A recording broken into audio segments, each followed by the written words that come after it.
Good morning, everybody. It's Wednesday, Valentine's Day. Much love is in the air. And also, here in New York, oh, good. It's working. How'd you do that? Hold on, that might have froze me. My computer's up. That's going to do it. Thank you, Scott. How'd you unfreeze it? I just had a reset button. You know, I never use that keyboard. Maybe we should put it somewhere where I don't put my bag on it. Okay. All right. He hit something. Technical difficulty. I hit the thingamajig.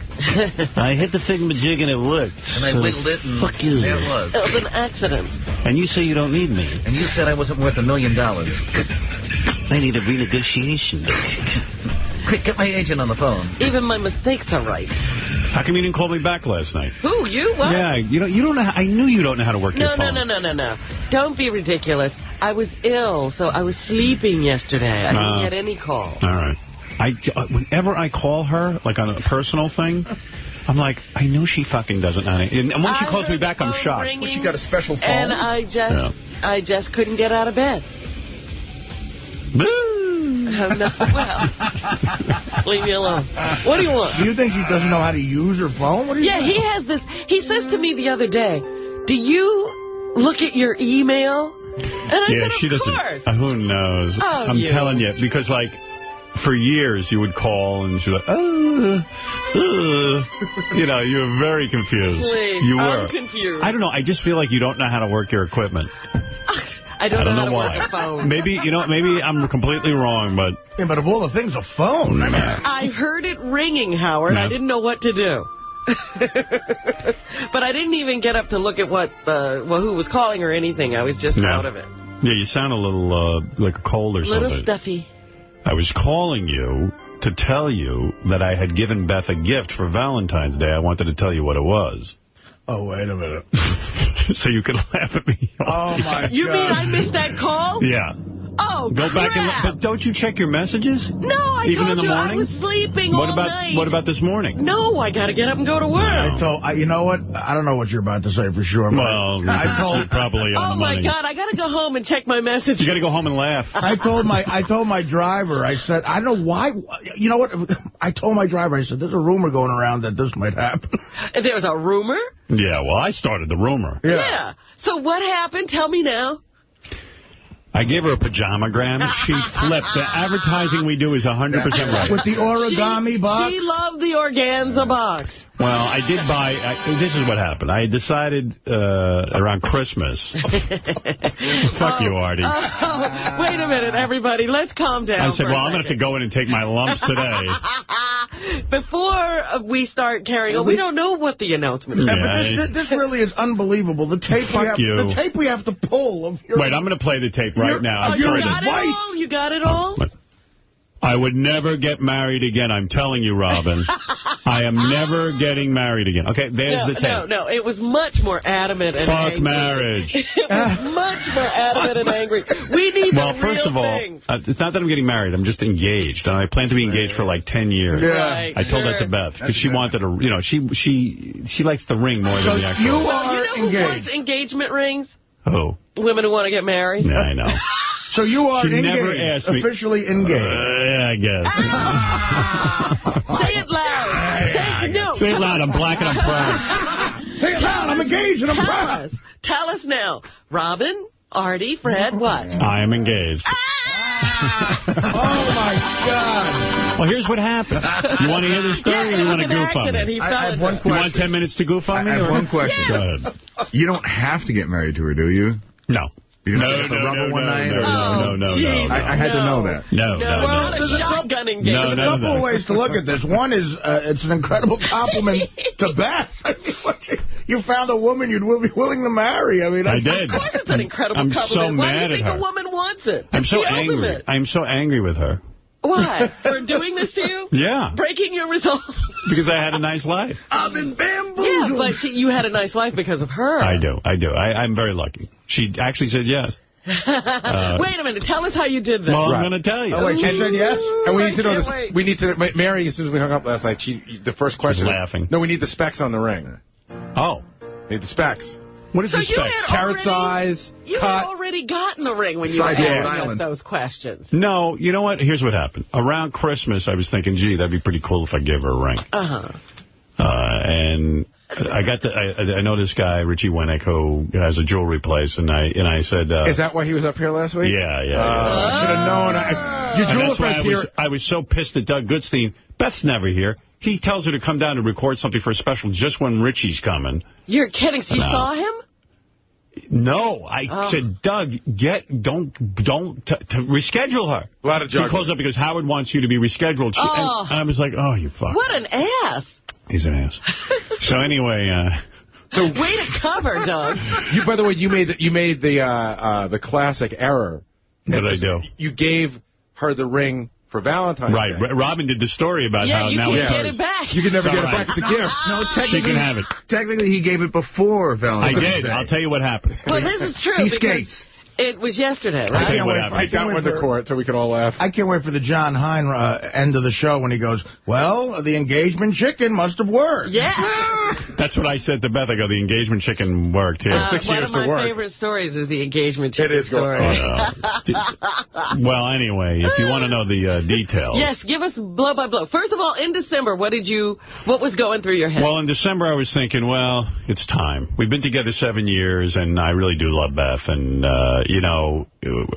it's funny with our relationship. It's like one of the main reasons. To me, I don't, look, our life is great together, and I wasn't looking for any kind of change. But at the same point, too, I think certain people still treat her like...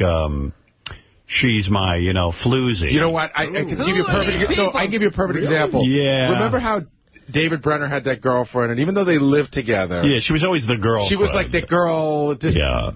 And it's kind of like I see, what goes on. Yeah. Uh-oh, Dominic's laughing at me. Oh, man, there's all these people. He has no room to laugh. Oh, and everyone's like... Three-time loser? Has he married Leslie again? Yeah, this motherfucker.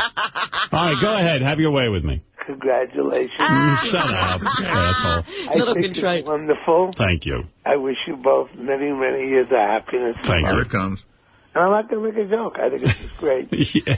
How come it says Dominic Barber is laughing at you? Well, he was laughing before he got on the air. So I have to go wake Leslie up. But you know what? Wake Tommy up. Last night, Leslie was smiling. I could check your cat. And I said, you know what? He said, what's going on? She said, no, I know nothing. So I said, something's not right. But congratulations. Thank you. Well, how would she know? Yeah, Leslie didn't know anything, did she? I don't know. Well, I got married on Valentine's Day, so... Yeah. And I said to Leslie last year, I'm not getting married to Howard gets married. That's it. But congratulations. I really mean it. You always get engaged without Howard. You might as well get married without him. Yeah. I have to follow. But you know what? It really is great and special. And I just got nervous because my name is Howard Stern, and I'm now confused with Howard K. Stern. I figured no one will ever want to be with me. Yeah, are you just trying to I wanted to hold on. Yes. I'm going to be Howard Ostrowski. Well, it's actually on the headline across the AP wire.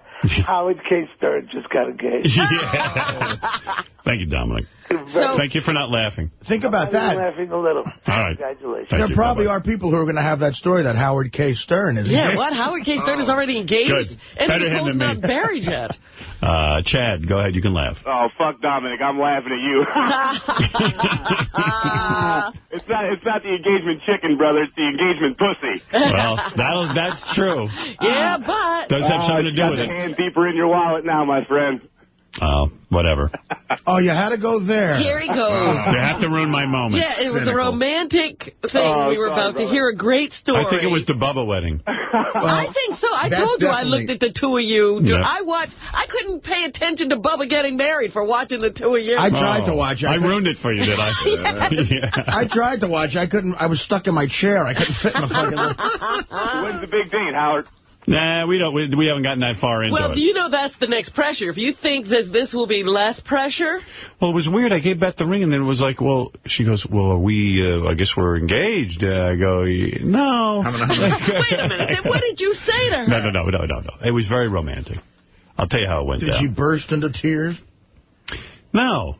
She's been with me 7 years. There's no... the crying is all The crying's all over. Now, what happened was, so I was looking at you know...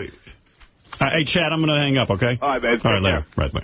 I'll let other people... Don't worry, Go back to laughing. You'll all have a chance to tell me what an idiot I am. Here. Give one more guy a chance before I tell the story. Go ahead, Wolfie. All I can remember is October of 1999 and that announcement that you were getting divorced. And now you're stepping back into it. You must have the shortest memory ever. 7 years. That long, was it? No, let's see. 1999 is 8 years. Lots of people would take 20. I'd imagine you took precautions this time around, and yes, I'm happy for you. But it's shocking to hear this.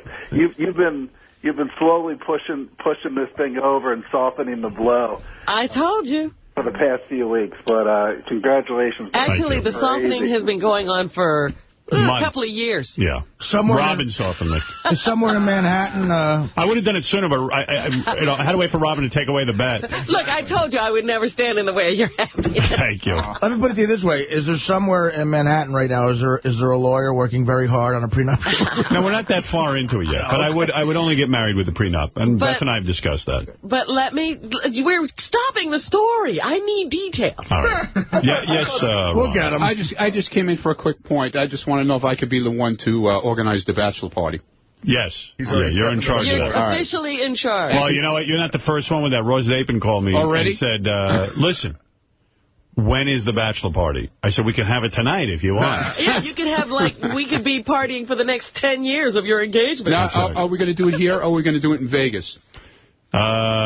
I don't know. You thought it was weird when Ross had his bachelor party in Vegas. I don't even care about a bachelor party. The best bachelor. Yeah, you do. You care. I'm shocked right now. I can't think about that. By the way, there was a conversation on the wrap-up show yesterday. Yeah, I've got tape of all those stuff. Where they were talking about who did squeeze the girl's breasts and who didn't. And you didn't. No, I did not. Yeah, we were. It would have been a bad move. On the day, right? You know what's great? Now I'm thinking about that. That would have been amazing if on that day you just squeezed it. Because I told a story about me and Dana in Turks and Caicos. I mean, it wasn't like a casual thing. We're laying in bed about to make love, and I'm going like, yeah, these fucking tits are. No, he's not telling the story right. He's laying in bed in Turks and Caicos with Dana. They're about to screw. Make love. And anyway, they do the drive-by on the E! show. Because in Turks and Caicos, they have cable. Right. They do, yeah. All of a sudden, it's Artie squeezing Jessica James's Dana tits. Makes him stop. And he goes, like, oh, there's the show. And then Artie goes, he's squeezing Jessica James's tits on the E! show, and he goes, these are the best tits I ever felt. She rolls over, and that was it. That was it. That was it. He got the ass in his face. This is just glaringly, this makes me feel, I am so just immature. Everyone's more mature than me. Hey, you're getting married. I'm not even close. I can't get close to a marriage. But you know what? Well, that's fair. You're in the stripper phase right now. Yeah, whatever phase. Artie was in love yesterday. The way he chewed on that girl like she was a piece of candy. I know. I gave her a Can I ask a follow-up question to Ronnie's question? Yeah. Robin, are you going to be organizing the baby shower? Oh, no absolutely. babies. No, that's part of the whole deal. That's my job. If you're going to joke about that, I'm calling off the engagement. That's part of the whole deal. No, it's not. It's in the prenup? It will be. Be quiet, Please. Howard. That'll be in the prenup and you'll break it. No. You'll finally have the son that you've never had. No, I don't want the son I never had. I don't want to meet him. I don't care. It's really great being a father again. I'm calling Beth. I do not want to get married. Just remember I'm backing out. If you keep bashing me, I'm telling you, I'm having a hard time. Oh, stop it. Now, come on. I removed her uterus last night. Dude, I can't wait till you see that picture. It was an exchange. There's a picture in the Inquirer, with the long lens of you pushing the baby stroller. The fuzzy effect. I see my married friends with their kids. And it looks like absolute torture to me. I went over to visit Pat Menachia Sunday. Right. He's got a 1-year-old and a couple of weeks old. That's the toughest one of all. I went over there. I was like, oh, my God. What wreckage, yes. Oh, my God. This looks like a nightmare to me. I'm so happy for him. Worse than Beirut. But, oh, my God, I had to get out of there. I was like, I'm heading for the hills. I'm happy for you and I'm leaving. So who did you choose? Who did you choose to tell? Obviously, you called Gary and Robin. And I called, Beth's parents. And ooh, wait a minute. Come on. We're missing. First of all, get back to the December. Eric. I want to hear the whole thought process. Okay. Did you ask for permission from the parents? I'll tell you the whole deal if you want to hear it. Ahead. We want to hear Wolfie. All of it.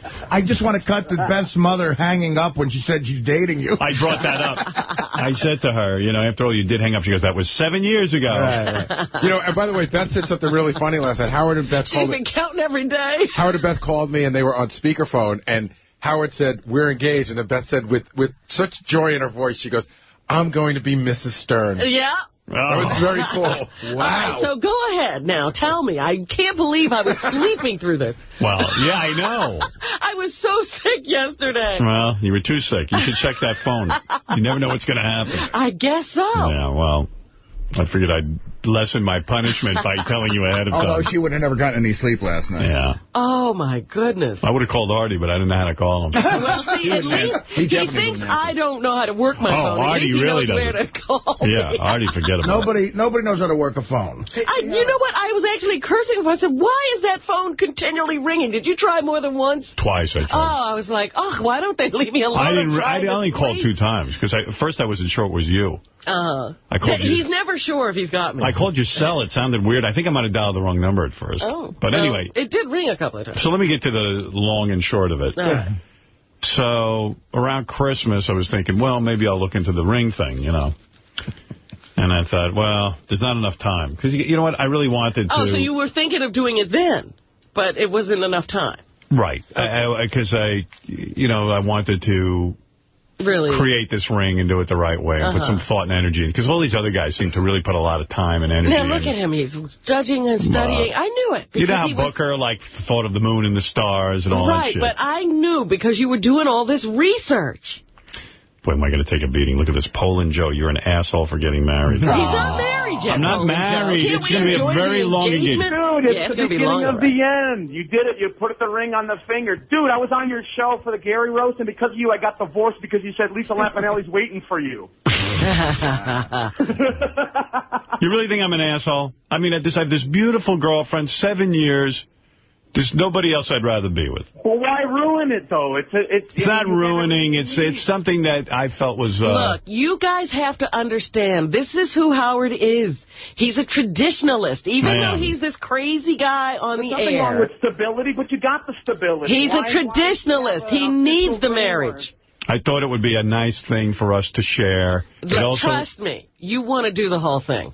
No, You're going to get reamed by all the millions of fans. You're going to slam your ass for this. All right, the engagement's up. Call Beth, Robin. I told you. I can't take the pressure. How are millions of fans going to slam his ass? What are they going to do? Looking at them during the bubble wedding. And the rest of the networks are just brutal on Howard about this. Well, looking at them during the bubble wedding, they were agreeing with everything the minister said and snuggling closer to each other every time he talked about what it meant to be married. I'm going to throw up. I was laughing my ass off. Your best bitch? What? Is Ralph going to be your best bitch? I didn't even get to call Ralph because I didn't want to hear his fucking shit. He's going to be heartbroken. He's probably sleeping now. Yeah, he's going to kill himself. Oh, my God. I nominate Ralph for best bitch. What? Best bitch. I nominate Ralph for best bitch. By the way, both and I have discussed that if we ever got married, both of I. You are shaken up. Oh, I am so shook up. Please, this is a tough day. Oh, I am really shook up. Wait a minute. Oh, God, we're not even getting the story. I'm not telling you the story. Oh, you better. Let's you move interrupted last time. Let's talk about Anna Nicole. I was listening because I know everything he brings up, you're going to have some other funny thing to say. Come on. In December you were thinking about it, and then you realized you needed to give it time. Yeah, that's the one last question before you get into it. When did you officially go in your head, I'm going to get engaged? I don't think I've done that yet. I'm like I started thinking about, I love her very much, and we're together, 7 years. Mm-hmm. And I thought, and actually, I talked to my kids about that. I was thinking about doing this a year ago. As long ago as a year ago. See, didn't I tell you the softening started 2 years ago? Yeah, you were right. I might have even had the conversation 2 years ago. I don't know. A year ago. Yeah, so I started thinking about it, and I said, look, as much as a player as I thought I was going to be, it turned out I wasn't. I dated for a couple of months, and here I was in this long-term relationship, and Beth means a lot to me. And like I said, our relationship is great. I don't really need to be married, but the fact of the matter is, I felt that, especially I see, a lot of people still think like it's not a serious relationship between us. It's a weird thing. Who are these people? What's wrong with them? Well, I just, I don't know. I love her a lot, and it seemed like she wasn't getting the kind of respect that she deserved. Right. And I thought about it.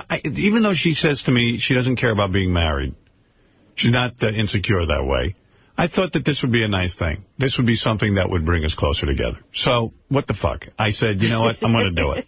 I'm going to take that leap of faith. I'm in love. So now, when do you call the jeweler and start the process of figuring out the ring? I called the jeweler because I wanted to buy her something for Christmas. So when I was talking to this guy, Richie, I said to him, hey, I'm thinking of buying like a... And Howard News Department, please don't try to find out how much the ring is and all that kind of shit. Give me a fucking break, will you? With that fucking bullshit. Leave that to the page 6. Yeah, leave that to someone else. I don't need that. Well, I mean, I'm sure your jeweler is not going to be forthcoming. Well, he'll never see me again if he is. That's right. So anyway, I'm out the fucking door. Let him go get another sucker. So anyway, so around Christmas I said, there's not enough time. I'm going to get Beth a necklace. I know she always wanted a necklace, so I bought her a necklace, nice piece of jewelry. But I said to him at the time, and boy, I said, what do you got there in the way of rings? He goes, what? I go, well, I said, first of all, keep your mouth shut. So angry, an angry guy. I go, well, let's say he goes, oh, all right. He goes, are you talking rings? He goes, after the holidays, we'll sit down and we'll talk a little bit about this. Okay. And I said, I have in mind what I'd like to do. Ooh. Because I had actually been looking at some magazines at some rings. And by the way... you've shopped with her. And I've shopped. I know what she kind of likes at this point, And so, look at Artie smiling. Artie likes romance. Howard, this is Beth. Oh, no.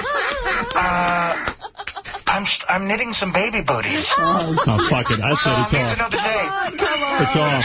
It's off. That's it. One more impression and I'm out. Howard, this is your mother-in-law. Oh, no. Oh, fuck. This is Mom. You know what? I don't want to be married. Come on. You don't look Polish. You don't look Polish.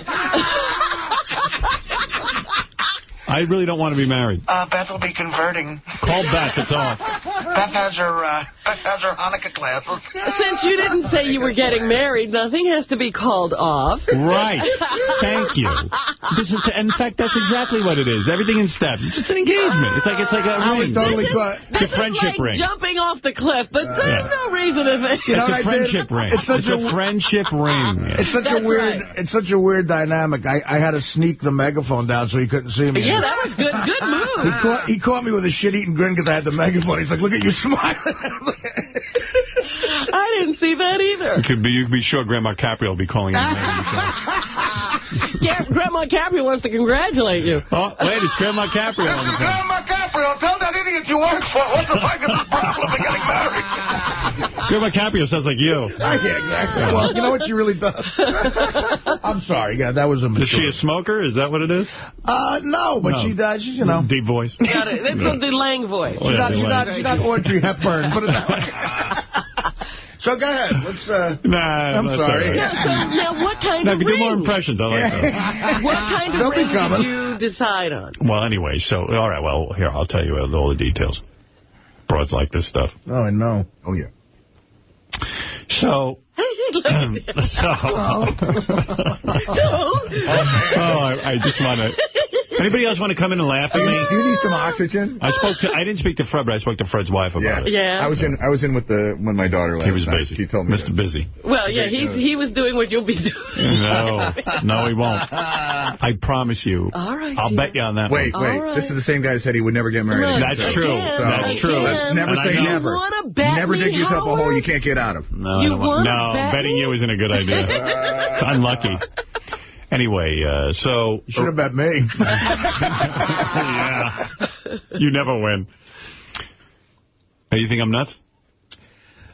You know what, man? I got a million different things rolling around in my head about this. First of all, do you think you could have gotten to a place to get married again without therapy? Do you think it's like... Absolutely not. Right. So I think in a way you have made strides there and you're healthier in a way. Yeah. But But that doesn't sound like a good result to you. Let me put it to you this way. I've been around some people with a little fame who are in awful relationships. You know what I mean? And they meet these awful people, and it's a reflection of them. And, you know, look, man, you really did get lucky and with who you found. And that's how I feel. I think I'm kind of, in a way, as much as, you know, I'd like to bust your balls, and we will, I really think, I think you're setting up a very happy future rest of your life. I do too. I'm not busting his balls because I think this is a mistake. I'm just being serious for 2 seconds. Does anybody think this is a mistake? No. Honestly, I want to know. Absolutely not. Benji? As long as there's a prenup. Right, well, of course, I got to do that. I mean, I don't feel comfortable with the marriage. No, as far as who you're marrying, no. Yeah. Not even absolutely no. Beth said to me she understands if there was a prenup. That's something that she's not afraid of. So, in other words, you're getting married.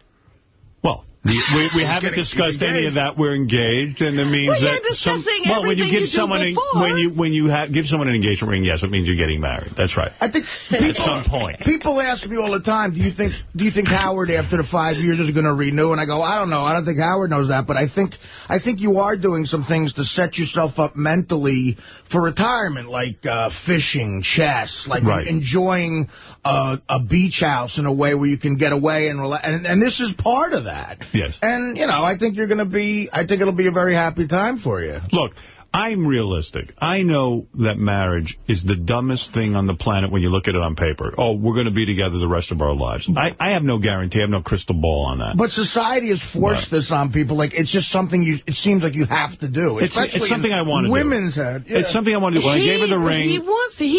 Look at the way he lives. He doesn't live like a single guy. I don't. Absolutely You're not. right. You're right. I don't. This is what I tried to explain to you before. I know. I didn't know. You don't have that capacity. I hear you. I see. I see you're right. Well, fuck you, Sal. Oh, fuck me. You're the one who's fucked. Asshole. My question is, I'm very happy for you. My question is, I'm very happy. Mr. Stockbroker. Yeah, you can take the stress off of me for once and put it on somebody else. But my question is, what happened where Beth said, I don't want to get married? She never asked me. She never said to me, I want to get married. Said to me, this is, this is all my doing. I'm telling you, she never once said to me. But she didn't want to get married. Why are you forcing her into something that she didn't want? It wasn't that she didn't want to get married. Okay. She didn't need to be married. In other words, like her mother always said to her, when are you two going to get married? And she said, I don't care if we ever get married. As far as I'm concerned, we have a great relationship. And she was always good about saying that to me. She goes, it's really, and she even said when this all went down, we were talking about it last night, she goes, this is you. You want to do it. And like Robin said, this is who I am. And so it is my decision. So she's doing it for you. She doesn't want to she wants to be married. She said years ago that if he asked, she'd say yes. Yeah. But she said if I never asked, she'd still be with me. Oh, God. Fucking asshole. I'm happy for you. What? I just thought... You see, Sal does represent the SFN plan. Yeah. No, never mind that. I don't like him laughing at you. Yeah, it's all right when That's a whole other disaster, Artie. Now, the next thing is, obviously, is the baby. You don't want a baby. She does not. Right. Like she doesn't want to get married. But she might also want one in the future. She told me that. Right. And I said to her, we're going to have a real problem if you want a baby because, I don't want it. She goes, well, then we might have to get a divorce. Really? That's right. And I'm fine with that. All right. Well, it's very, very nice of Beth to get married, considering she didn't want to do it. I thought that was nice of her. You're twisting my words. She never asked me. I'm just breaking your balls. She's making a great sacrifice. Oh, Jesus. Howard, wow. Get the fuck out, Sal, asswipe. I was telling Robin the romantic side of this. Call me all you want, man. You're the one who's going to be in misery 10 years from now, man. I'm telling you, dude. Jesus. You see, it's fucking Jekyll and Hyde, man. Jekyll and Hyde. Not to change the subject. Is he coloring his beard? No, it's not. Bullshit. I thought he put something in his hair the other day. Something's going on. Some of the rooms might have got in the beard. Dude, I'm a disaster top to bottom. I don't need to change anything. It's not going to make any difference. He's coloring his beard. No, it's not. What, are you kidding me? Swear on the life of your children you're not coloring your beard. Swear on the life of my children not coloring my beard. What do I care about my beard? Maybe it's my makeup just blending in with it. But, Howard, I'm happy with you, and it's all good. He's happy with you. You're happy with me? Good. Thank you. I'm glad you're happy with me. Congratulations. Thank you. Now go back and make a phony phone call. Good luck. You're going to need it. Hey, Howard. What a dick. Uh-oh. Do you know what time you did the engagement? I'm going to say, I know I didn't miss Entertainment Tonight. I would say there are priorities. Well, let me tell you this story. I would think around 6:30. Okay, no, just because it's so great, just shows how much you're into work.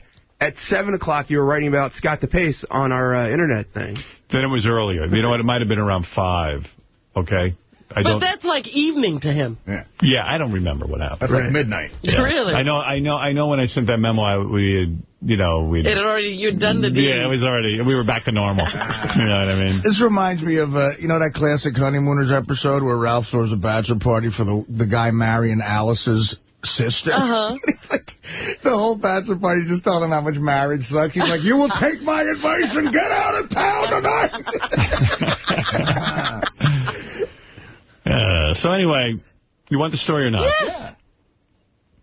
So I was deciding to buy this, ring and everything, and then the way it worked with the jeweler was, I designed it with, he helped me with it and all that, but I had an idea what I wanted, and he shows you diamonds. It's a whole fucking process. Yeah, you took the whole loose diamond route. Yeah, so I said to him, gee, I'd like it ready for Valentine's Day. So he was able to get it together for Valentine's Day, and so I got the ring yesterday at around 4 o'clock. That is so funny. I'm reading a thing yesterday about, like if you go up to the Empire State Building today, apparently all day there are guys dropping to their knees. It's jumping over the side of the building. I was like, oh, my God. So you were in the And group. they compete to get married up there. Right. One couple's getting married up there. Yeah. So, here's a guy who's happy for me. Double A. Double A, hey. What's going on? Hey, Howard, how's it going? What's going on, bro?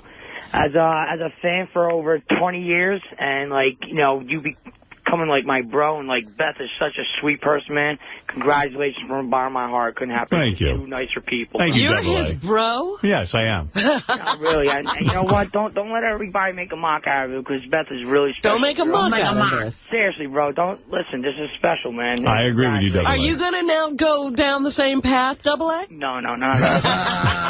I'm enjoying life still, but listen, if I have Beth, I wouldn't hesitate either, bro. She's a sweet girl. Double A is my best man. Don't have to stand on the cake. Thank you, Double A. Hey, now, have a great day, bro. Enjoy. What do you want, Dominic? You already had your say. Part of this, like 9/11. What? It's unbelievable. Leslie wants to congratulate. You said it's like 9/11. No, I was on the air for 2 hours that day. Here, Leslie wants to congratulate you, please. All right. Howard? Yes. Oh, I'm so happy for you. Thank you, Leslie. Congratulations. Thank you very much. And I really thought it would happen. I did. Yep, I believe you. Robin said all along it would. Well, Dominic, before I met Beth, I said... Yeah, she knew even before Beth. Robin definitely knew. I mean, it actually was irrelevant who the person was. Oh, God, how awful would it be if it was someone like we all knew was such an asshole? If and it was like that, wouldn't it be weird? We would be crying on this. Wouldn't it be weird if Leslie all of a sudden started tapping on her phone, like tapping out SOS, like Dominic really holds her prisoner? Help me, get me out. That would be good. Yeah, Leslie, Dominic said that last night you were... He whined something out. Like last night she was smiling like just a cat. No, nothing. We had fun. No, I had spoken to Beth yesterday, but not about that issue. So. I see. Yeah. All anyway, right. Congratulations. All right, Leslie, thanks. All righty. Bye. All right, bye-bye. The prenup will be a 3-camera shoot. Oh, that's right. You videotape them, right, Dominic? Yeah, Dominic videotapes. Yeah, you got a video. It's a terrible Are you doing HD? You want to make sure everybody... Are you going to go to Dominic for the prenup? You should. I'm not up to... All we did was... Yeah, Dominic's my friend. I'm not I wouldn't want to be in the middle. I feel very uncomfortable. Can I just say... I'd love to be part of it, but if you want to hang up, I understand. But can I say one thing? Yes. Daddy, wipe me. Well, how come you're not having more kids? You haven't had any more kids. Well, I'm old. I'm much older than Howard. No, you're not. How old are you? 62 this year. Oh, I didn't know that. Wow.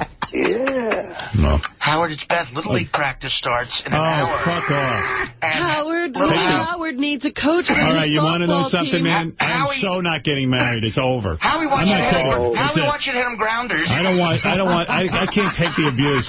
Could you pick him up? Howie wants you to hit him fungos in Central Park. It's an engagement. Could you pick him up because I have a tennis lesson? At 75, how's he going to pick him up? Thank you, Dominic. That's not nice, Dominic. No. Thank you for the phone call. Bye-bye. Oh, I see that. You got to teach Howie how to run a button hook in football. No, that'll happen. Paul Nicolardi. So you get the ring at 4 o'clock yesterday. So, no, shut up. Just oh, yeah. Now you're ready to bring the conversation back. You know. Maybe I'll give you some more fuel. Let's get back on track. Yeah, I need replenishing. You need some more details to riff on. Asswipe. I think so. Come on. He finished with the megaphone, but okay, so tell me. Yeah. He's kind of goofing right now. You can talk. Yeah, all right. Why don't you catch your breath so you can goof some more, and I'll give you more straight details. That's a classic Stern fan move. They come up to you on the street and go, dude, you're a fat loser. Your liver's going to fucking go. You're going to die. You're bloated. You're ugly. Can you get a picture with my daughter? Yeah, they're done. All right, Dominic, thank you. Now, there's a lady in Minnesota who's saying right now, could you imagine this guy's wife dies, he gets engaged the next day? What's he talking about? He's talking about Howard K. Stern. Oh, that's good. And the confusion. Yeah. All right, that was funny. Goodbye. I'm done with your funniness. So now you got where did you pick up the ring, or the guy brought it to you here? I'm just looking over to see who's a guest today, if anyone's going to bust my balls. Who's guesting us today? No, just some phone calls and shit. No ball busters. No ball busters, thank God. What do you want to know? I said, so the guy brought the ring here? He sucked all the energy out of me. I tell you, I'm woozy as it is, and you guys are making me woozy. You're having a little bit of a problem. I am. You're making me woozy. Come on. I'm sure people will call. You thought this through. No, I didn't. It was a good move. I know it is. So what are you worried about? I'm not worried. It's just I can't take the abuse. I'm good at dishing it out. I'm not good at taking it. We all know that. There isn't a person on the planet that doesn't know that who listens to this show. So go ahead. The guy brought the ring here, and you observed. No. What was he doing here? No. So he brought like a loose diamond, then he brings a setting, and then you put it together, the whole thing. Very, very romantic. So I got the ring yesterday. You know, it was all done. Right. All polished. Beautiful ring. Beautiful fucking ring. So you looked at it and you go, ooh, okay. This is good. This is good. So, and I really hadn't discussed it with anyone. Uh-huh. I think the only person who knew was my shrink. Maybe I'd mentioned something to Don in my account. You didn't say anything? You'd mentioned it to your accountant? Well, yeah, because I had to pay for the ring. That'd be the first call. Yeah, how you writing a check? That'd be the first call I'd make at the accountant. Yeah, right. You didn't talk to your parents? No. No, I didn't. I don't. Why would I do that? I don't know. I mean they've been waiting for this day, too. I'm 53. Yeah, but I thought, hey, Dad, guess what I'm going to do? No, in fact, my father didn't even get on the phone when we called my mom to tell her. You're kidding. No. Are you kidding? I'm not kidding. He doesn't give a shit. What the hell? That is weird, right? It is. Maybe that's the weirdest part of the whole story. He didn't get on the phone? I said, well, tell Dad. And she goes, okay. He didn't want to... No. Oh. Or she didn't tell him. All right. I don't know. I mean, wouldn't you think... What was he, in the bathroom? What was going on? Maybe he had a TV show he was watching. I understand it. Oh, my God. Let me tell you something. Yeah, it's a miracle I walk the planet. I don't even know where I come from. What's to be excited about? I'm a creature. I'm not even a human. All right? I probably called during Jeopardy. That's crazy. All right. So now you... I'm convinced my father's from another planet. He doesn't know our customs. Yeah. Can you imagine? Oh, that's crazy. Well, it sounds like he's from the 1930s. He didn't call you back. No. No. Wow. All right, let's move on. That shut you all up. There's nothing to say to that. We were having a good time. It's very typical. My dad and I know each other about as well as I know, a stranger on the street. So you could have called anybody, actually. Yeah, I called some other random guy and said, Dad, guess what? And the guy was very, very, very nice. He's excited. Hey, I'm happy for you. Hey. That's the greatest news I heard all day. Like, when you describe your dad, Artie, it sounds like your dad would get on the phone and, say something to you. Yeah, absolutely. Yeah. He was, but again, he was from a different... I don't know from that. He was from a different generation, my father. It sounds like... I mean, I think when you went through the Depression, I think that's what you get. Look, I know other Depression parents. Really? They get on the phone. How do you not get on the phone? When your son is telling you this, you don't get on the phone? I don't know. We don't have that kind of relationship. I don't think it's a lack of love. I think it's an insane, awkward feeling he must have for some reason. He can't deal with that. And what is that? But you what can't relationship say did he have with his dad? congratulations. No, I know. It's very weird. He'd treat a stranger better. Not really. Hello, Mr. Telemarketer. Well, at least Congratulations. you have that. He wouldn't treat a stranger better. I called the people at CBS to tell them that their audio chain wasn't good. What is wrong? I think your limiter is out of whack. I'm a sound van. Yeah, he's calling to make sure that the commercials don't blast him. That's hilarious. Turn the compression down. Well, anyway. Well, okay. All right. Let's go on. Wow, my dad didn't get on the phone. Was your mother excited at least? Yeah, very. She loves Beth, and very happy that I have someone in my life that actually seems to like me. Oh, stop it. So anyway, shut up. Could see I have problems. So then, well, you're jumping all around. You got me thinking about it. My dad didn't even call me last I didn't want to go there. Yeah. Well, it doesn't matter. I mean, it does matter. I mean, it's a beautiful thing. You had a wonderful evening. Yeah. Nobody bummed us out. Love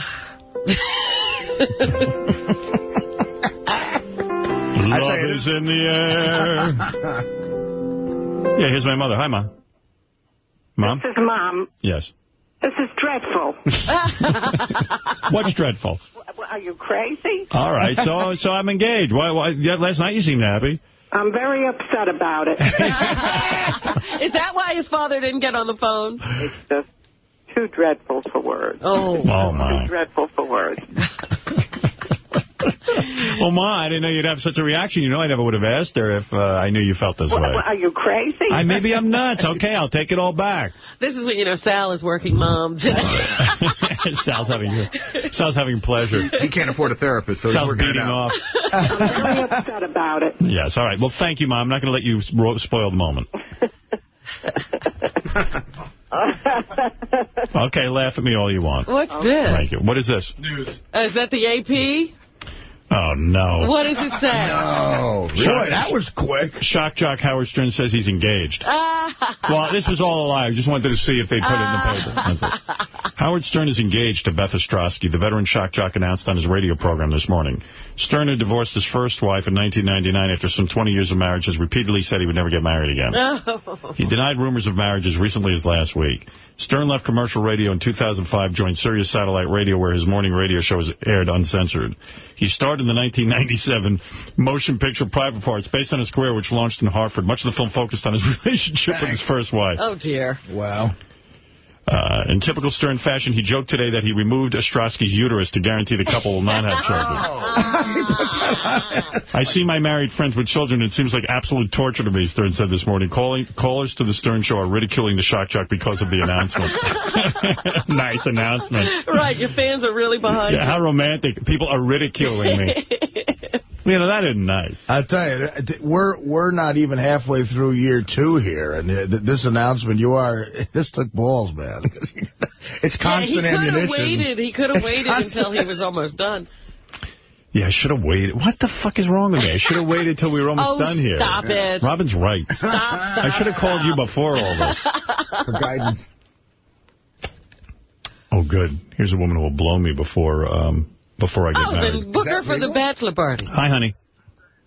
Hello? Yeah, you say you want to blow me before I get married? Yes, I want to give you a blowjob before you get married. That's right, and he's off the market. Isn't that nice blue iris? Fair. Aren't you, sweetheart? It's only fair. You are so nice. You're so good to me. And when I hear your voice, I know I'm safe.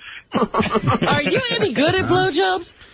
I'm the best blow. I take the cake. I bet she is she good. probably is good. She's got no teeth. I made out with her, and those are some nice lips. Yeah, you know what? Ridicule me all you want. Holy crap. Artie, that's a man. Look at that. That looks like Artie. Wait, what is that? Is that really her arm? Artie, I haven't washed my lips since you kissed me. I put bandages on them. Tell me, Blue Iris, in that picture, Artie, that we're flashing up right now, doesn't look like Anthony Quinn with a blue wig on. Yeah, I agree with you. Like, with her arms up like that, she's got, like, a wrestler's... She looks like Bruno Sammartino or something. I was thinking Ned Beatty. Ned Beatty with a wig on. You guys are too kind. Well, Blue, you feeling all right? I'm feeling great. I have to lose 30 pounds. And You're not kidding. No. You have to what? I have to lose 30 pounds. He wants me super skinny. So You're asking a girl named Blue if she's good at blowing? Yeah. It's B-L-E-W. All right, thanks, Blue Iris. Okay. Talk to you later, and best wishes. Thank you, Blue. See, there's somebody who's on your wonderful. I think she's a doll, Blue Iris. Thank you, baby. So far, her and Double A. Her and Double A are at the... that's my man, Double A and Blue Iris. He was very happy for you. Yep. So there's 2 people you can have to the wedding. I'm exhausted. Hey, you haven't even told us how you asked. I don't even want to. Come on. Because it was real weird. Like, I didn't even know, like, how to do it. Like you're in the apartment. You know how guys always do stuff like you say at the Empire State Building or a restaurant and stuff. And I was like, maybe we should have a special dinner or something. I wanted to do it on Valentine's Day. And then I realized, like, today I'm busy all day. I'm out with my kids. Right. So it's like... like Beth was going to cook dinner tonight and have a romantic Valentine's Day. And I said, well, we're not doing that. So I had the ring. And you know me. It's burning a hole in your pocket. Burning a hole in my pocket. I go, do you want your Valentine's Day gift now? And she says, yeah, you got me a gift? I go, yes, I have a gift for you. She goes, okay, I would like it. I go, well, then you get naked for it.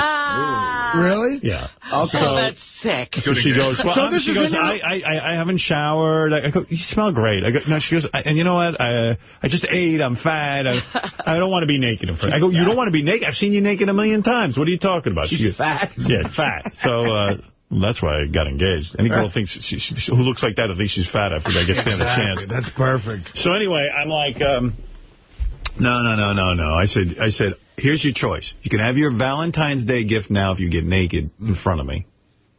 Or you can just wait till tomorrow. She goes, all right, I'll wait till tomorrow. But then she's walking around. I go, I know you want that Valentine's gift. She goes, I haven't even thought about it. I go, you'd want this because she's having lunch with some people today and everything. I go, they'd want to see this. She goes, what'd you get me? Would you get jewelry? I go, no. What'd you get? I go, it's something we really want. She goes, oh, it's a bag. A purse. Well, she's slowly getting the leverage. By the end, you're going to be naked giving it to her. I know. I'm such an ass. So that's how broads are. They know what they're doing. So I said, you want the... Come on, just take off your clothes. Go in the bedroom. We'll take our clothes off. So she goes, okay. Nice. So then we go in the bedroom. She goes, well, where's the gift? I go, I'm going to go get it, but first I need to see you get naked. Because I figured, let me just make sure I know what I'm doing here. Maybe you have a bowl in your penis. Well, maybe I'm not even attracted. Let's see. Like, let me take one last look. You're going to make one final sweep. I'm giving you the gift of penis. She removes her clothing, and I'm like, wow. This is the right move. This holds up. Yes. It really does. No prenup. What?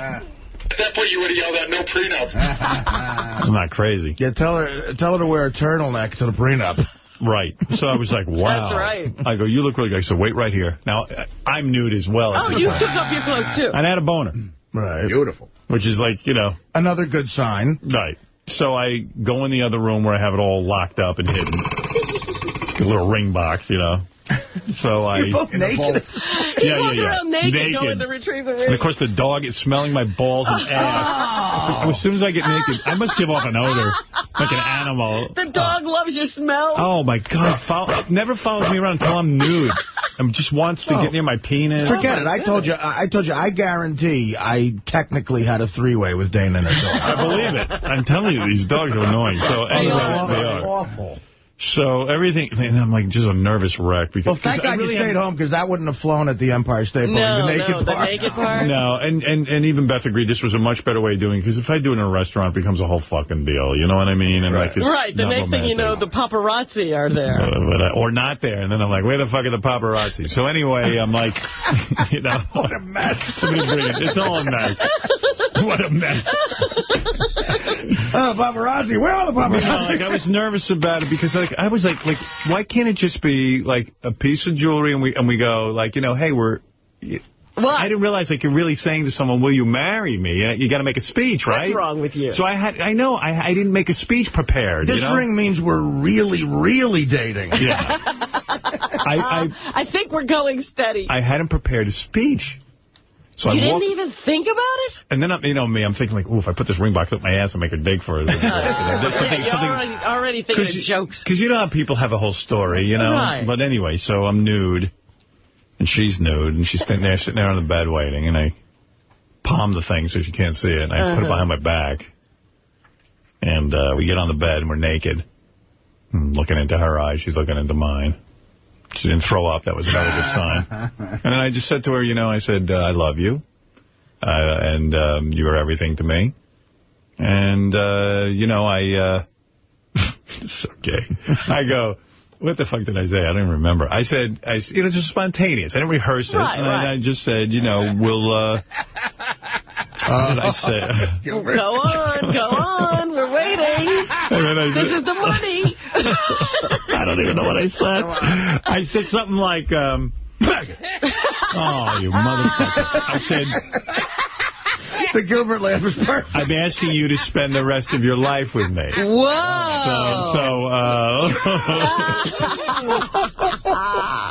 What are you, a homo?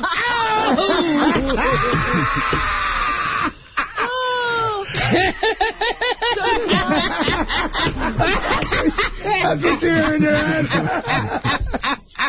Believe me, I heard all this. I hear the show being fed back. Yeah. I said it once. I don't want to hear it again. So now, do you show her the ring? So then I took out the box and I opened it. Uh-huh. And there was the ring. Wow. And she was like, are you for real? What? She was, is this for real? Like, she thought she was being goofed on. Like it was a fake ring. Like, Sal and Richard pop out with two monkey masks naked. I go, well, I wanted to do it on Valentine's Day. I said, but, you know, it's like Valentine's Day is working out to be weird. Like, we're not going to be together all day. So, and I knew she was going to be around some friends today. So I knew she'd want to be walking around with her little thing there. Right. And she was like, oh, my God, I love, she goes, and one of the things we do is if she didn't like this ring, I would change it around. Right. You know, I would use the same diamond and, oh, my God, this is perfect. I love it. And then I was nervous because I didn't really know her ring finger size. Really? So I was just like, well, the guy kind of approximated. We were hoping for the best, and it fit perfectly. Oh. Another very big sign if you believe in signs. Oh, really? Oh, my God. Now he's getting into that. No, you might as well go to a soothsayer. I'm on my way to a psychic. No, because the other clue to me when they were at Bubba's wedding, when she looked at Bubba's wife's ring. Right. Yeah. Well, we always looked at engagement She rings. looked at it and she said, what cut is that diamond? She didn't just admire the ring. Women are so observant. What cut is that diamond? All I noticed was the waiter didn't bring me my food. More points. I knew Beth liked an emerald cut, so this is an emerald cut. I see. And I learned a lot about diamonds. That's a whole nother fucking thing, you know? Right. I mean, something I shouldn't even know about. I could have taken you to my guy in Newark there. This he guy gets Richie you a hooked loose me up. diamond, all right. In fact, why don't you give me the one you had for Dana? Really? Could have got it for you. Good price. That was a nice diamond. How many carats was that fucker? It was like it's 4 carats. Wow. Yeah, nice. Yeah, but this one is... Dana, turn that down. Oh, she didn't get to see it. This is 5.2 carats. Nice. Very nice. Wow. Very Gee, that's nice beautiful. rock there. Nice rock. And it's got the side setting. Of course. You can't just have that hanging out by itself. Okay, based on our conversation about ring prices, we're not going to get too specific. I don't want to talk about that. No, but based on our conversation about it, if you told us the price, would we be laughing at you as well? Yes. Okay. Of course. Please. All right. He's not going to get a little cheap thing. Well, I can't wait to see it. Yeah, that's what why didn't you bring her in? I want to see Marty's no homo, and he can't wait to see it. It's very manly, the price of that ring. Yeah, so, you know. Well, congratulations. So there was no, she wasn't really... She didn't jump on you? No, it was like she was more in shock, and then we started fucking immediately. And, and we were talking all through the fucking because we couldn't... Like, she was like, I'm looking at my ring. And she goes, should I wear my ring while I'm fucking? And like it was a whole thing. And we were fucking. And like it was great sex, but it was like we were like talking about the engagement. But she had a very powerful orgasm. Of course. I think. She claimed she did, anyway. A 5.2 on the Richter scale. That's right. It was right. 5.2. 5.2. So then what happened? So now then it like you're hit completely me. spent. Well, then she was like, well, that means like I'm engaged. And I go, yeah, we're engaged, I guess. And then she goes, yeah, I mean, I was like a little freaked out. You're wacky. I am. Well, now that's where the romantic comedy in the movies would end, and they live happily ever after. But in real life, you got to actually live. What happened was next a series of phone calls were to be made. Oh, right. You know, including like Laura, my assistant, who's with us every day. And then, you know, the call to her mom. Big one. And that was like... How is that? And then her dad. That? And I said, look, Bob, you know, I know I didn't ask permission ahead of time, so I'm calling you right, you know, sort of simultaneously here, and I want to know if I have your blood. He goes, wow. He goes, holy shit. He goes, Stern. That's what he calls me. He goes... He does? Yeah, he goes, Stern. I don't know. He goes... I got to let this sink in. Ooh, holy shit. No, you should have given him a couple of days. Then I go, listen, I know I got a nutty reputation. If you want to call this thing off, I'm okay with it. You know, I'll do whatever you say. What a great move that would be. Yeah. So he goes, no, he goes, man, you know, I really think the world of you, Stern, and you're a good dude. And that's nice.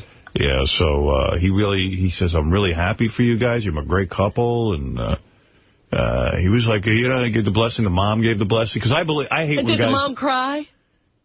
She was pretty, you know, she was like, woo! She was pretty excited. She was excited. And it was like, really, it was incredibly weird, like, calling people and saying it. Like, it was like a reality. Right, this is like, you know, an unveiling.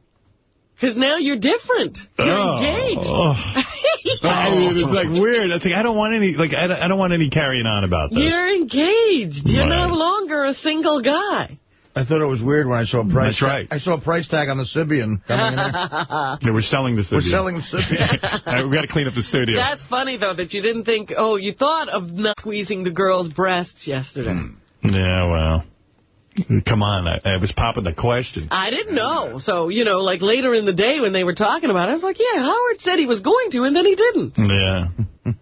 Must have pulled yourself back. Kind of ruins the romance when you're fighting about that. Yeah. I can attest to that. All right. Yeah, that might not be good. I even said to Beth, yeah, there was this girl in today. I didn't squeeze her tits or anything. She goes, well, you want to squeeze her tits? Go ahead. Oh. You know, so that's fun when a girl says that. Yeah. Not too bad. It sounds like fun. Yeah, laced with venom. Go ahead. But anyway, so now you make all the phone calls. Are you clothed or unclothed when you're talking? No, we put some clothes back on.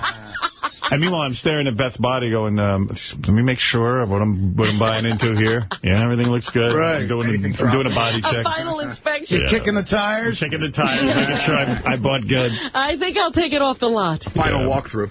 But look, I mean, how about this beautiful woman wanting to be with me? I mean, that's crazy. Yeah. I mean, let's, forget about my end of it. We should call Beth, I guess. Yes. I mean, she's a bona fide model, brother. Yeah, that's right. Yeah. I snagged a model. You did? I said to myself the other day, somebody's got to sleep with the models. Yeah, might as well be me. You? Yeah. Why does every other asshole get a model? It's Billy Joel, Howard Stern, and Marcus Schenkenberg. Right. Or Leo DiCaprio. He always has a model. Yeah, that jerk off. Do you want to hear what Beth sounds like as an engaged woman? Yes, I want to hear the new Beth. You want to hear the new Beth? You are reborn as an engaged man. I'm an engaged asshole. I want to hear the reborn Beth Estrada. Boy, I'd love to hear what everyone's saying right now. Oh, my God, at this lunch today. Oh. That's going to be wild when she breaks it out. I did really good on the ring. And I get a real boner when I give a chick a piece of jewelry. No, I love that, too. I'm the same exact way. It burns a hole in my pocket, too, because I want to see... You want to see that reaction. You know it's gonna, I mean, what the hell? I mean, look how good I was. Look at what I did. If anybody wants to tell me I don't have permission to do this, it's okay. I'll back out. Yeah. That's it. No, we're all for it. Oh. Can I call back and put her up? Yeah, put her up. We are all for it. It'd be nice to have Beth on the phone since I'm taking such a beating. Oh, well, we're not going to beat her up. Yeah, I'm taking a beating. Fucking Artie pulled out the megaphone. That's as low as it gets. That's as low as it gets. Take that megaphone away from him. Low as it gets. Not half of the shit I caught for breaking up, a tragic thing. Jesus Christ. I said I was on a heroin addict and I got more abuse. For I'm enjoying it. I know. Mark, you're on the air. Oh. Mark, you there? Oh, phone's not working? Oh, this is a bad time for the phones. Mark, you're on the air. People are probably jamming the phone. Mark? Yeah, I got a lot of calls up, but let's go to Marlene. I'd rather hear from women this morning. You think they'll be easier on you? Marlene, you're on the air. Hi, Howard. Hi. Congratulations. Thank you, Marlene. Aren't you nice? I've been listening to you for, 10 years now, and after your divorce with Allison, and I never thought I was going to hear this again. Well, neither did I. Is Beth going to be on the phone? I want to congratulate her as well. Yeah, where is she, Gare? Hi, Artie. Hello. I just saw a sign that she was up, and then... I know there's something going on with the phones. I talked to her, so hold on with her. Oh, yeah, no, she's on now. Hold on, let me see if I can hook you both up. Let's see, Marlene. All right, let Marlene talk to Beth. Hon? Hi. Hi, Beth. Does she sound different to you? Yes, she does. Oh, yeah. She sounds more confident, more relaxed. Absolutely. I like how you weren't sure you were going to talk about it. And Yeah. thing out of your mouth. Well, how could I not? How do you like Robin? Didn't even check her messages. I am really sorry I missed the call, but You were one of the first people we called. I was really sick last night.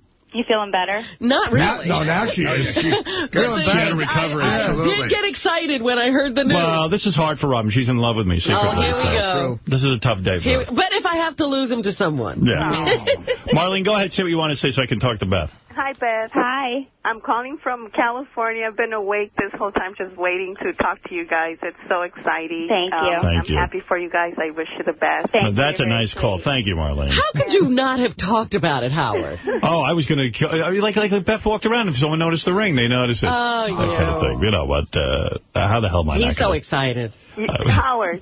Yes. I got so excited I had to get up and wake up my kids and tell them. Well, thank all of America. Are the kids laughing too? All of America is celebrating this. Timmy?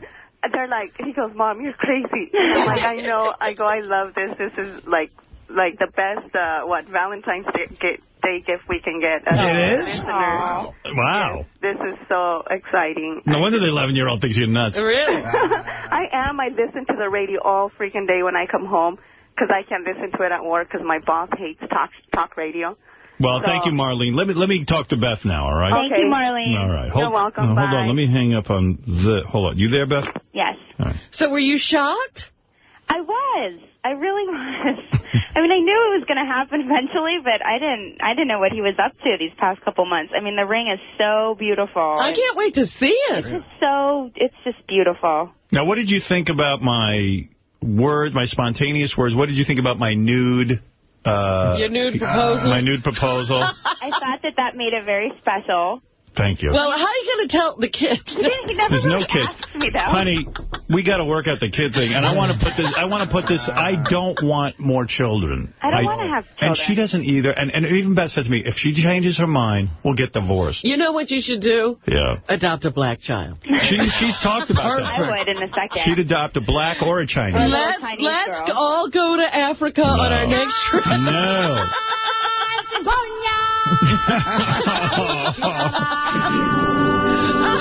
Here's my son. The Lion King. Gandhi. Me love you. All right, enough of that music. You can't hear this. My son just blowgunned me. Are people giving you crap? Oh, but people give me crap. Artie took out the megaphone, is already doing routines. You know what, Howard? This would be only fair. You should adopt the kid who lost his arms for this diamond. Oh, did you make sure it wasn't a conflict diamond? According to this guy, Richie, who sold it to me, says every diamond's a conflict diamond. Of course it is. Because you can't any guy who's getting married is going to be in conflict the rest of his fucking life. Oh, after, but not before. No, he said, no, it is not a conflict diamond. How can they regulate that? They can. At least he told me that. It was nice. What is it, Gary? Can I tell you a conversation I just overheard in the office? Oh, fuck. When you guys are talking...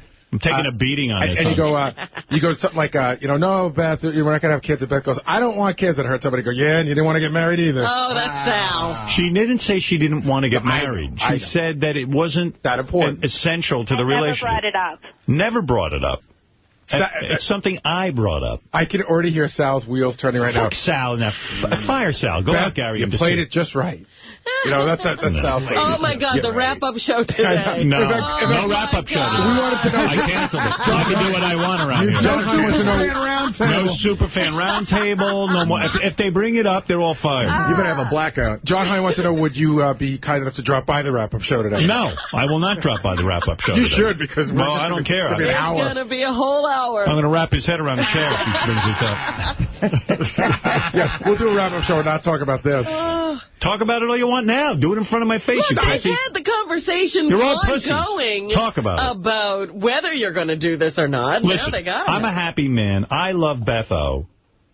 She is everything I could want. We have been together 7 years. We've certainly tested the waters in terms of how we live together, and we have a good time together. This is a wonderful day in my life, and I'm not going to let a bunch of... And you know, who's been telling you, go ahead and do it? What? Who's been telling you that? Well, you haven't been saying... You've been saying... You haven't been saying go ahead and do it. You've been saying you might as well do it because we all know you're going to do it.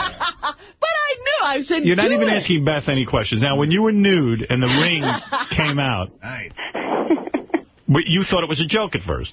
Yeah, I couldn't really comprehend. I couldn't wrap my head around what was going on. There's already a... Because you didn't really say anything. Yeah, did he ask you at all? No. He goes, here's your ring. No, I did not. Tell everyone what I said. He goes, I love you very much. Right. I want to spend the rest of my life with you. Yes. And... I said, would you like to spend the rest of your life with me? You didn't ask a question, though. I did. Doesn't it make you crazy? Wait a minute. I was nervous. She was listening. She didn't listen. She doesn't listen to me. Doesn't it make you crazy?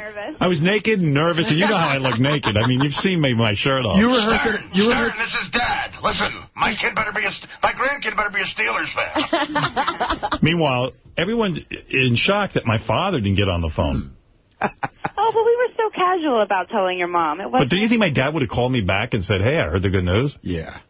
Yeah. Oh. That's what, I mean, I didn't realize it until Robin brought it up. Well, look, I didn't mean to bum you out. Did you call him during Jeopardy or something? But must have. It was around 5:30, right, hon? Yeah, but Jeopardy ends. Come on. Honey. What? Did you tell them what my dad said? Yeah. What did he say? You tell the story. No. How he said just under one, I only have one condition, one... Yeah, he did make a condition. Oh, what was the condition? He said there's a condition if I allow you to marry my daughter. What was that? He says, never call me Dad. I go, dude, you just said the perfect words. Am I allowed to ask the age difference between you and Beth's dad? Like, how old is Beth's dad? He's 4 years younger than me. Stop it. No. Dad is 66, Okay, 65. good. Her dad's 66. I mean, it's fine. not like you guys are contemporaries. Well, he couldn't be your father, but... I'd hang out with him. No, it's always weird when you see, like, a guy who marries a younger woman and then the husband and the dad get together and talk about Sinatra. Right. No, first of all, A, we don't get together. Right. B, he's old enough. Right. You know what I mean? Yeah, He's 66. I know he's a dad. He's like a dad. Yeah. But, you know, your mother must have been ecstatic. Yeah. Oh, she was very, very thrilled. Very thrilled. Are you wearing now, who did you, who else did you're having a lunch today with some friends? No. I just have I just have I wanted her to wear her rock. a ladies' lunch with just a couple acquaintances, but they'll be very thrilled. She needed the ring. To flash my diamond ring with them. There you go. Don't say where you're going because the picture of the ring will be in the paper tomorrow. Nice Steve lunch. Langford will be there. No, we're selling that picture to... Where did you get the rock? To the paparazzi for a lot of money. You should give it to charity. Sell the picture. Yeah. So now, Beth, what does this mean to you? Yeah, what does this mean to you? This means that... I don't know. It hasn't sunk in. By the way, it hit the wire already. Yeah. You're kidding. No. I mean, I don't know what. Well, like the internet. It's going to be something twisted with that Anna Nicole Smith. I know it. All right, question. Everybody's predicting that they'll be saying Howard K. Stern got engaged. Yes or no? Cover the post tomorrow, yes or no? No. Cover the post? No. Not the full cover, but on the cover. Yes, absolutely. On the cover. No. I bet the New York Post. No. I think absolutely. No. It's going to be. It's just a. Shocking. Just a what? It's the Post. The man who said he'd never get married is getting married. I never said Didn't you make the cover when they thought you had? Dude, No. it's so on the cover tomorrow. The Post covers you. The Post covers you pretty heavy, you know. I guarantee you it'll be a small, maybe a small mention somewhere. No. Guarantee it. No. Oh, You're please, wrong. Dear God. At least the There'll be top whole of page 6, like this big article. And everything. No, it'll be a dress. There's no dress. There isn't a dress, but they'll be proposing dresses. I'll wear a dress. Look at the jerk-off they put on today. You got to make it over this. Yeah, I got off murder. I can't wait How to pick do up. you do that? I don't He know. stabs her 24 times, and now he's off? He's I looked free? at it and I said, George Siegel stabbed somebody? Hey, Beth, have you Actually, ever... it looks like George Steinbrenner. Beth, have you ever done any modeling in a wedding dress? Of course she has. Tons. Oh, those pictures will be turning up. No, actually, when Howard and I first started dating, one of those photos turned up in the Globe, I think. Yeah. But now they'll turn up a lot. She did. In fact, some of her biggest clients are wedding gown. Oh, okay, Well, cool. in the past. So if any surfaced, they'd be from a long, long time ago. Anyway, first of all, we're a very low-key couple. And we are not looking for any attention. I'm laying down the law right now.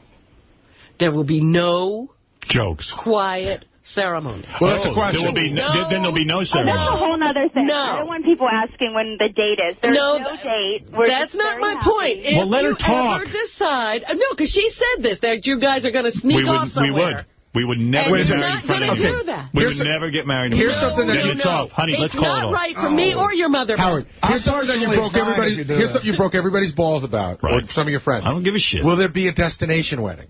What's that? That's where you send everybody to a there won't be a wedding. Right? There won't be a wedding. Beth doesn't want that. I don't even want to think about a wedding. Yeah, we're talking about this is a very long engagement. I'm just telling you, don't even think about anything small. Oh. Oh, I'm not having a wedding. Yes, you are. Party. Yes, you Everybody are. starts out that way. Everybody starts out, you know what, I'm just going to have a party. We don't want that. And then your parents, and then... maybe afterwards we'd have a party. Look at me. You can do anything you want. Look at me. You won't even look at me. I won't look at you. I don't want to look at you. Best wedding I ever been to was the Knights of Columbus in Kearney. You can't force me to look at you. Look at me. All right, go ahead. I'm looking at you. Look at she wants me to look at her, and I won't. Man. Oh, everyone's having a blast with this. Oh, this is so ridiculous. You have? Because I will cry. I promise you. I'll cry at your wedding. Oh, I bet you will. While she's laughing. Yeah, you'll cry tears of joy. This is the most beautiful Valentine's Day of my life. Oh. Thank you, honey. Me too. Except for the one where you give birth.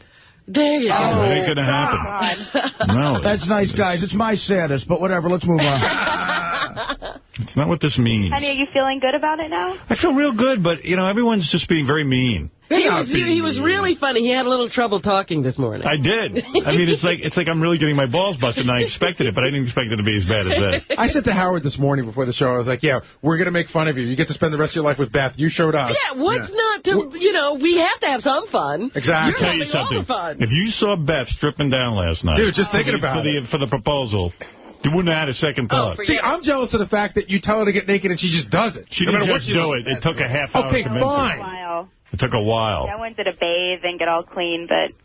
Every time I gave... I said, you could be dirty for this. Every time I gave Dana a gift, she made me put more clothes on. Oh, stop. Stop it. But then we had our sex. We went right into this, like even better. Now, was it different? It was great because when he was on top of me, I had my hand sticking up and I was looking at my ring the whole time. Oh, my God. And she had a very hard orgasm from That's that. hilarious. Did you notice a difference? No, it was nice. It was intense, right? We talked through the whole thing. We were like, it was fun. Howard and I aren't intense, and it was just nice. we had a fun time. It was married sex. It was engagement sex. We've got an amazing sex life. No, We nothing really do. nothing will change, Beth. You won't tell him to... How would she know if anything's I mean, going to I'm change? realistic. The people don't plan it. No, I mean, Whoa. What do you mean you're realistic? Oh, I'm realistic. Things get comfortable, but What? they've only gotten more and more comfortable these past 7 years, but it's only gotten better for us. How much more comfortable are you? Yeah, how much? You're not going to get comfortable like... You want a lot of comfort. You know what? Maybe I'll eat a lot and let my body go. No, I'm I not meant, going to get that kind of... I meant more like, all right, Howard, that's enough chess for this week. Like that sort of thing. No, she I can't make fun do of him all that. the time, but I would never want him to stop. I'm way into chess. Oh, he loves it. I love it. I love him. I love everything about him. Thank you. I love you more than you love me. I I'm giving her I don't think she believes that. I'm giving her another drawer in the apartment. Do you love her? Do you love her more? Do you love her more than you love you? That's right. That's the question. Want to know something? She better hope I love her more than I love me. I don't love myself that much. Oh, stop. Oh, wait, my dad's on the phone. He wants to say something. Wow. Wow, isn't this something? Let my father say something right now. That was a commercial break on television. Howard, you're raining on our parade. Well, I didn't realize it was your parade. 50% of the population is getting divorced. It's become a way of life. Oh, geez. Now, wait this a second. is not the way you want to start Dad, a conversation. what do you mean 50% of the population is getting divorced? There's no reason to get excited about it. Oh, Dad. Are you sure you want this out on the air? Who's happy about a divorce? Nobody is. No, of course not. You've got to take care of the children if you don't want to be aborted. Oh, what? The joke. Oh, what? Do you think it was for real? No, you did? Beth was probably like, oh, wow, your father really doesn't like me. No. Exactly. You're 100% right. Oh, my God. It's a nightmare. You can calm down. What is that, Dad? That's my position. All right. Well, then you got to do your time. Hey, that's the way you feel. Do you want me to... makes me very unhappy, but this is the way the society is functioning now. All right. Well, listen, what can I do about it? How do they find these on our parade. Do you want me to not go through with this? Yes. All right. Thank you. Oh. All right. Bye-bye. I'm wrong. Yes. Wow. Oh, well. Yank my chain. I'm not yanking your chain. It's not a joke. Thank you, Dad. I liked Howard. Sal having a field day back there. Absolutely. But the engagement ring is very beautiful. Oh, my I can't wait to see it. Yeah. You know what? It's not it's not obnoxious. Uh-huh. It's just, it's a tasteful ring. It's very tasteful and just, it's something I'm very excited to wear every day. Wow. It's just beautiful. She was not even sure she wants to take it off when she bathes. Well, lots of people don't. I have to go to the gym. I should take it off, right? Yeah, you don't want to do that. Right. It's so sad. I just got it. Well. You can't wear it to work out. No. You know. Can't get a sport engagement ring? Like a faux to wear to the gym? Something to like for from the Nike. gym. You got to be careful. Like, I had a buddy who made his wife take off her engagement ring every time she went to a drug deal. Oh. You got to be careful around shady characters. I'll remember that next deal. Well, there it is. Congratulations. Thank you. Thank you, hon. Thank you. Can I just make one comment? Sure. Your dog was screaming in pain because of the horrible ice that's out, or the salt that's outside. If there's anyone knows any information about that humane salt that we can distribute on the Upper West Side, let me know. You know, I tried a couple of years ago to get something going about this. Yeah, I remember you talking about that. They put down this salt. They can use... It's corrosive. Yeah, they could use humane salt, but the dogs, it eats through their paws. Right. And then she sits in it because it hurts her paws and it gets all over her... coat and everything, you gotta bathe underside. It gets her vagina. Her vagina. Oh, my goodness. Squealing. It's horrible. So what can we do about it? I know that there's a humane salt out there. There's a salt that they use in the airports that is not destructive to the animals' paws. So I'm trying to, I want to find out more about it. Why are they using it at the airport? There's a lot of people walking dogs at Newark Airport. That is ridiculous. They're flying. And they don't want it near the airplanes. So there's something about that type of salt that... You mean they don't want it corroding the airplanes? Right. So yeah, they care about the airplane tires. Why do you think that, you know, New York is filled with liberals? Why the hell wouldn't they... You know, care. But every year they use cheaper. That. Yeah, right, it's got to be a money other stuff. They use that salt. It even rips up the roadway, so they have to spend millions on repairs. And the children in their strollers, it splashes up, and don't tell me it doesn't get in little kids on their hands and their eyes. It's not just pets, it's everyone. It's people walking with their heels on and coming in their apartments, and kids crawling on the ground with salt from their parents' shoes. That's right, Beth. So learn this lesson when you're walking your baby carriage in a couple of years. Stop it, man. That's not even funny. I mean, what the fuck is wrong with you all of a sudden? Well, I'm just saying, the salt with the baby, she's making a good point. She's thinking baby. Why don't you leave, Artie? Don't you have to go? Don't you have a Fox deal? There's cupcakes out there. I thought they were taking you away from the show. All right. The only thing that takes me away from the show is God. Actually, Beth, I was listening to something this morning. There is I I think in New Jersey, they have gone to a different type of salt that isn't corrosive, and it's made of something different. It's less harmful, and even to the roads and everything. So you maybe want to look into that. I have to. If anyone's listening who knows anything about what I can do, please. Like, well, why isn't there some congressperson that could fix all this shit?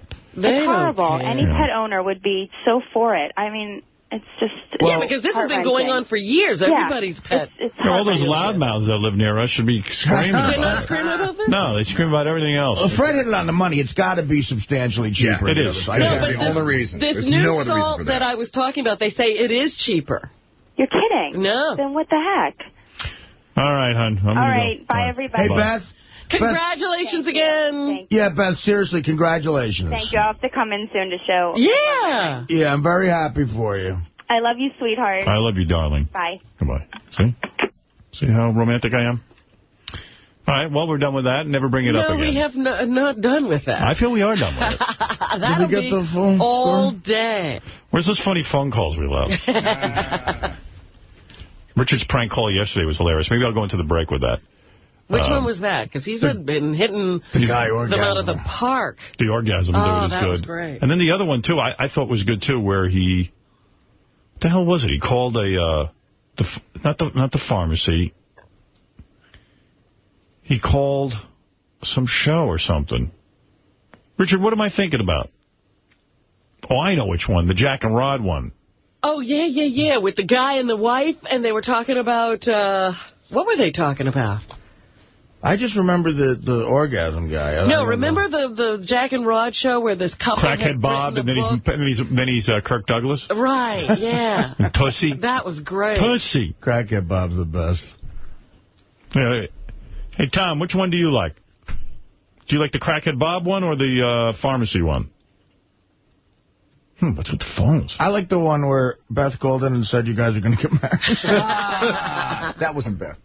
What do you think, Richard? What do you think of me tying the knot? It's great. I can't wait for the bachelor party. That's what I'm psyched for. I might not bathe for 3 weeks before. Yeah. That's me the party of the year. Dude, you're gonna get ossified drunk. I know your move now. By 6 o'clock, you'll be embarrassing. Yeah, really, you got to calm down. Yeah, it's every party. You're the same. Why is that going to be such a big deal? It's not fun to be with you. Hey, Tom, you there from Pompano? You got it, man. I'm here, Howard. Congratulations. Thanks. What's the what was the phone call you want to hear? I was calling in to just say, that one at the pharmacy yesterday is one of the funniest bits I've ever heard in my life, man. I was eating Pop-Tarts. I'm like, just lost them, man. All right, I'll play that one. That's the orgasm. Excellent. Right. Yeah. And the beautiful Robin, happy Valentine's Day to you. Feel better. Y'all have a great day. Thank you. Yeah, happy Valentine's Day, Robin. Thank you. Maybe Mr. X will pop the question. Please. No? You would say no? No, don't pop it. If I put chocolate on my balls, would you look at them, Rob? What will Mr. X, how will his reaction be to this? I'm sure... well, I've been telling him this was going to happen. I prepared him for this. Mr. X needed preparation. Will it scare him off? Scare him off from what? From, having to ask you or anything? Oh, please. No. She doesn't want to be married. She would reject his proposal. I think you might. No. Would you take it? No. You would say no? There's no reason for any of this. You would turn down a beautiful diamond ring? I'd have trouble turning down the diamond, but I couldn't take an engagement ring. Wow. That's what I said to Beth. Think of it as just as a beautiful ring. Exactly. Let's not get crazy. With Dana, I was running out of... You said it meant something. You said we're spending the rest of our lives I mumbled it, though. I mumbled it. It's a perfect circle. Remember Bubba's Preacher? It's a perfect circle. Touch that when it ebbs and flows. Touch my balls when it ebbs and flows. With Dana, I was running out of parts of her body to give her a ring, a piece of jewelry. That's what happened to me. I was like, you see this diamond? That's what happened. That's what happened elbow. to me. That's what happened to me. Yeah, right. But you had bought her a ring before, right? Yeah, I bought her another ring. Yeah, but they're not like engagement ring. Yeah, Howard, you got to have Bubba's Preacher at your wedding. Yeah, I'm not having a wedding. You slipped it onto the third finger of the left hand, did you? I guess I did. I don't know. Howard, you are a gregarious Jew boy. This is a porno tape of a guy coming very loudly. This is the best. Yeah, and Richard took it and made a phony phone call. This is the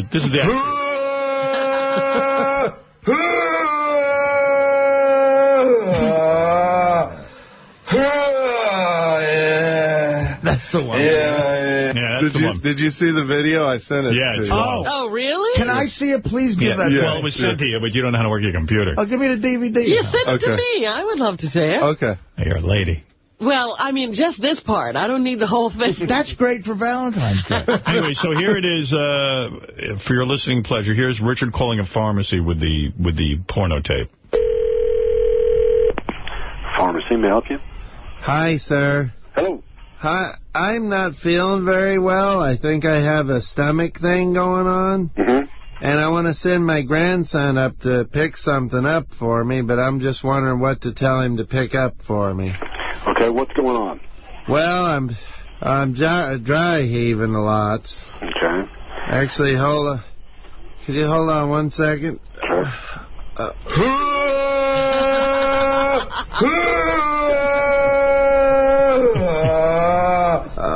I'm still just dry heaving up a storm.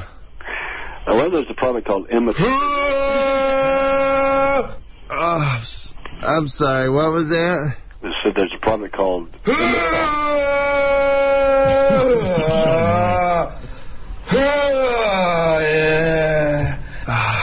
I can't eat or keep anything down. Well, you'll take... What? You'll take 2 tablespoons of this. Go ahead. 2 tablespoons, no water.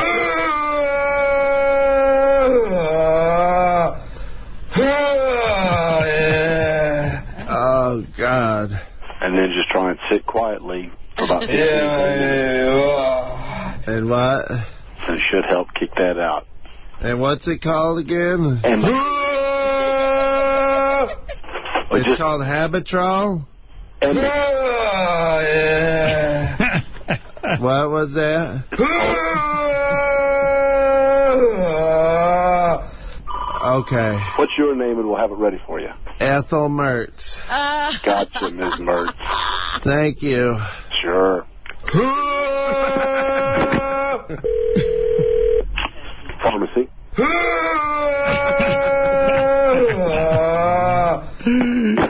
All right, we'll be back. What's your name? Jim Loudcomer? There's a couple of songs I did with that guy screaming, if you want to hear them. Are they? They're on the bottom of GP1 in yellow. All right, GP1 in yellow. The 2 ones on the bottom.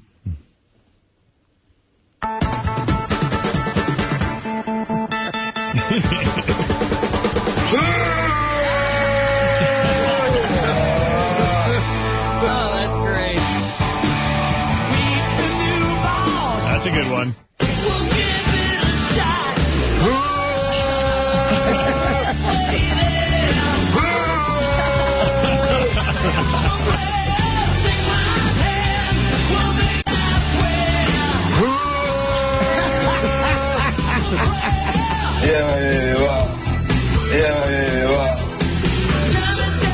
Do you guys want to see the video of the guy who screams? Yeah. Oh, yeah, where is it? All right. What do you think he's doing to her? He's actually he's beating off on her face. Is that what it is? Yeah, there it is. Oh, my God. Wait, you need the audio. God. It's hardcore. No audio?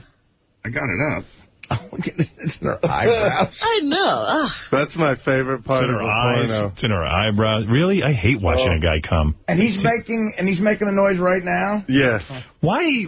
Honestly, I think you might be gay. I mean, why do you want to see a guy shoot his load? It's just something about it's hot. I mean, they make videos of like an hour of nothing but that. But you're staring at And you love that. Is that when you come? Is that like when you're staring at the guy's I line it up to where I finish at the exact same time. Yeah. Wow, do you do that? Well, you know, it's like with porno to me, that's why certain guys say that heterosexual porn with a guy and a girl is better than even girl on girl.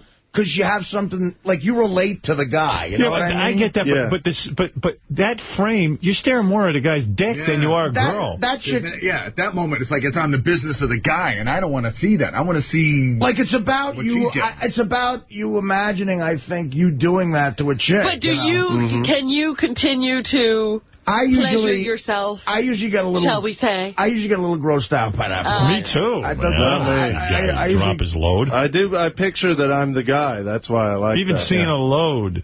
I think you're picturing you're the girl and you're getting it on your face. All right, we got to be taking a break right about now, and then we'll come back and do some more on this very, very romantic... A special day. A special Valentine's Day, right after these words. Valentine's Day special. Yeah, oh boy. The Howard Stern Show presents The lost episode of Star Trek.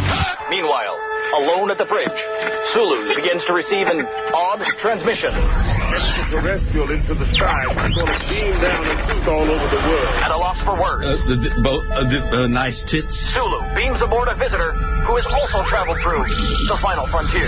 This is Riley Martin, friend of the gay community. The Cassini rocket started taking pictures of the mothership out near Saturn. I gather that they're gay. Well, let me tell you something. Oh, my. This is a revolution, people. Time is out for the bullshit. Beam me up to the Howard Stern Show. You're listening to the Howard Stern Show. I love when she says the N-word and then goes, oops. That's the best. Yeah, I love that. Oops. Ah, yes. Well, good morning, everybody. See, I think we should be playing, like, romantic music in there and out of every break. Well, fortunately... And it's the Howard Stern engagement special. Have you thought of a wedding song? Fortunately, Fred is playing the music, not you. My friend, Fred. Come on, Fred. See where Fred's loyalties lie. Where's the music songs? I mean, the engagement songs. Where's the Take This Ring? You're sick, you can go home, you know. Take this ring and shove it. It's just wrong. Say, may your first child be a masculine child. It's Just Wrong contest is brought to you by HotMovies.com. Enjoy the best in adult movies for 10 cents a minute. Get in, get off, get out. HotMovies.com. Hey, the guys in the office came up with a little game. I don't know if you're ready to play. Go ahead. It's called the Beth O. Ring game. All right. Okay. So the cost of the ring, was it more or less than your Christmas gift to Ralph? Oh, so more. Okay. Was it more or less than the cost of the car you bought Robin? I'm not saying. You go ahead. Was it more or less than the price of the first house you ever owned? You know, I actually did that math. Was it more or less than the size of the contract that Jackie walked away from? Oh, well, Jackie walked away from a hefty contract. Was it more or less than any of your daughter's bar mitzvahs? No, I don't know. I don't want to really get into that. But very good game. Thank you. All the games. I can't wait. More games. More games. Bring on the games. Lisa G is here from the Howard 100 newsroom. Oh, you know she's going to be on this. Oh, she's already out there interviewing people. Interviewing. Lisa G from the Howard 100 newsroom. What do you have for us today? Team coverage. Team coverage. I am so upset at myself. Why? Because yesterday when I walked in here, the day before Valentine's Day, I wanted to ask you, so what are you doing for Valentine's Day? And you didn't. No, because of the whole thing last year with the jewelry, so... So you win. I hope you're happy. You can never be, taken off a story. You got to go for it. All the news all the time. Well, you don't have to make a big deal out of this. This is something very nice that happened, and, it's a very lovely thing, and that's it. There's not much to report. Go look into Elliot Offen or Crazy Alice or High Pitch Eric. No. Yeah, what kind of setting is it in? Are there diamonds around the stone or baguettes? Yes. Oh. And a parfait. What? You know, it's Pave. Oh, my God. Oh, I know it probably. Pave. Oh, it's beautiful. Parfait. It's a parfait. Party of parfait.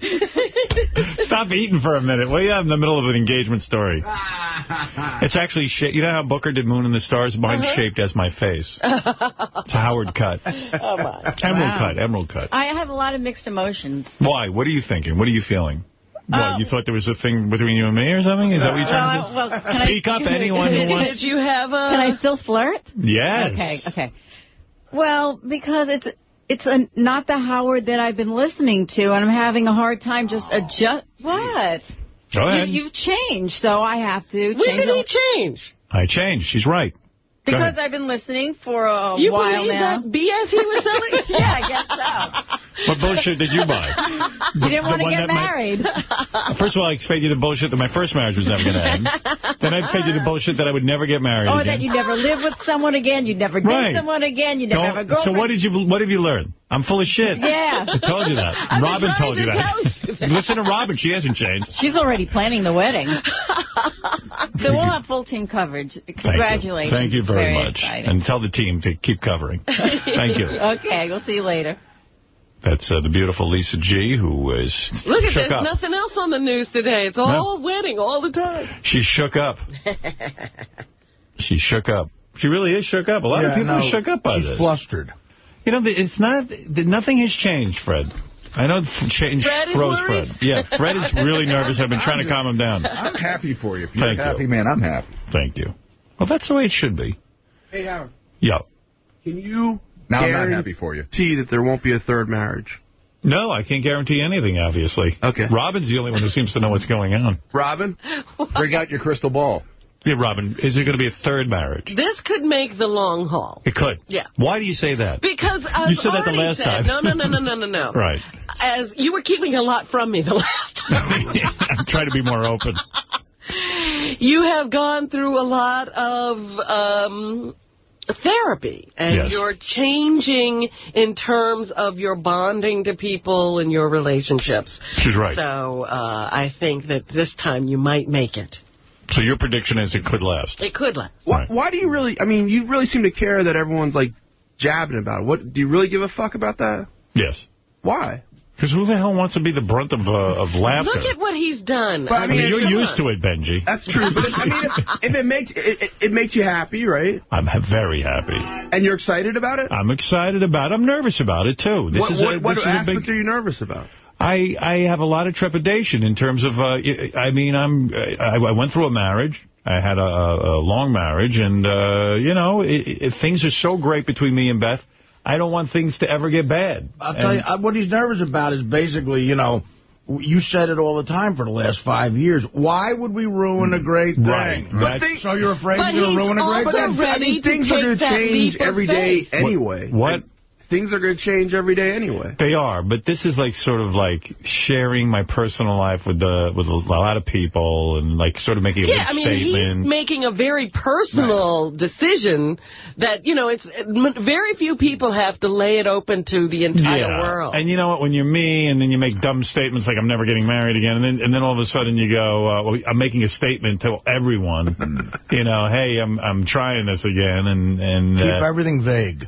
Yeah, it's just weird. It's like it would have been a lot easier not to do this. You know what I mean? But there's something inside of me that said, this is what I want to do, and I'm willing to take that leap of faith. You have my blessing. Thank you. Oh, God, help us. I like Benji right now. I'm glad you got Benji's blessing. Well, it was very important to me.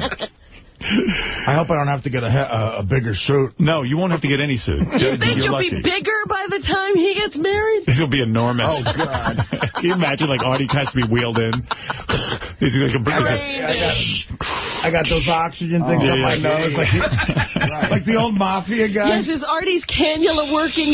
His tubing is kinked. I said to you know why I want to get married? I said to Beth, before Artie dies, I want to. Yes, you want to. That better be next month. The wedding. I said I want him there while he's in reasonably good shape. I can make it down the aisle. Do you think, but you know, like I would predict, and I don't know for sure, I haven't discussed this with Beth, that it would be a very long engagement. Like I don't think there's any big plan.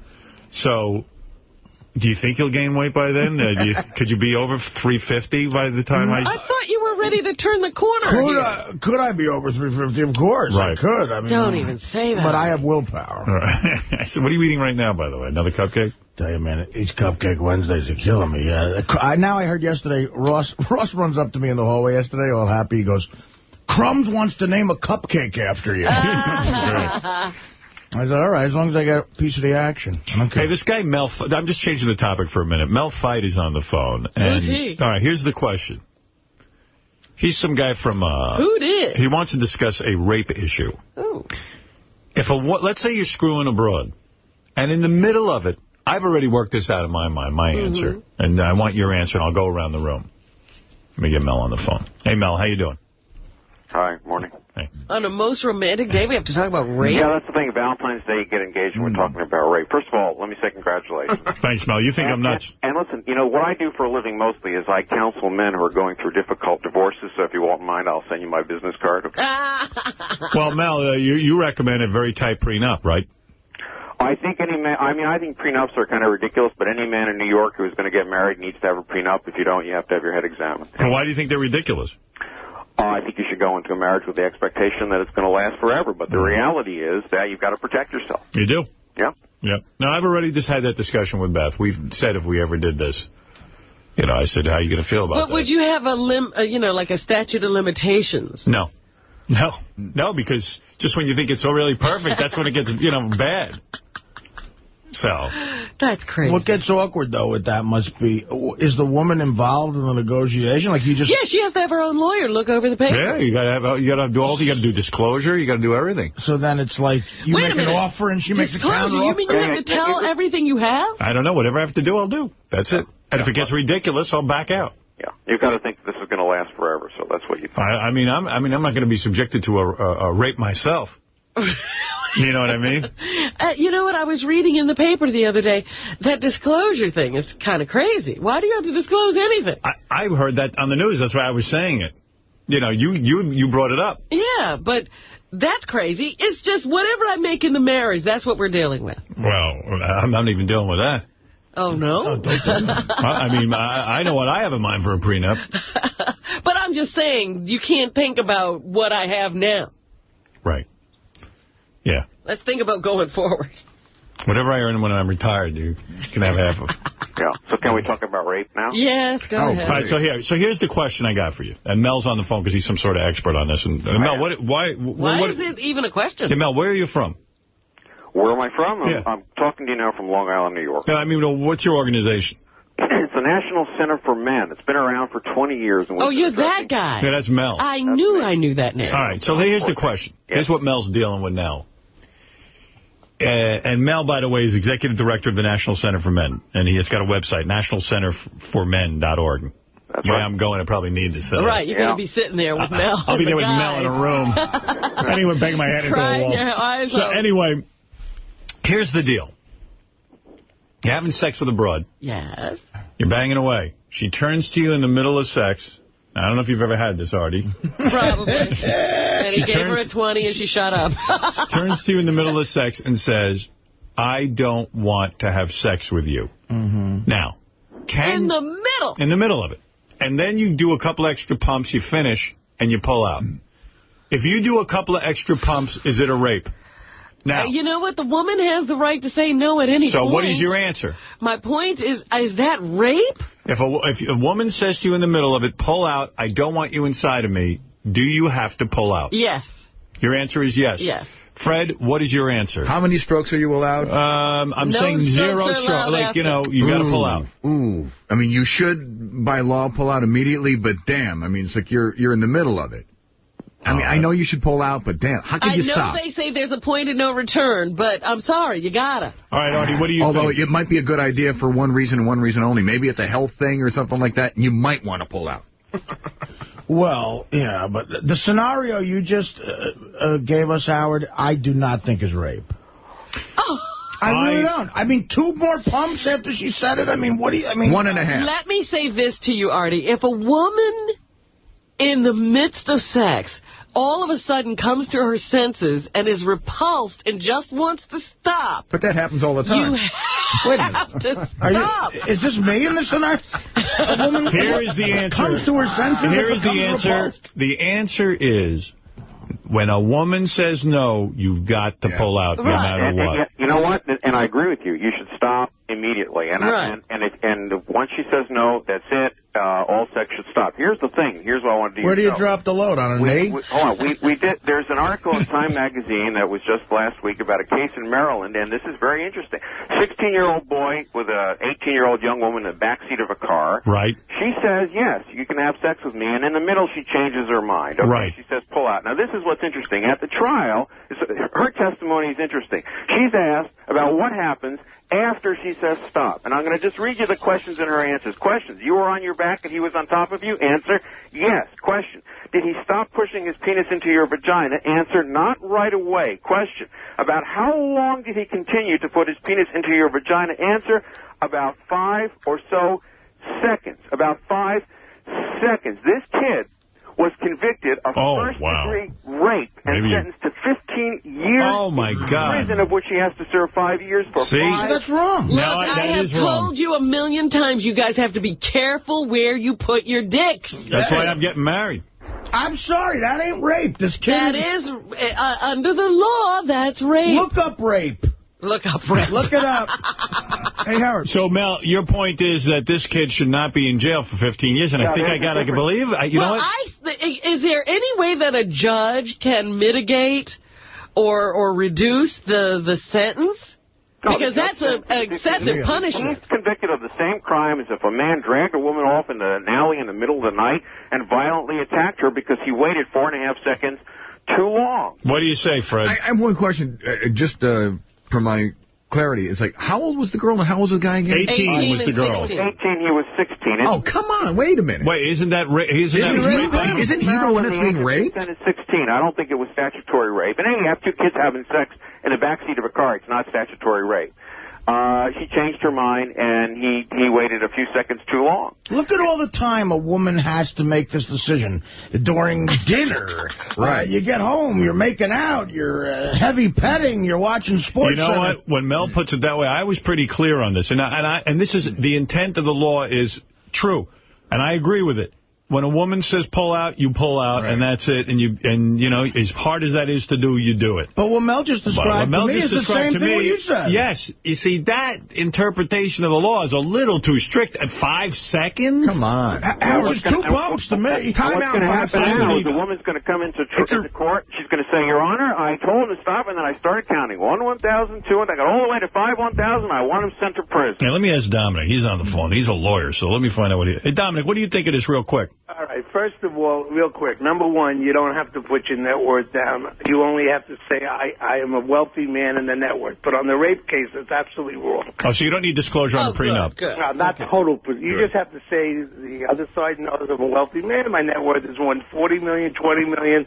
That's it. You don't have to list every asset. Number two, I had a K-Rock case. I think Gary may remember it.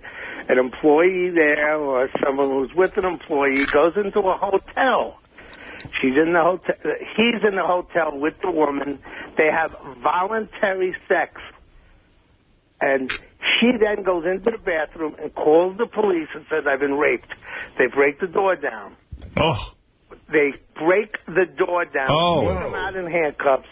And my investigators find out she's done this to a lot of men. But now to the question of pulling out. Absolutely not under the law. The rape must be intentional. Nobody would ever be convicted if they had a lawyer who could speak English of in the middle of the sex act, and I've had numerous cases like that. In that case, I will bet you it was a statutory rape. And the fact that they're in the backseat... But it can't be statutory because the boy was the 16-year-old. Oh, well, then something's not right. They didn't believe the story. They didn't believe his story. Somebody tried it wrong. When their people are initiated the sex act, it can never be a rape because the rape requires the entering. When the penis enters, that's the sex's beginning. Yeah. It doesn't even require like you knew that, Artie. I've heard that. I've heard that. Well, hey, Mel. Mel, so how the hell did the lawyer blow this case? No, that's not what's happening now. What's happening now is that courts and legislatures around the country are saying that if you're inside her and she changes her mind, you've got to get out. And you know what? It doesn't have to be force. It's force or fear. If she says, wait a second, if she says, I was afraid, she doesn't have to have any evidence about why she was afraid. Maybe it was bigger. It's rape. But you know what? It also depends on the charge to the jury, doesn't it, Dominic? Every juror, or most jurors, have a daughter. But guess what else they have? Sons. They have a son. Right. And a juror has a nephew, and another juror has a grandson. And we all know the minimum rape sentences. You are correct that the rape statutes are such that they're getting draconian in their punishment. You cannot sentence less than X amount of years. And I'll just give you one quick story, and Howard will remember this because we discussed it before. Bill Stanton and I worked on a case where a guy brings a girl over from China, brings her into an army base, has sex for her for 3 days, and then at the end of it she says, you're marrying me, right? And the guy says, no, I'm not marrying you. And she goes right downstairs, calls the police, says, this guy's been raping me. They arrest him. And Bill Stanton, the investigator, I hire him, and we get this same woman to come back from China, put her in a hotel room, video cameras in the room, where she admits she shakes men down, and I got an acquittal. So can you imagine? Yeah, but that costs money. This kid probably didn't have any money. Well, you know what? I find there are a lot of men wrongfully accused of rape, but I have never heard of a rape case where they voluntarily start the sex act, and she can always, I mean, you could take it to the absurd. You mean, what if he starts to have his orgasm and she says stop? Yeah, he should stop in the middle? Well, let me ask you something. Yeah, well, Dominic should read the article in Time magazine just last week because men are being convicted for 5-second delays. That's what's happening. Wow. And I don't even understand how a 16-year-old boy and an 18-year-old girl, it isn't called statutory rape on the girl's part. I think the age of consent in Maryland is 16. That's what I've been told. Why. But I have to tell you that rape is, it's like a pendulum. In the old days, we never convicted, then we convicted all the time. It's starting to come back in the middle. Dominic, how do you explain this Time magazine article, then? Based on everything you say, this kid should never have gone to jail. I agree with you. Well, if I remember correctly, I read magazines all day long, wasn't there alcohol or pot involved also? They may have been smoking pot. Does that make it rape? Wait a second. What difference does it make if they were smoking pot? If he introduces the narcotics to the relationship, and they call pot a narcotic, they may feel that the initial entry was clouded. The jury may have thought that this kid was a fast talker or a smooth talker. The fact is she admitted at the trial, and she said yes, and the issue was about the 5 seconds. That's what the issue was at trial. So, Mel, what are you doing about all this? He's sitting with his group yelling and screaming. We're trying to raise public awareness about it. I think it's ridiculous. All right, well, you raised it today. I'll tell you, I'm aware of it now. And, Dominic, I want you looking into this absurd case. Yeah, maybe you want to go get involved. You and I could never be in this problem.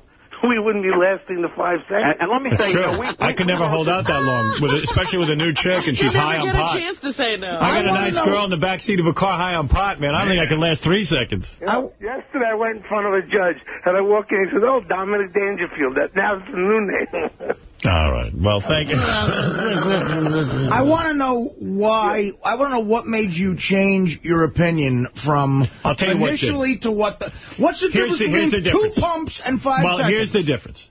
When it's a theoretical question, if I'm with a woman in bed and she says to me, "Howard, I don't want to have sex anymore.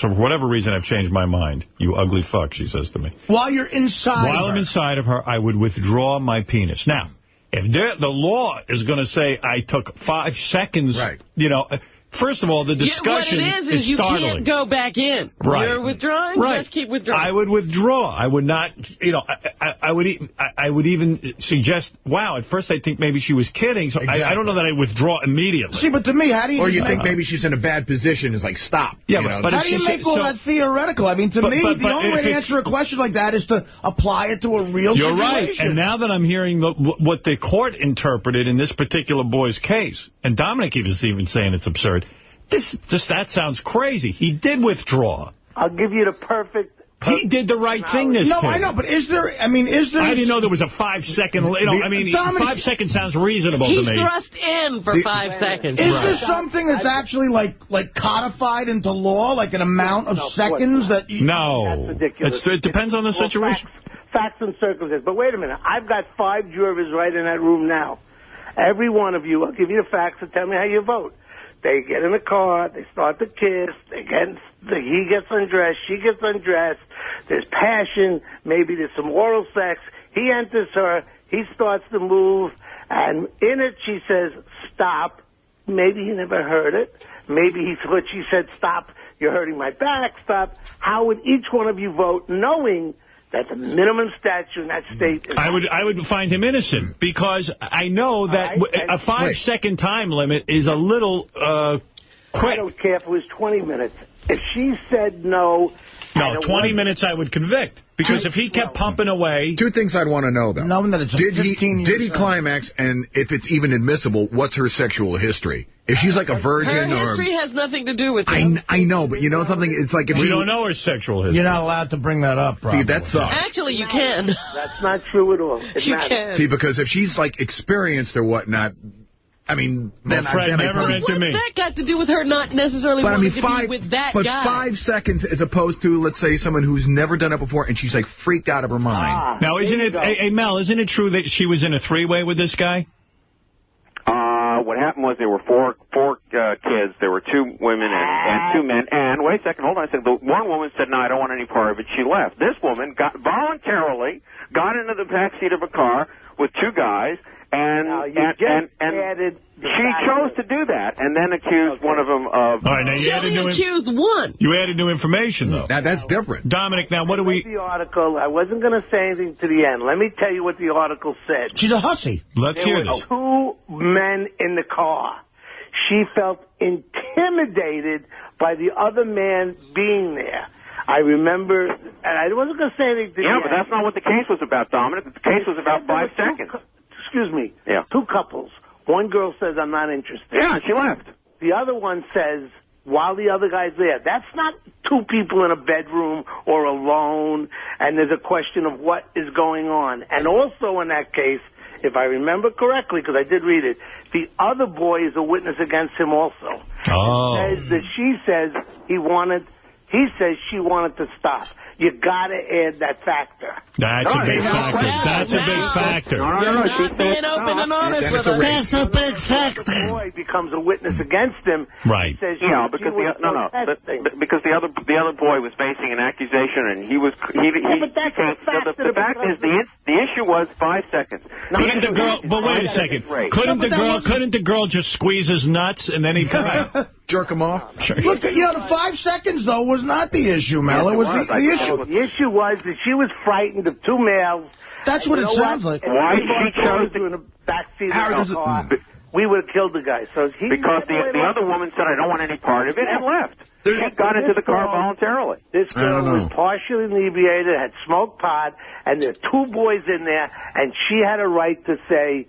She had a right at first. She may not even know what was going on. You left out the most important factor. 2 men. Not 1. Not 2 people in a bedroom. But the guy did pull out. Rape? No one forced her into the car, Dominic. She chose to go into the car. There's another big factor. That's not the issue. Listen, no woman ever has sex with me that doesn't object. Goodbye. All right, thank you. And Mel, listen. Yeah. You brought up an interesting topic. We can't get to the bottom of it because, quite frankly, none of us know what we're talking about. Well, no, this is not the case he originally put. Yeah, it's way different now. Yeah, well, Benji handed me a note, or Fred did, and Benji did, and looked it up and said there was a 3-way. So but there's more to it, too. She also said to the guy, because he said, "Listen, I don't want to rape you," because everything had stopped, and he's like, "I want to hit it. I want to have sex." And he's like, "I don't want to rape you." And she said, in effect, "Well, fine," and she said she was scared, but as soon as I say stop, you have to stop. I see. All right, well, this is a confusing case. Also, it looks like Marilyn reversed it, and so I don't. If Mel's still there, I think Mel's here. I'm here. What? Didn't Marilyn reverse the decision? The Maryland court, the appellate court, came to its senses and said. And sent it back. But the kid is still in jail as far as I know, and this is being appealed to the Maryland Supreme Court. And the legal issue, despite what Dominic says, is the 5 seconds. In fact, I think it goes even worse that the Maryland appeal court is in effect saying that you can't be raped once it starts. Yeah, the Maryland court is wrong, I think. In fact, I think that if a man is inside a woman and it goes on for 10 minutes and she's saying, "Please stop, you're hurting me," and he doesn't stop, I think that's rape. Me too. I should go to jail. Me too. A 5-second limitation is crazy. 5 seconds is a reasonable amount of time. No, it's not. Count it out. All right, 1, 2. All right, chick goes, stop. Howard, stop, 1, stop. 2, 3, 4, 5. I'm out. It's nothing. It's I'm nothing. out. You can I'm not even pumping say, away. I'm just kind of like, whoa. To tell you the truth, and Benji, it also depends on how vigorously she's saying it. The shape I'm in right now might take me 12 seconds. Like I started the out process. Well, if she screams, it's my fault. If she screams stop, then 5 seconds. Here's a warning to everyone. Just get the fuck out if a girl says get out as fast as you can. Like head for zero. Mel, stop fighting and just say to guys, get out. Right. Yeah, I think you should get out. I think you should get out before she Mel is saying that. Yeah, get out before you start. I would know if Beat off. inside a woman if she was feeling discomfort or pain. I would just know it. I would get out. I think a man should stop. Well, Mel, you must be very large if you're worried about discomfort and pain. Yeah, but the point is that I've been in a situation where I said to a woman stop and she didn't stop. Never thought that she should go to prison because she was enjoying herself too much in bed with me. This is ridiculous. All right, you make a good point, Mel. Executive Director of the National Center for Men. Check out Mel's website at nationalcenterformen.org if you want to get involved. Well, maybe men should start complaining more. Yeah. We're going to get together through Mel's website and complain about you broads.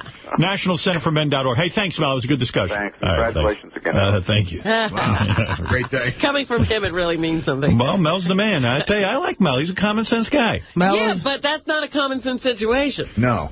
Mel is claiming that... Nothing is. Mel is claiming there were women who... he said stop, and they couldn't stop fucking him. That's what he says. He sounds like a stud. Mel was on one time before, I think, where... I don't know if I have it right, but didn't he advocate, like, having a contract for sex? Like, before you have sex, you should make a contract. He's right. He's probably a smart get it. But again, that was kind of weird because he changed the entire situation in the middle of it. It was a totally different scenario. Well, he has an agenda. Yeah, he's angry at women. Yes, thank you, Robert. As we all are.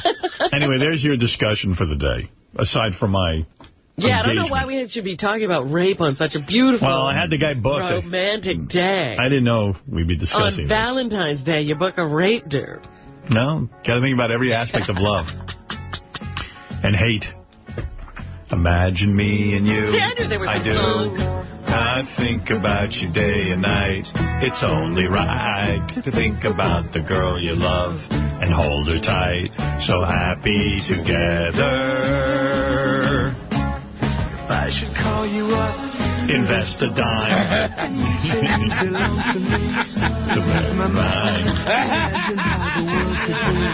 So very fine. These cats went through a few divorces, too.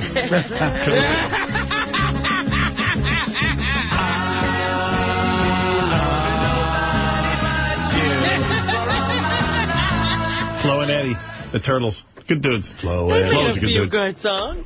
Eddie didn't like me so much, but Flo did. There's another one. Coming at ya. How deep is your love? Evidently deep enough to get out in 5 seconds. I hope at your wedding, the waiters are going to bring me food. I'll make sure. How deep is your love? Yeah. What's up?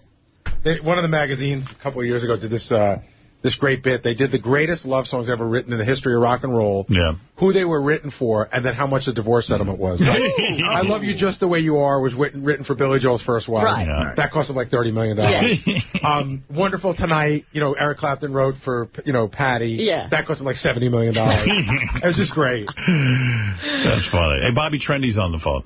That's good. Hey, Bobby, I see you getting interviewed everywhere over the Anna Nicole thing. Yep, it is a story of the year. What the heck happened, people? You know what's weird, Bobby? I used to watch the show with you on it. Mm-hmm. Those two hated you, Anna Nicole and Howard. She didn't. Howard did. He really? didn't like anyone around her. I thought that Anna Nicole was bad. Well, he was always making her upset about whatever was going on and telling her it wasn't working out. So then she it was never her mouth that ever said anything. It was always Howard, and his... That's not true, Howard. What? He should have been out there chasing ambulances, not decorators. We have a clip, and Anna Nicole talks about how bad she thought Bobby was. Really? All right, let me hear it. You're forgetting. You see, this is what happens in death. Because I think I was watching on TV the other night, and I was like, wow, Bobby's like the grieving, friend. The widow. And by the way, you were dressed beautifully. Oh, thank you. Was I visually stimulating? Oh, absolutely, Bobby. One can't take their eyes off you.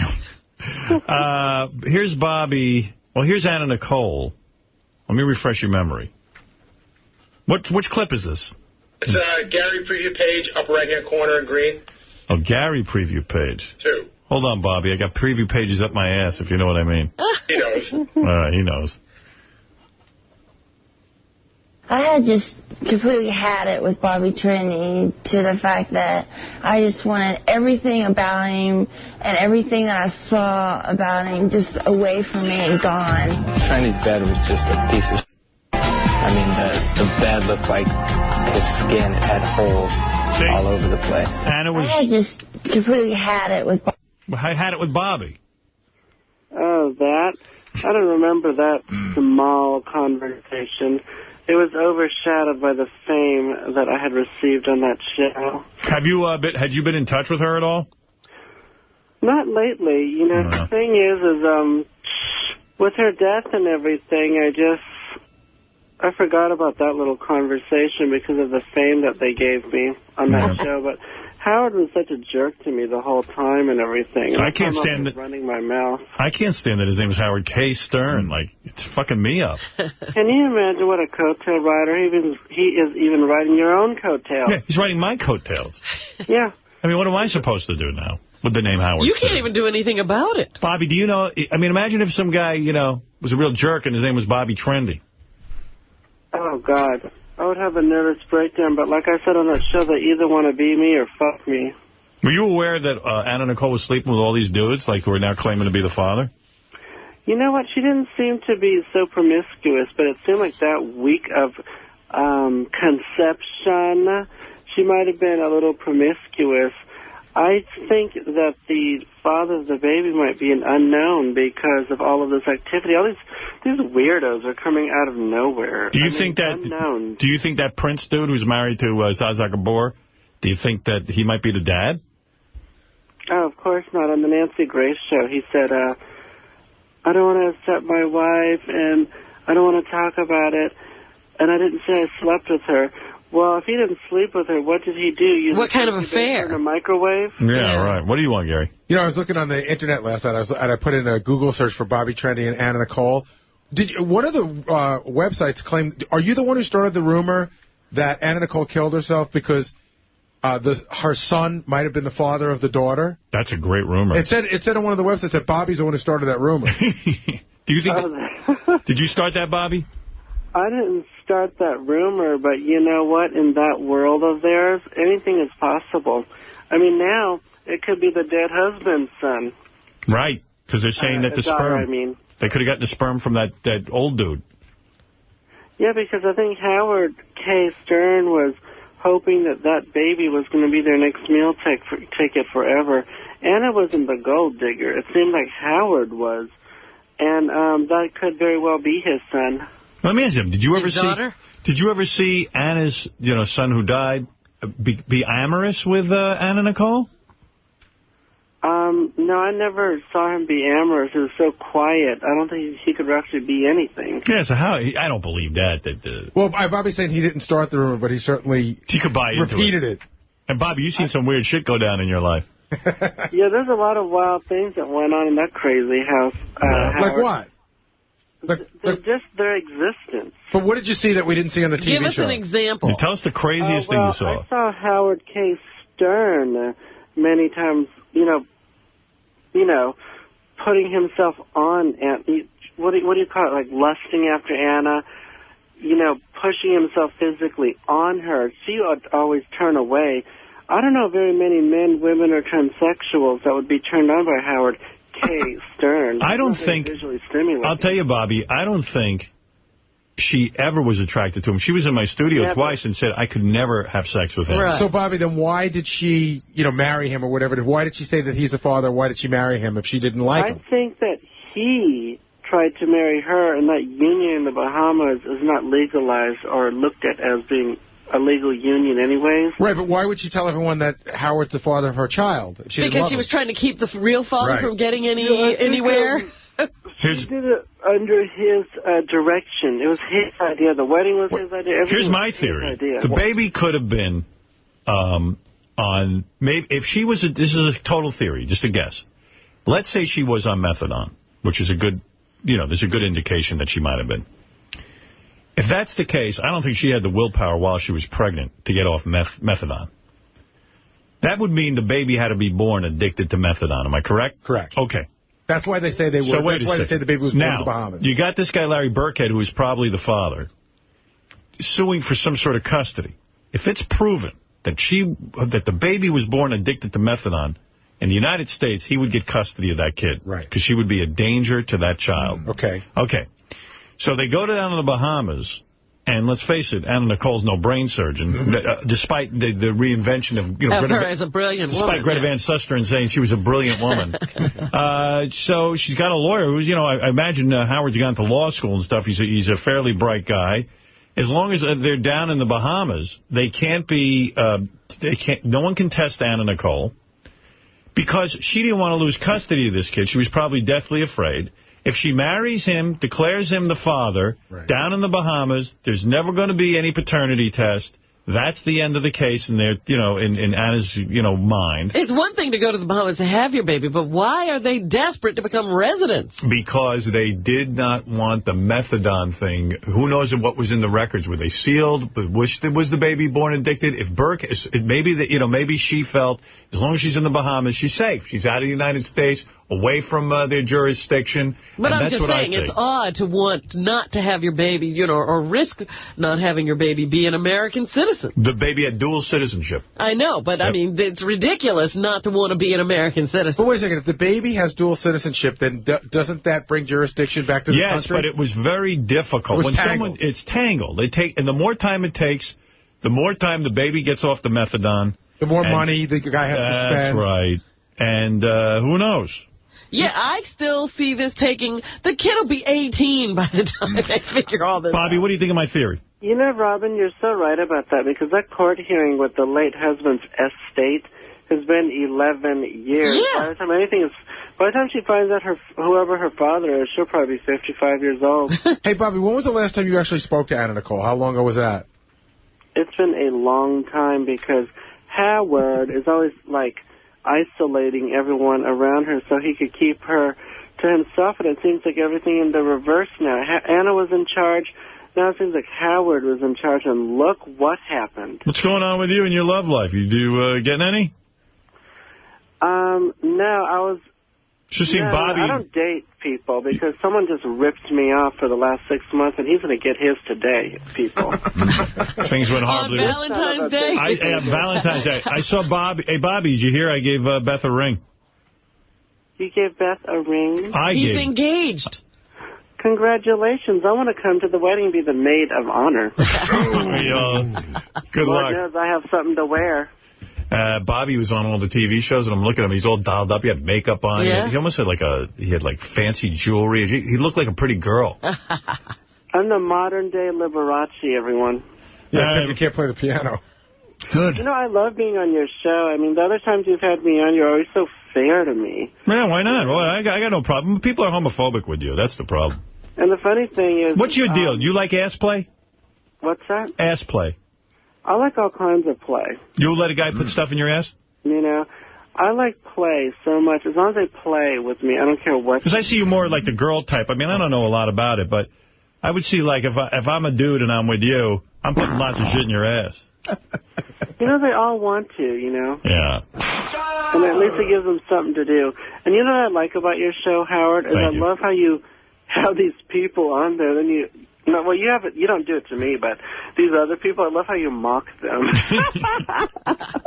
It should be the Howard Mock Stern show. Let me ask you something. Do you like when a guy licks your ass? Oh, I love it. They you like tell that? me it tastes like candy canes and strawberries and sugar. Now, do you lick ass, Bobby? I don't really do much. I just lay there and be worshipped. Yeah. I want to be worshipped. You probably get a lot of older dudes who want you, right? Sometimes they think I'm the real Anna Nicole. There's all kinds of people. Nothing sadder than an old queen, huh? What's that? Nothing sadder than an old queen going after a young guy. Isn't that... Everything is so funny to me. And have you noticed I haven't aged a day? That's true. Bobby, all right. Hey, listen, thanks for checking in with us. I realize you know nothing about this, and neither do I. You know, in all fairness, Howard, you spoke to Anna Nicole 2 years ago. Bobby spoke to her 7 years ago. Yeah. Bobby, it might be I'm more of an expert. Everyone. Thank you. Happy New Year, Bobby. Happy Valentine's Day. Same to you, Bobby. That's Bobby Trendy, everyone, who, of course, was at one point... He was Anna Nicole's decorator. Yeah. But now knows nothing about the case and has been interviewed everywhere. It seems that, as he said, Howard cut everybody out of her life. Yeah. I don't know. I don't know how that goes down. Well, they can't find any friends. Hey, by the way, I got a nice announcement to make, and I think fans of our channels will like this. After a lot of discussion with Bubba, who is so great, on Fridays, when we're not here... of course, you have on one channel, you'll have our, Master Tape Theater or whatever it is we're up to. And then to have a live element, if anything big is breaking, Bubba will do a morning show on 101 Live. You're kidding. Yeah, I thought that would be a cool idea. And Bubba thought it would be a cool idea, and Tim did. So he's willing to do a morning or two. Yeah, no, he'd love to. So you'll have us, and you'll have Bubba as well. So like on last Thursday, he could have decided, I'm going to do Friday morning. That's right. That's right. So if something big breaks, Bubba will be around to cover it. How's his ass, by the way? I'm worried about him. It's funny. I'm listening to his show, and Bubba's like on there, and he's talking about this wound on the back of his leg from that weird surgery. It didn't heal yet? No, and he's fingering it, and the guys are looking in, and they're seeing pus, and it was very, very graphic. And so, I wrote him a note. I go, you okay, man? Are you, is this for on the air or what? And he was like, well, it's... I don't know. It was weird. It was a vague email back to me, so I don't know. I don't know what's going on with that. So he might not even be, he might be dead soon. And he's all bummed out. Listen to it while you can. And all the guys on the show were joking about it. And was he still not having sex with the wife? I don't know. I think he did. But there's not a lot going on. Right. What a shame. That sucks. He's got to look into that. Because he was even saying one night he wanted to go on and do his blog, and his wife had said, you come into bed with me. And he wound up on the blog till 2 or 3 o'clock in the morning and then had to go on the internet and jerk off because she was asleep. I don't get that whole blog thing, man. I mean, the guy's on the radio all day. Was he blogging? He's blogging. What is it? At some point, blogging is like you go on and you type your own personal thoughts. Right. It's like Rosie O'Donnell just says to her fans what she's thinking about. But that was when she didn't have a TV show. Rosie writes haiku on her blog. And it's like, I don't get doing that. I don't know. I guess if I didn't have a radio show, maybe I would blog. What is it, Ron? I heard the whole thing yesterday. He's got clearance now to bang Heather. Oh, he does? Yeah. The doctor examined him Dr. Diago, or whatever his name is. Diaco. Yeah. He came in yesterday, gave him clearance, so he's cool with it. And the wound isn't as bad as they thought it was. But he was yelling at him because he was out racing late models, he was practicing, and he was yelling at him because he was in the car for 4 hours. Yeah, but then Bubba doesn't put a Band-Aid or bandage on it. And you know what happens to you in those cars? You do nothing but sweat. Sweat, yeah. Right. That's gross. But what really cracked me up yesterday, what I was telling you about his Ambien deal. Yeah. The deal with the Ambien. So now he's off Ambien for 11 days. So now he takes melatonin, 2 melatonins every night, and a shot of NyQuil instead. What's wrong with him? He's Is he for addicted. real? I know. Oh, here's Bubba. Hey, Bubba. Congratulations, boss. What do you think of that? I was going to write you yesterday because I was in the middle of emailing him and I was going to tell him, but I figured, well... I think that's awesome. I think that's wonderful. I think you had a lot to do with it. I think you did, too. Really? Yeah, in a way. I mean, we've always been talking about it for, the last year or two. They loved your wedding. They got very romantic during your service there. It was interesting. Yeah, a lot of my friends were like, man, when you guys were getting married, Howard and Beth were, really, physically into it. Yeah. We were fucking during it. Well, no, I mean, the preacher would have helped you. Yeah, you're not kidding. Howard, you're so tall, and she's so beautiful, and go ahead and fuck right here, fellas. Bubba's preacher was way into Bubba's God. wife. Yeah. Heather, I couldn't think of anything beautiful to pour into a dress. Since you're married, how many times have you fucked? Not very much at all, although probably... Twice? Probably 4. Wow, because of the wound. Because of the medical blowhole, yeah. Well, you know how, when you don't go to the doctor for a while and then you think things are worse? Because Bubba was, he was fingering his wound. Well, he was having the guys look at it like they know something. And they're looking at it. And Brent acts like a doctor. He'll be an expert. And he was, saying to Bubba, it looks really bad. Right. I would get right to a hospital. And then it gets, and then Bubba's all Brent worried. was amputating legs. Yeah, he goes, your leg might need to be amputated. Oh, my God. And I know how that is. I'm a hypochondriac. I get really nervous if people start telling me stuff. Yeah, I know. I'm like, I think Artie's a lot like me. I'll wait to the last possible fucking minute before I go to the doctor. But you're crazy. I mean, if I had that... because you shouldn't have even had that procedure. No, but I mean, if I had a procedure and I had a big wound on my leg, I would, keep it clean. I would put bandages on it. You wouldn't be out at the racetrack, huh? Yeah, no. Or the go-kart. No, I would say, you know what, I want my leg to heal, then I'll go go-karting. Yeah, but I just feel, I mean, I don't know. I was supposed to be in bed for... I don't know, a couple of weeks or something like that, and I just couldn't do it. So, it's my own fault. It wasn't the doctor or anything like that. It's my own fault. I overdid it, but it's almost over. It's almost done. I keep bandages on. I have to take 2 or 3 baths every day. So I do what I'm supposed to. He was sick of just caring for it. He wanted it over with already. Yeah, I'm so fucking over it. And when I finger my hole, I'm in the bathtub, just feeling the texture of it, and if it's getting any smaller, and then is it becoming erotic? Is there a real hole there? Yeah, there's a hole in his leg. Yeah. Does it become erotic? Sometimes that kind of shit can start feeling good. No. I fingered my asshole before, but I've never. The blowhole, that's just You don't want to make love to the blowhole? Yeah, like Bubba turned into a whale. He actually had a blowhole. You can blow out things. What is it, Howard, you should go to the JD page in Orange. I guess I have a news clip of Bubba. Bubba's so into racing cars that his wedding ring is made of tungsten, so that when he works on his cars, he won't ruin it. That's from yesterday. How'd you get that already, Gary? We have good sources. Where is that? JD page in Orange. Okay. Our guest tonight is the... Hold on, here you go. Our guest tonight is the one and only Bubba the Love Sponge from Sirius Satellite Radio. How are you? Good. How are you guys doing? I like this weather, buddy. What's going on, Chip? How are you, man? And congratulations. You're a married man. Yeah. Can you believe that? Huh? Wow, I'm really settling down. Has it changed you yet? No, everything's cool. I like what the ring is made out of. Tungsten. Yeah, I can work on my race car and not get it all scratched Tungsten steel, not a scratch on it. I like that. Congratulations. Hey, man, look at you. Well, I just changed it out. I didn't use this. I had a different wedding band that we got, and then I was like, it was getting in the way and getting fucked up, so I went and got this new one made out of tungsten, so you can't scratch it and stuff. Everybody's giving me shit about getting engaged. Now, any date? No. We're going to be engaged for like 10 years. Nah, bullshit. Yeah, that's what we worked that out. Howard, I got a question. We were at Bubba's wedding, and it was great. It was really sweet, and Bubba and Heather love each other and everything, but it's very hard to stand up there and not look gay. We're not standing anywhere. So you scrapped the idea of standing. It would never even happen. Then you're doing it just in front of me. I'm not taking this. You're not doing this in front of me. We said if we do it, like actually go through with this, we would just... You better call me. Again, I'll be a witness. No. Again, I need to pull old tape of you yelling at Fred for not inviting a bunch of... Fred never told us he was getting married. Howard, how big's the ring? 5 carats. 5.2. Wow. Is that good? That's awesome. Yeah, how big is Heather's? The same. Well, total of 9, but 5 in the front. Right, it's a 5-carat center stone. So yours is bigger, because she's a total of 7-point-something.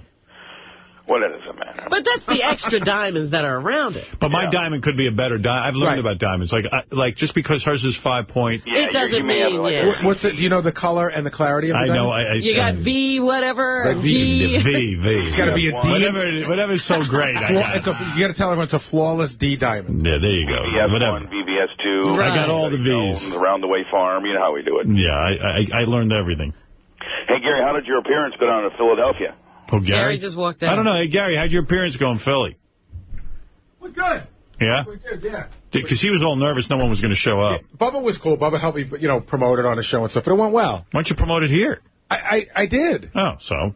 I mean, you went on Bubba's show? You had to promote it? Yeah, I got to go on other shows because I never know if people listen. I went on Pharrell's show. You think people listen to us and they only listen to Bubba? Some people listen to Bubba. Is that possible? I don't think any of them live in Philly. I think you guys have 3 times the listeners we do, to be honest with you. Why don't you go on Sour Shoes show? He had a big hour. Yeah, we could have promoted there all... if you want, take an hour and promote. Sour Shoes freaks me out. Remember, I was doing that Howard 100 News shit. They made me sit in there with Sour Shoes. Yeah. Oh, yeah, you did that show with Sour Shoes. Yeah, but Bubba started attacking him. I was completely out of my element. Well, I didn't know what I was supposed to... they made me start... I started out as a news guy. I'd never done news in my life. No, you shouldn't have been doing that. That was crazy. I was telling the guys yesterday, too, I wish I had videotape. Dude... When Sour Shoes showed up to my father's funeral and started singing those hymns... He did? Oh, yeah, I told you. When I'm walking, I am pushing my father's casket down the aisle of the church, right? You are kidding me. No. So they're singing, there's a hymn being sung. So I hear this voice that sort of rises above all others. And I look over, and there's Sour Shoes, and very reverential. Did he have the organ with him? No. He was singing. He's just standing in But my whole family... Did he go like, 1969? No, but he was singing like, oh, what a friend we found. Whatever it is, you know? And it was loud, and when I walked by, he nodded at me. And I said, like, in some weird way, it was oddly comforting. But then my whole family wanted to know... Who is that? Who was the weird guy in the parking lot of the church that was playing... He was throwing the football to himself. He would throw the football... What's Bubba doing? I hear some conversation. Hold on, Heather wanted to congratulate you. She just got me out of bed. Hold on. All right. Hi. Hey, baby. Congratulations. Let me tell you, nobody looks... Look at what you did. Nobody looks better in a wedding gown than this gal right here. Oh, I don't know. I'm sure there's... a couple of people, Beth for sure, that will show me up in that. It was sexy, the boobs, the back, the whole deal. The back of that dress was amazing. I tell you. It was a nice dress. You look good in it, I'll tell you that. And it was how pretty you looked and how beautiful your wedding was, I think, that tipped them over the friggin' edge. preacher couldn't keep his eyeballs in his he socket. wanted to marry her. He wanted to knock Bubba out of the way. He's like, why are you marrying this pig of a man who killed a pig? You deserve me. You deserve a better man than this. How about a peck on the cheek? Or something one time. What? He said, I think he referred to Bubba as like gargantuan or something. Yeah, he goes, he even said, he goes, how about a kiss on the cheek for me? And, you know, out of all the men you could have married, you decided to marry this gargantuan man. You decided to marry this hideous monster. With a blowhole in his leg. When he's off doing his Bubba thing. How gross is that thing on Bubba's leg? It's not gross. It's just, you know, it's an oddity of sorts. It's becoming a whole thing. Well, do you have to avoid the area when you're trying to make love? No, you should eroticize it. Put your tongue in it. I just try not to hurt him. Well, I've packed it with gauze. Oh, boy.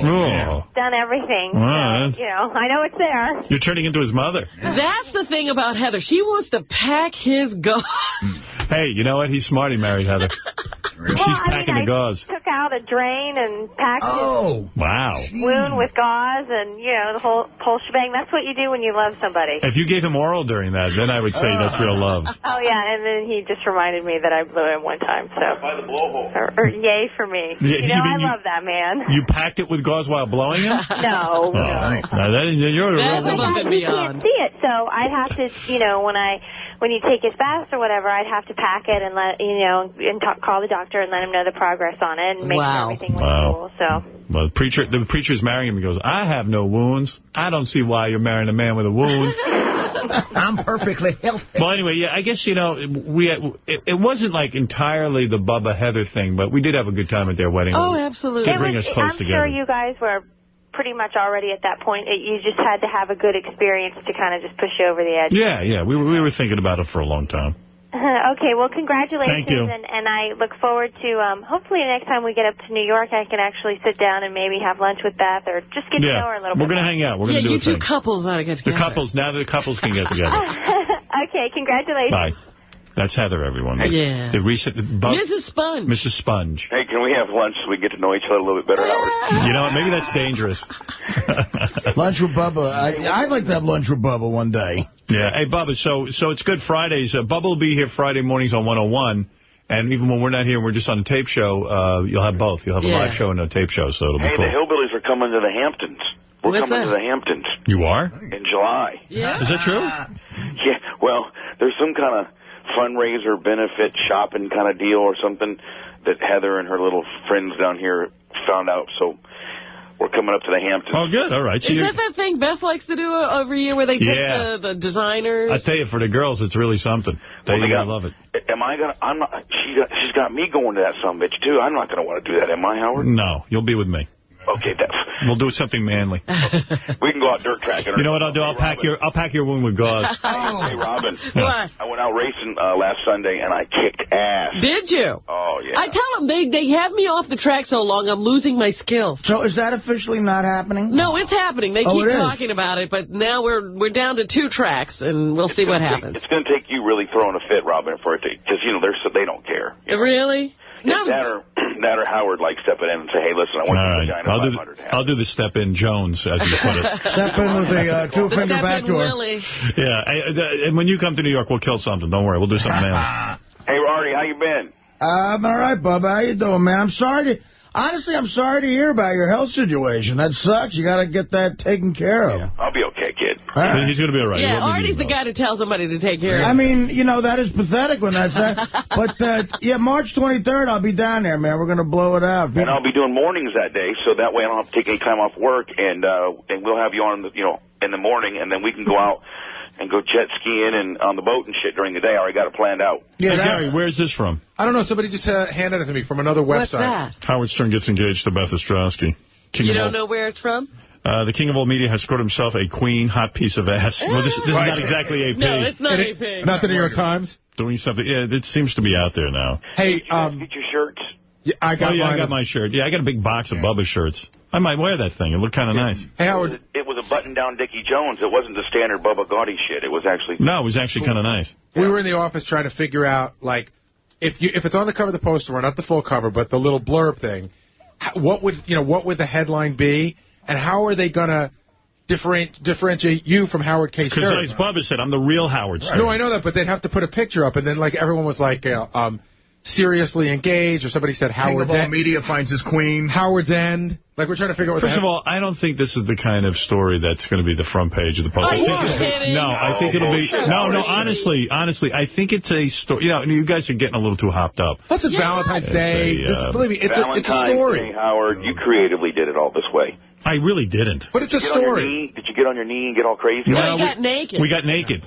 Did you really? Yeah, I said to Beth, do you want your Valentine's gift now? Because it was a day before Valentine's, technically. So she said, what'd you do? I said, I'll give it to you now. I want you to go in the room and take off all your clothes. She goes, what? I'm not doing that. I have to go take a shower. And then she went in the room.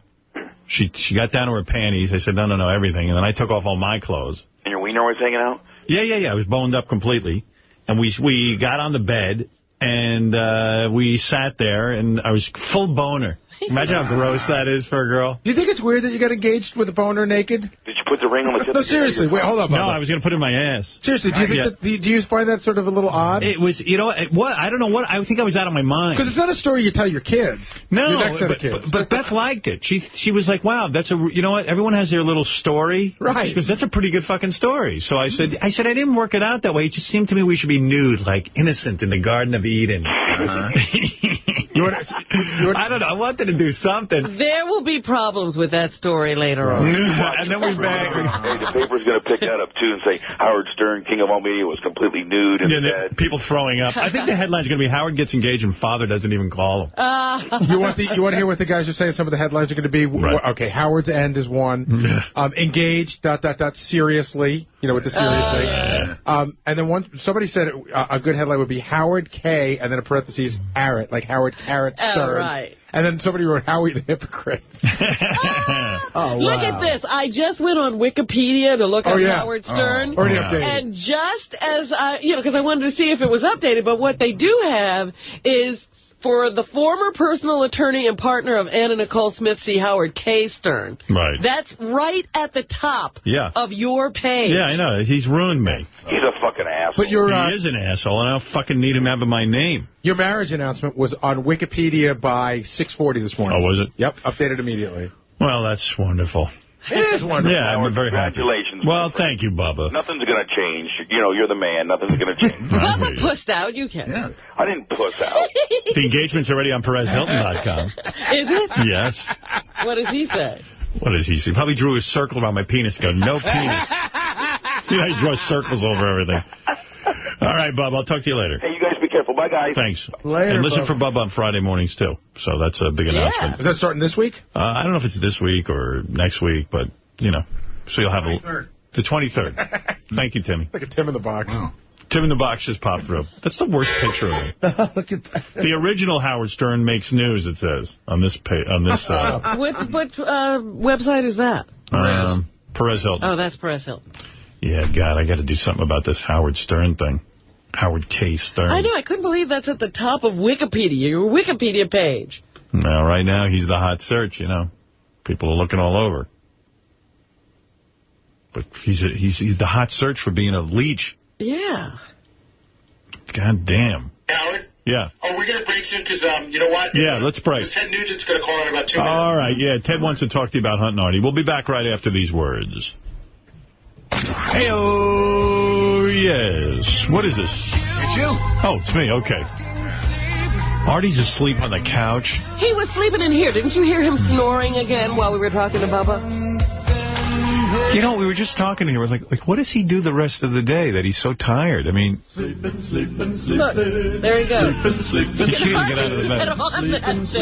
Let him just sleep. Artie's always sleeping, although he's missing meetings. Shut up. Look at this. He was dead out. He's like a pregnant woman trying to get off that couch. A jack and water by his side. What is going on with you, man? heart. I'm just so excited for you. Artie, what's going on with you? What are you doing the rest of the day? You're so tired. It's like a bear. You don't do anything. What is it, Doug? There's a bed set up if he wants to take a nap. You want to sleep near the microphone? I only woke you up just take a because nap. I got Ted Nugent on the phone. He wants to tell you should hunt with Richard's father. I've been a big Ted Nugent fan. Let me see if I get Ted on the phone. You all right, this man? segment is just for you, Artie. You're sleeping on the Artie couch. was dead out, hugging that pillow like it was his long-lost He was gone. sister. It felt so good. Wow. Ted. Yeah. How you doing, man? Hey, happy Valentine's Day. Yeah. Guess who just got engaged? Hey, Robin, happy Valentine's Day, babe. Hey there. Howard just got engaged. You got to congratulate him. Get out of here. Congratulations, Howard. Yeah, what a man. wonderful American Sirius radio dream you have, sir. Yeah, I'm living the American dream. Are you still rocking with this fun radio stuff, man? Yeah, I'm still doing it. God bless you. I love that attitude. Yeah, it's a good attitude. I want to throw my hat in the ring for Miss Black, Howard Stern. Can I right now officially? Absolutely. You would make a great one. Greasy two-step down, babe. I'm a dancing fool. Hey, Ted, so here's what happened. Let me give you let me just sum it up, if you will. Sure. All right. So Artie never hunted anything, and we were talking. There's a guy in our show. There's a guy in our show who's actually a very good drummer, Richard Christie. He was in a couple of metal bands, and he grew up in Kansas. And then Artie goes, "I want to go hunting with Richard's dad." Then we had to figure out if Artie could legally hunt because he's a convicted felon. One of my favorite hunting companions, by the way. Yeah. Did we find out you can't hunt, right? He can't hunt with a gun. A convicted felon. Right, we found out. We found out he can't hunt with a gun, so then we said, hey, maybe he'll do some bow hunting. Cool. Which is your thing, and like a lot of people are into bow hunting. Then Sam Simon, I got to get Sam on, because Sam should be a part of this discussion. Oh, God. Sam Simon is a guy, I don't know if you know him, he created The Simpsons, he's a great guy. Yeah. Yeah, here. Hey, Sam, you there? Hey, Howard. Oh, you're on with Ted, too. Hey, Ted. Is this Sam? Yes. Happy Valentine's Day, Sam. I just did a voiceover for the Simpsons show. Oh, I haven't worked on the show since the 5th year. Well, it's still going good. Do you kill anything on it? Of course. He kills everything on it. See, Sam wouldn't Hey, have Howard, congratulations. Thank you. That is great news. How about that, huh? What a moment in time. Oh, no, everybody I work with thinks I'm an asshole. What? Well, I mean, everyone's giving me a hard time about it. Now, who is it, Howard? What? Who are you engaged to? I haven't figured that out yet. He just knows he wants to get married. I know I want someone. That and Anna Nicole's father, the father of Anna Nicole's baby, those are both mysteries. Okay. Yeah, so anyway, Artie goes, hey, I'll go bow hunting. Then Sam sent me this long list of stuff, what happens when you go bow hunting, that most of the animals don't die. They just live the rest of their lives in agony. And then I felt bad, and now I don't even want Artie to go hunting. So, Ted, well, I might be able to go with a gun still. I got to see if it got expunged from my record. But Sam doesn't want you hunting anything. With a gun, even? Sam, give the argument. Sam doesn't want you shooting the animals either. Sam, give the argument why you shouldn't bow hunt. Well, I'd say they're very similar arguments as why you shouldn't hunt, but, a lot of these animals don't die. They're but I eat them alive all the time, by the way. all my dinners are still alive. Just got lots of arrows sticking in their ass. But what about that, Ted? What about what Sam's saying? Like, if a guy's not that experienced like you you kind of know what you're doing out there. Well, let me tell you the facts. I'm celebrating 58 years, and I've never missed a hunting camp in 58 years. And we've had meals at every one of these camps, and they've all been dead deer. So I don't know what the hell Sam's talking Are you about. saying you've never wounded an animal and it got away? Sure. Well, I wounded one with a Buick one time, too, but that doesn't mean I'm a bad driver. Yeah, the eagles and the peregrine falcons, they wound about 80% of the fish they snatch. But, yeah, humans are less than perfect last time I checked, even though I'm a perfect human because I'm so less than perfect. But somewhere in the 90 percentile of animals hit during the archery season are brought to bag and consumed, and a little garlic and butter, and it's perfect. The remaining 10% of those 10%, about 8% of those do get hit by less than efficient and dedicated bow hunters, but those go on to live. And there's numerous studies from about 11 states that confirm this. So the arrow, because it's razor sharp, it inflicts a wound that is less damaging than the animals inflict upon themselves during typical mating rituals and typical, tooth, fang, and claw, lifestyles. So, what do you think of that, Sam? Sam's just completely wrong about the whole thing. Crazy. These guys have this logic and all these constructs that don't make any sense, and to compare people that go out for fun to peregrine falcons, and I just think I don't know how many. You can take his numbers or you can take my numbers, but. How many deer is it okay to wound and have them wander off and go suffer? This guy, he loves to kill things, and he doesn't care that he's causing more suffering in the world. See, Ted, I'm more on Sam's side with this thing, because I've seen deer, and I see them running around, and I'm buying into the Bambi thing. I mean, they're so beautiful. I was driving down the road the other day, and there were deer just eating grass on the side of the road, and I'm like, how could somebody shoot I would them? never want to kill them. But I would never. By all means, if you look at wildlife as cartoon characters, by all means, don't go after them because you will blow it. Meanwhile, those of us that hunt with the Native Americans, the Native Africans every year, for Sam to claim that the people I hunt with in Africa every year I hunt with the African natives in Africa, and those people hunt to feed themselves just like the Nugents do. Fancy lodges and paying $7,000 to go over there and kill things that are in cages. Yeah, let's all follow Sam's logic and just stop killing deer. Won't everything be just perfect? Well, just stop killing deer. Yeah, let's all go through the windshield of our... regulate them, and it regulates the population. No, but Ted, you got to admit that hunting for sport sometimes, some of these guys... They don't know what they're doing. When they wound a deer and the deer's, walking around like all fucked up for the rest of its life, it is kind of a sad sight to see, like a deer without its leg. Why don't you share some of the photographs and video of those fucked up deer you've got, Sam? I'd love to see some of that footage.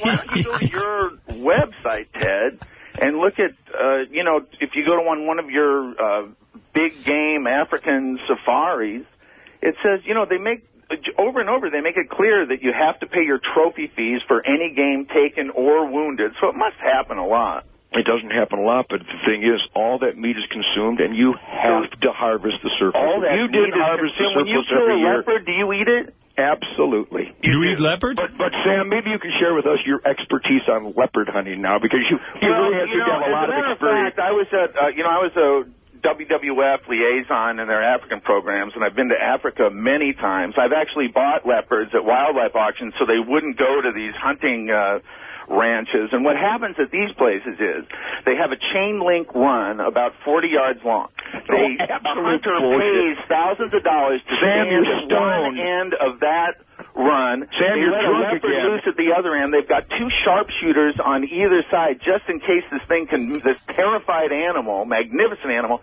can make it all the way to the end. And the guy shoots, and we're talking about an enclosure that's probably about 7-8 feet wide.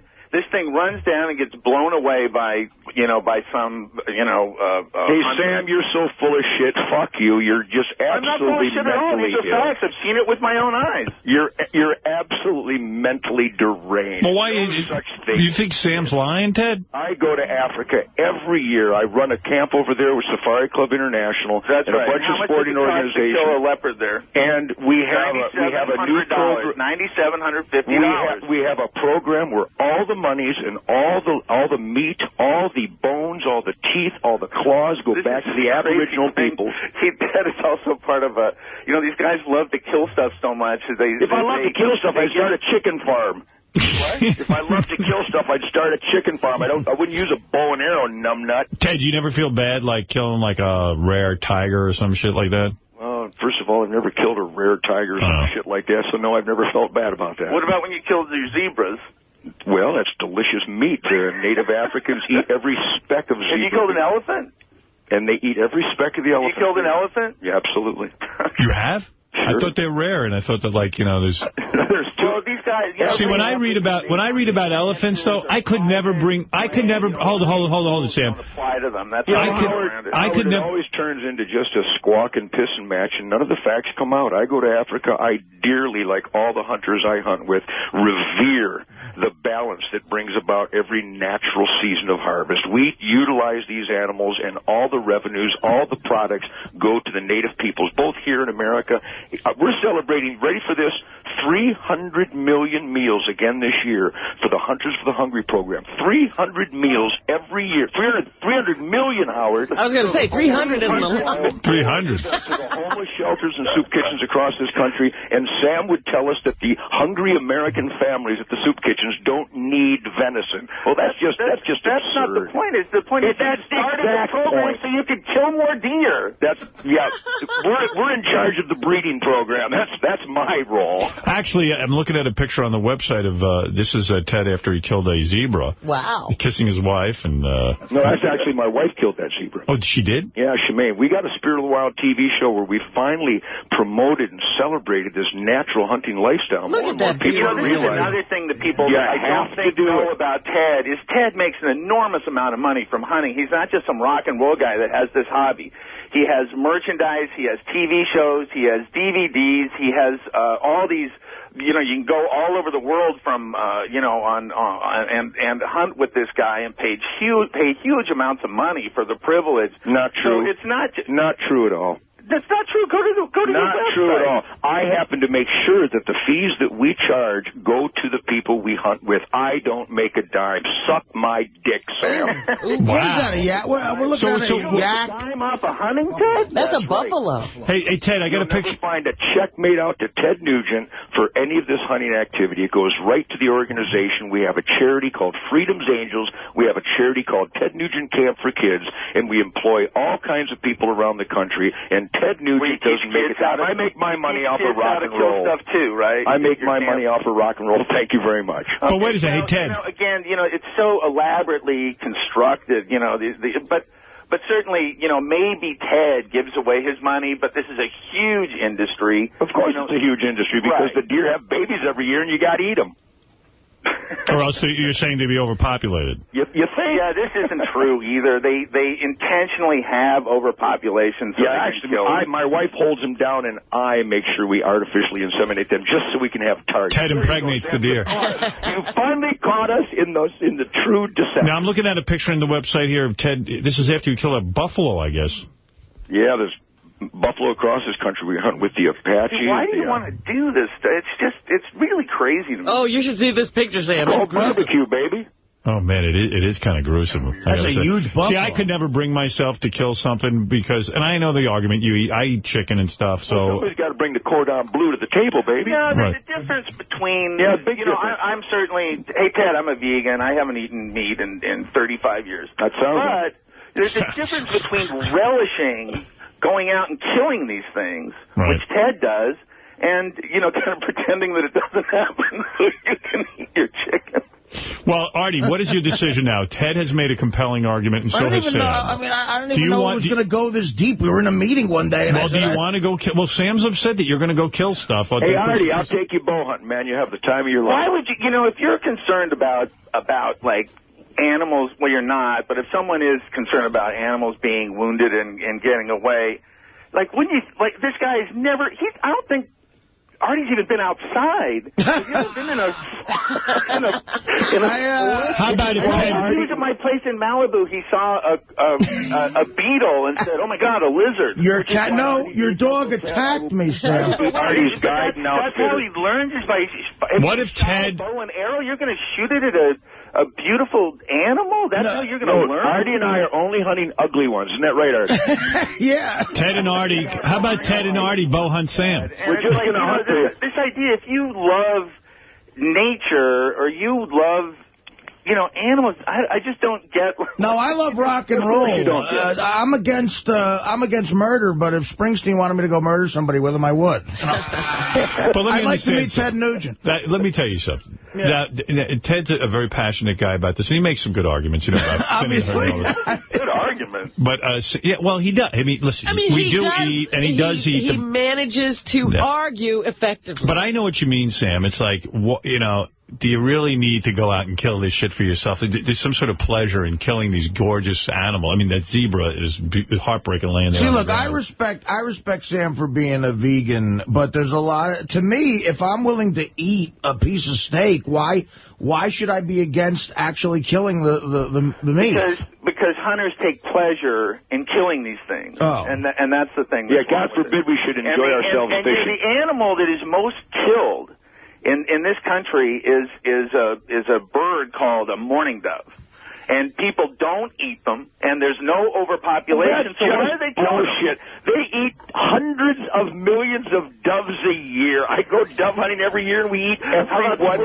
Sam, you are just out of your mind. Squirrels, and it's true, some people eat squirrels, but most people don't. Well, Richard Christie, here's how this happened. Richard Christie's... Absolutely, abjectly false. That's what I want to ask Sam. I would love to get on the show and explain to you how our tax dollars go into the national parks and federal reserves every year to pay USDA shooters to kill the animals that we, the people, are not allowed to. There is a surplus every year. The habitat can only sustain so much life. Everybody knows this. I don't know what planet Sam is from, but there's an overpopulation everywhere. In California, they banned mountain lion hunting, so tens of millions of dollars a year are spent killing the lions that the hunters aren't allowed to, but only after a hiker is killed, only after millions of dollars worth of livestock is killed.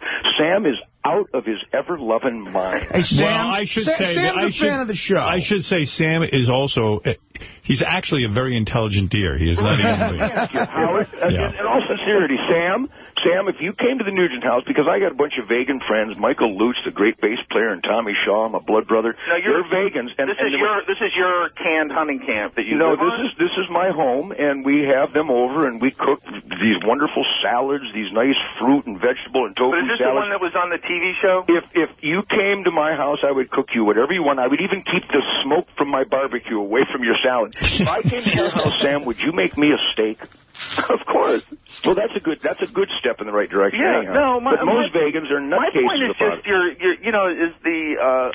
is the bloodthirstiness and the thrill that you get. I don't know what you're talking about. I mean, when I fish, I really enjoy. What I'm talking about. I really enjoy the tug in the line when I fish, and then I take the meat off. Then I take the meat off the fish's skeleton, and I eat the meat. What's whack and stack? Whack and stack is when you get a bunch of bluegills. God forbid. You get a bunch of bluegills? What about deer? Was when you shoot a bag limit of deer. When we have a deer camp and we have 10 hunters and we got... Ted, you got to admit, though, you got to be totally... Them and stack them. But Ted... Let me guess, Sam, you're against the nomenclature. You don't like the colloquialisms we use. That's your real problem. Oh, of course not, Ted. I'm saying that, this reverence you seem to have for wildlife and you're concerned about this, it seems like... when you have these frivolous terms for... Here's the bottom line. I think what the fun in it is for Ted is that it's a moving target. Right. And it's fun to shoot. And I know what Sam's objecting to. It's a challenge, yeah. Yeah, he's objecting to the fact that, look, a lot of these animals will be maimed, and a lot of them really, it's not so, no one's really worried about eating deer meat. He's angry that they're enjoying it. Right. Hey, Sam's a big fan of the show. Sam, are you aware of what Richard Christie's father does and why he hunts? I have no problem with Richard Christie's father. The man shoots raccoons and squirrels. Wait a second. Meat eater if you go out and kill your own meat. Richard Christie's father is poor, number one. He lives on a farm. He has to go out every day. He has to kill stuff so he can live. He'll even eat roadkill, he said, if it's fresh. Yeah, but I mean, he doesn't have to kill stuff so he can live. He shoots squirrels and raccoons and anything he can get his hands on so he can eat. He makes raccoon sloppy joes. I like this guy. Yeah, you love this guy. He really enjoys it, too. He likes living off the land. So if you guys don't mind what Richard Christie's father does... Here's the difference. What's wrong with me going to help him? Because Ted has to do it. Because he has to do it, you don't. Ted Nugent doesn't have to. Ted Nugent go to any supermarket in this country. Go all over the world killing zebras. Yeah. Well, Howard, I don't have to make music. I don't have to make music either because somebody else is making it. But I'd rather make my own music. Ted, I mean, I'll be kind. Your music doesn't make things suffer. I'm not so sure about that. Made my mom suffer. Yeah, there are a few people who would object. Made my mom suffer for years. I got a couple of country western guys that are really pissed off, I probably. That's right. All right, listen, it's a very compelling argument. Artie, I want a decision. Will you go to Richard Christie's dad's and hunt now that you've heard both sides of this? I'll make the decision when I find out if I even can. I am not going to go bow hunting. That's dumb. Why not? Because to me, I want to shoot a gun. I love guns. Right. And bow. Well, I could take you a gun shooting. Why don't you go to a fire? I'm at the range. I shot off Uzis, all that crap. You really want to kill something. You want to kill something. It is true. You really, really got to dedicate yourself to become a proficient archer. It's not an overnight thing. Well, that's what I mean. That's what I mean, Ted. And I am not willing to put in that time. And that, it would be a waste of time for me to go bow hunting. It would be, as a matter of fact, it would make a mockery of what you do. And I would only wound something. And chances are it might be you or your friend. Well, I have a feeling that you wouldn't even allow yourself to go until you became proficient enough to kill them cleanly. That's the whole goal. Yeah, I wouldn't. I would feel horrible if there was some fucking animal out there limping around because I hit its foot or something. Yeah, you know what? You're not built for hunting. But what's the matter? That's the point. But I'm not built for hunting. You're not. I played middle linebacker. Yeah, but it's not your thing. You're emotional about animals. You're not going to sit there and want to see a dead anything. I think he wants to kill something. You want to kill something? When you see the eyes of a deer and they're blank, I'm telling you, it's a very painful thing. I mean, you know. Well, Howard, that's not true. I bet if you went with Richard sounds like he's really connected to the ground. Even though I could go and pay for somebody else to kill my stuff for me, there is a primality. There is a real spirituality to the hunting process, which Americans, hundreds of millions of hunters and fishermen, that's what we enjoy. We enjoy the return to the earth. And it sounds like Richard's dad is doing the same thing. Artie, I think it'd do you great good, man. You ought to go and experience this with Richard's dad. Well, you want to hear tape of Richard's dad? This is a voicemail he left here. Here's Richard's dad. Richard, this is your dad. I just heard Howard was wondering if we ever ate any roadkill or anything like that. Yeah, we have. If we see, know it's fresh, and see if we run over it or if we go by then come back, well, it's there, like rabbits or squirrels or something like that. It's fresh. Well, yeah, we'll eat it. That's a real man. That's real spirituality there. The Nugent family has eaten many steaks from roadkills. When I see a deer killed on the highway, I pull over and I take the back straps off. I mean, you don't want to waste that precious protein. Oh, there you go. All right, Ted, listen, thank you. By the way, Ted Nugent, of course, you're up to many great things. Yes. Musically, Sam doesn't agree with the hunting thing. He does agree with his music, though. And I'm more on Sam's side, Ted. I got to tell you that. I don't want to kill anything. I don't want to kill anything. All right, you got people that'll do it for you. Plus, if I cook some venison, you'd fall in love with me. That's all we eat. That's the healthiest food in the world, Howard. You know that. Have you ever had venison? Yeah, no, I'm not an elephant. I would never kill an elephant. I'll tell you why. Elephants, in terms of the food chain, in terms of a life force, are so human-like in that they grieve over their dead. They go to animal graveyards and cry over the bones of their ancestors. They saute up really nice. Oh, come on. See, he doesn't care. I mean, but then you're saying you can eat a person. Separate stuff like this from everything else he's saying. I mean, this is insane. Ted, would you eat a person? Honestly, be real. Well, when you hear about these escapades of planes being stranded on mountaintops and you've got some dead pals out there, and if it's life or death and survival, yeah, I would. Yeah. Would you kill someone for if it was legalized? No, Howard, I'm not a big cannibal fan. How do you know? They might saute up really nice. I bet they do. Maybe if Robin was wounded, I might nibble on it. Yeah, what if you saw a dead person on the side of the road? Take him home. But that precious protein is out there. All right, hey, listen, hey, Ted, thank you for calling tonight. Howard, congratulations, man. Robin, happy Valentine's Day. Thank you. And Sam, have a tofu dream, baby. All right, Sam, thanks. Sam Simon and Ted Nugent helping us out with Artie's big decision. I wouldn't even consider it if it's the bow thing. If I'm able to legally use a gun somewhere. You think you're that good a shot? No, he doesn't. Why? I have no. He has no idea. When I used to go with the guy from the port, I never hit one rat. Dave, go ahead. Hey, how's it going? Happy Valentine's Day, Robin. Thank you. Ted Nugent is a fucking dickhead. I mean, the only reason that there's an overpopulation of anywhere is because we've intruded on so much of their fucking space. You can't make 500 animals live on, 1/10 the space. Good point. Say, it's overpopulated, That's a good point. There's no place for the animals to be. He's an asshole. This is all that over the fucking hill rockers have to do to feel like a man, is shoot a fucking animal. I mean, if deers had guys on their backs with guns, it'd be a lot more interesting. You know what I mean? Thank you, Dave. Hey, see you, brother. Good point. Joel, you're on the air. Hey, Stern, what's up? Hey, man. Hey, you guys are way off in line here. Okay, go ahead. And Sam Simon's got his head so far up his ass with this whole hunting thing. It's unbelievable. Well, Sam, I got to tell you one thing about Sam. He does this amazing thing with his money. He built this place in Malibu where he takes dogs that are on death row, basically, and he trains them to be assistants to people who are deaf. I've been to this place. Yeah. It's extraordinary. First of all, it's beautiful. And these animals work so well with people and help these kids who are deaf. I mean, it's real. You got to understand where he's coming from. I mean, yeah, but he doesn't. He's got half facts, half truths, half everything. He's only hearing one side of the story. When was the last time you saw a wild turkey? The wild turkey population was all but extinct in the U.S. And through hunters' efforts and hunters' conservation, they're back and thriving in places that they never were before. It's a necessary evil. If you want to look at it as an evil, it's a necessary evil.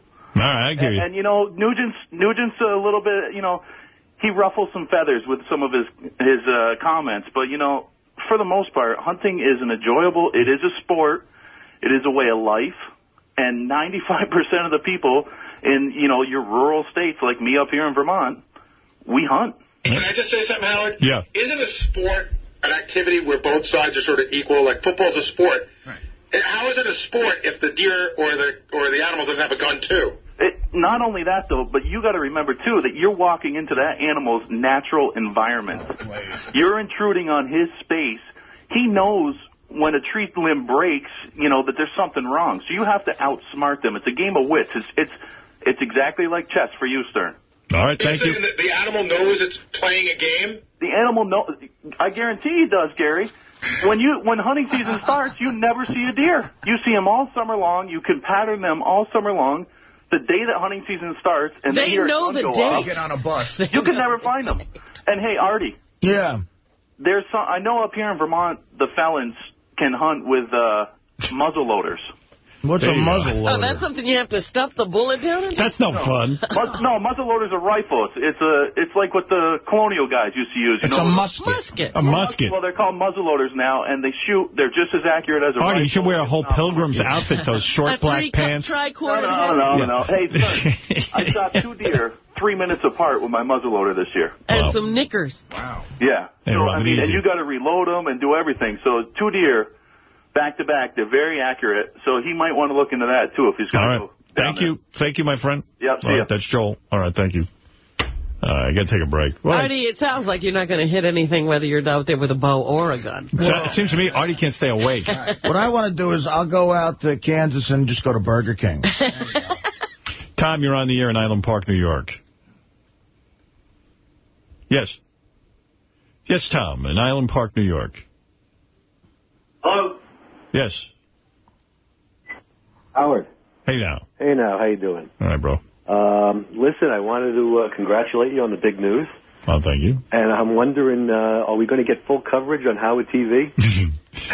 Yeah, Bubba was a lot more open about that than I would be. I know that Howard TV is racing over to Beth now so they can have an exclusive tonight. Oh, they will get the... They want an interview and pictures of the ring. The pictures. The video. So that'll probably be on Howard TV tonight or tomorrow. Who was the guy that you had on recently? Was it Bam Margera, who's doing like a reality show on his, his wedding? I don't think I'll be doing any of that. No, huh? No. I don't know. All right. All right. One other thing, Howard. Yeah. Long-time fan here from back to the NBC days. I was wondering if there's any chance I could get a tour of the studio?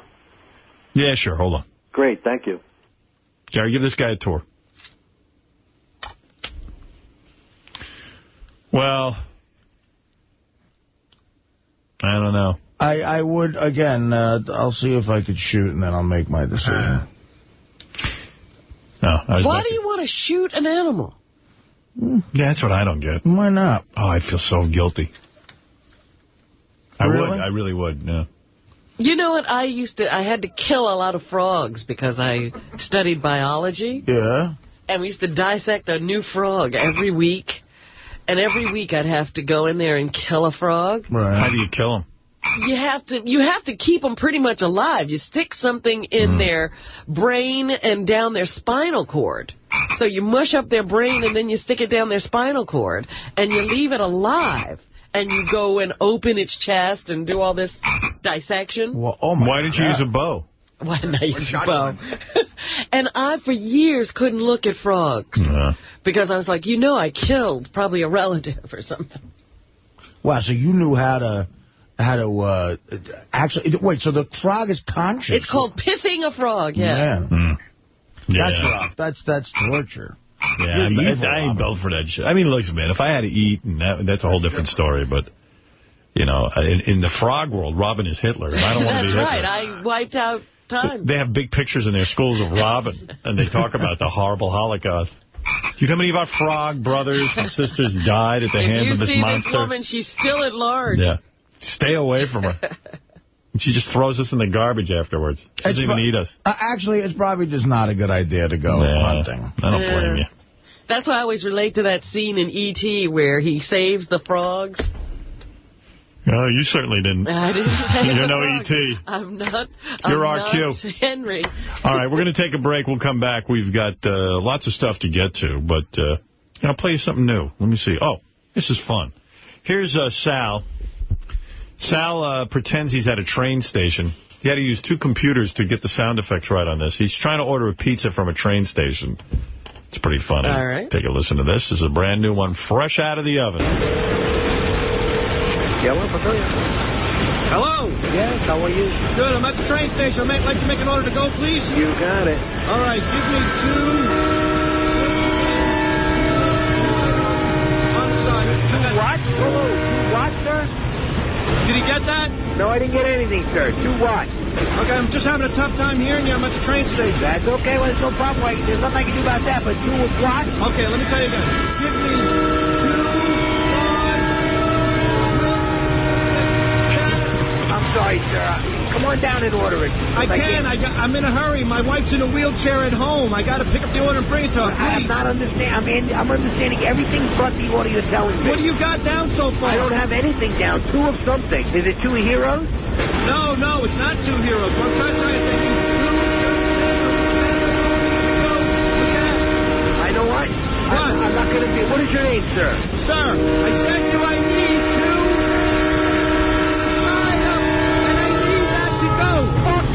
I don't need this shit during the middle of lunch. Wow. Artie, what's going on with you, man? You're so tired. You're asleep. What did you do yesterday? What's going on? What's this? Yesterday, is it the cupcake thing? Because you're eating so many that they're like the sugar is bringing you up. And I can't believe that. The weight has a lot to do with it. Is it the weight? Man, do you walk around all day tired like this? Yes, I'm tired. I am tired all the time. Wow. Dude, this is serious. You were out unconscious on the couch. What do we need to do? And even during the Ted Nugent thing, you look like you're going to pass out. There were times he's breathing so loud, Howard, I can't hear the callers. Oh, look at that. How do you disturb a guy? You guys feel sorry for deer? Look at me. We're evil. Look at Artie sleeping on the couch. He's so blissful the way he hugs that pillow. Look at him. Now watch you trying to get up. Show the part where Artie tries to get out of the couch. This is. It looks like a pregnant woman, Robin said. Now watch. All right, so he hears he has to come back in. He's all curled up in the Bobby Trin. Me at work. Wait, watch this. Look at you. Yeah, that's Artie at work. Time for another day. Look at this. You can't get up. Dude, you can't even get out. Holy shit! What is going on with you? Look, What's going on with me? Look at this. You fell back on the couch. I just wonder what was what's going on with me. I don't know. You can't get up? Are you in pain? The schedule's rough, man. What is it, Richard? I already jumped back because I scared him with an air horn. Oh, is that what that was? Blasted him with an air horn? Hey, Artie, are you aware that when I was talking to you Monday during a commercial break, seriously, are you aware that you fell asleep while we were talking? Yeah. Seriously. No, but I knew we were talking about it. And but you closed your eyes. You could take a little nap? All right, let me do this. Let me take a break. You go get a little nap. And we'll come back and we'll resume all of the fun on a very romantic Valentine's Day special. That's right. Here at Sirius Satellite Radio. Howard's engagement day. Starlight in your eyes are blue. Yeah, that is. All the girls in town follow you all around. Yeah. to be close to you.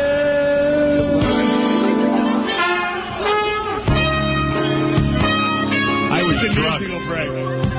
Come on! Where were you when you did your song? You stepped out. Come on, everybody! Valentine's Day. What a fun guy I am. Here we go. 3 years ago? On the day that you were born, the angels got together and decided to create a dream come true. And they sprinkle fairy dust in your hair. All right, enough of that. We'll take a break. Go to sleep, Artie. What are you doing? Now you're awake. Yeah, you woke him up. That was a good one. All right, thank you. Thank you. All right, go to sleep. Be back right after these. My life. If the sun refused to shine, I don't mind.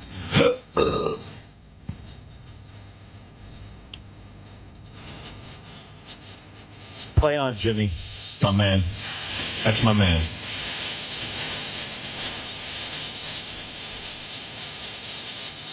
The dude sitting over in the corner, his name is Bill. He won the right to sit in the studio. He donated some money to charity. How much money did you end up having to pay to sit in the studio? It was $5,000. Yeah, but it's a good cause, right? It was a great cause. What is the cause? Help. Housing enterprise for the less privileged. Yeah, they build, it's Bon Jovi's charity. They build housing for homeless people. Okay. And then they're not homeless anymore, so. Jeez. Yeah. Exactly. It was a great event. Bon Jovi was very cool. Played acoustic set. It was good. Very cool. I'd say that then if you build a house for a homeless person, it ruins their whole image. Then they just become a loser. They're elevated to loser. Well, I mean, they're not homeless anymore. They got no. And where are we going to get the new homeless if we keep building them houses? They lose their whole identity. Where did Giuliani put them? Well, whatever he did, I hope he does it for the whole country. Yucko wants to congratulate me. Oh. Hi, Yucko. Hey, I heard about the big engagement. I'm very happy for Richard and Sal, the fucking faggot. Yeah. Hey, Howard, I was playing that nerdy game, Trivial Pursuit, last night. Yep. Listen to this question. Who called his girlfriend on air to discuss recent sexual escapades upon learning Clear Channel had yanked him off 6 stations? Who? You fucking idiot! There was no trivia question like that. Yeah, it was. Really? It was about Rosie O'Donnell. Well, Yucko, thank you for your congratulatory call. Hey, this one's gonna stick, right? I hope so. We'll see. Yeah, we'll see. You never know. Oh, Yucko. Terrible. Wow. Hey, see who's on the phone? Barbie, one of the Barbie twins. You know what? I was just about to talk about them in the news because they tried to do an intervention on Anna Nicole. Yeah, it really worked. Well, they never got a hold of her, I don't think. The Barbie twins are like superheroes. Yeah. How you doing, honey? Which one is this? Both of us. Shane and Sia? Yeah, you guys told me stereo. One of my saddest, probably biggest regrets in life is I didn't fuck these two girls. Oh, that's so nice of you to say. Thank you. Were you married the whole time they were? And then I'm still married to Ken Wall. They married the same guy. Well, I don't think they're doing that anymore. No, they bang him. No, they don't. No, but you didn't get... Who married Ken Wall? Shane Barbie. All right, Shane. But Sia went out with him first. And Sia fucked him during... I don't know if she still does, but was for years... No. Oh, stop changing the story. No. In the beginning, we both had a thing for him. Of course we did. But, That'll never make sense to me. I would be so jealous. Like, if I had a twin brother, I wouldn't want him fucking my girlfriend. Right. They have a codependency that's not like a singleton. So it's a very different world. Yeah, it's kind of nice, because sometimes I just let her do all the pleasure and sit back and watch or whatever. No, it's codependent. Yeah, it's codependent. So, I mean, Ken hasn't enjoyed both of you in many years. No, not lately. I wonder. I read that they stopped all that. Yeah, well, I read a lot of things. Yeah, I have not read that. Where did you read that, Robin? I don't remember. I did read that. Do you two ever touch each other? No. Thank God, I have higher standards. That'd be kind of cool to see them get it on. We've had sisters in here who are in love with each other. Yeah, that's pretty wild. That has been written about, and I will tell you here. If we have body image problems anyways with I barely want to look at my sister. Yeah. Yeah, but you know what, though? When you guys were both doing Ken Wall, I'm sure, like, you double-teamed him a couple of times and were naked in the room with him and, like, fucking around. Well, we didn't notice. Our eyes were focused on him. See, they were both nude. And like you gave it up. He was banging both of them at the same, literally in the same room. Yeah.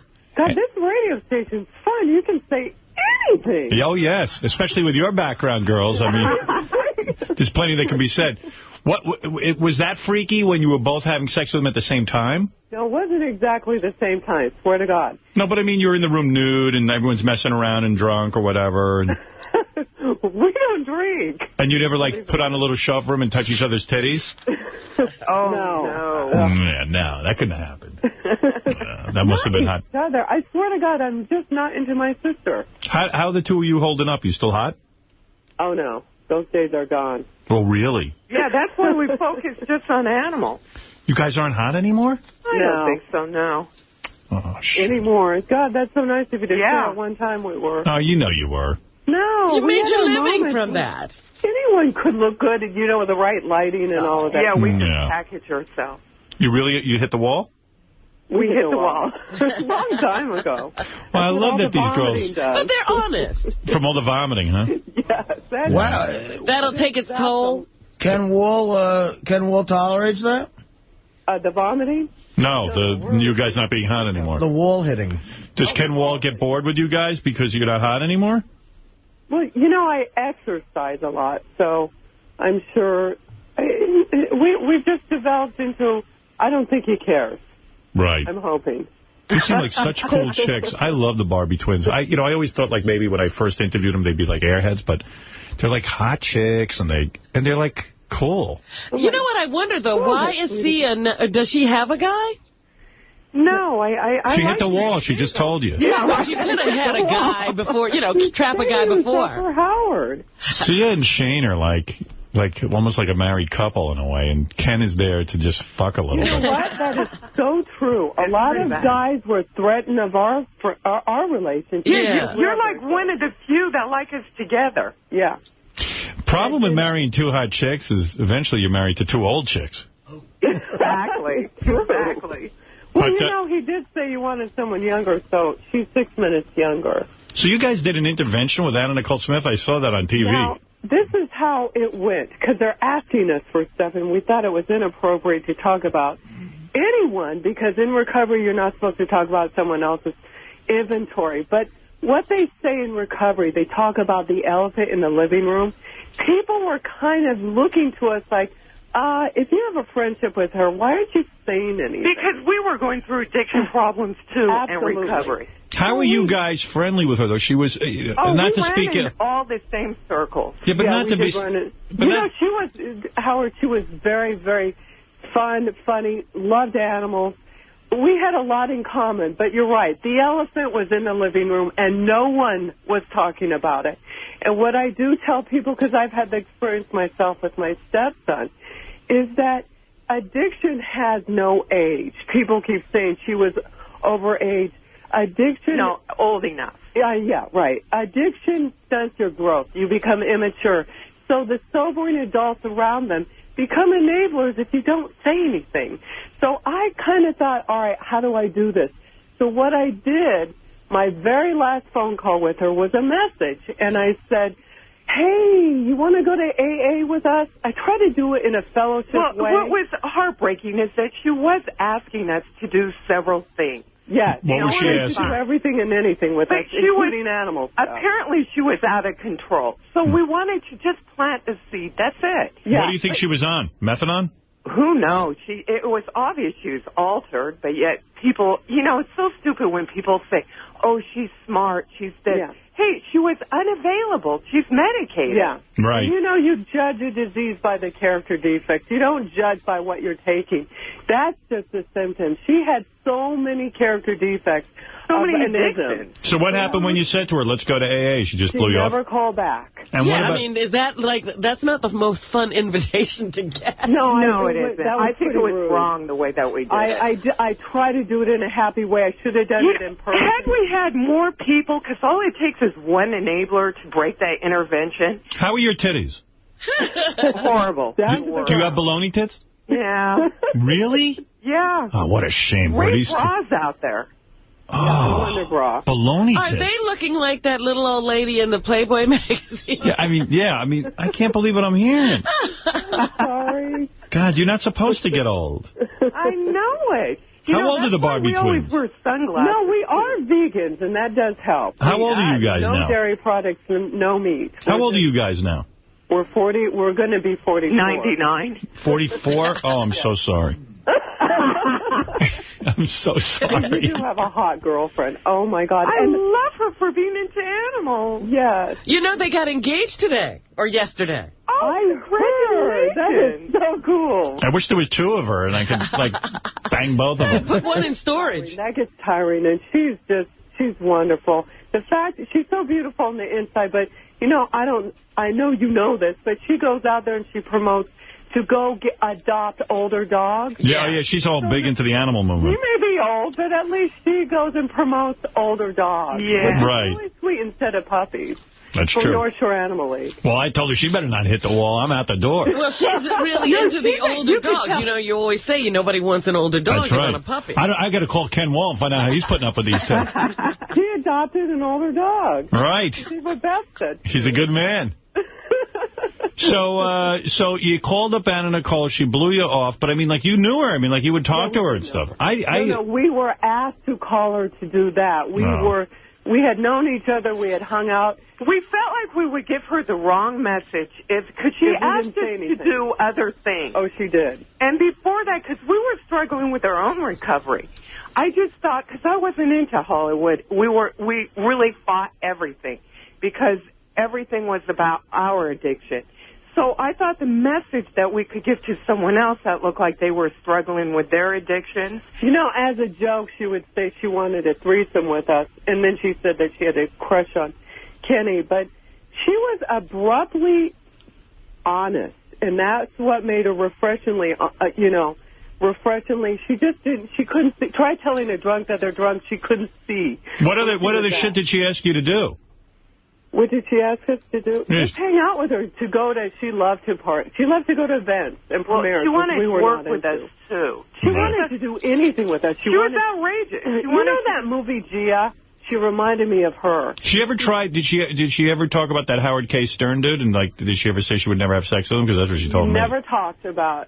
Yeah. Well, this was before him, wasn't it, sis? Yeah, when we first met him, it was before him. And then the last phone call was, I think she was, hanging out. But she never talked about anything. She never talked about her eating habits, She's totally into her son, though.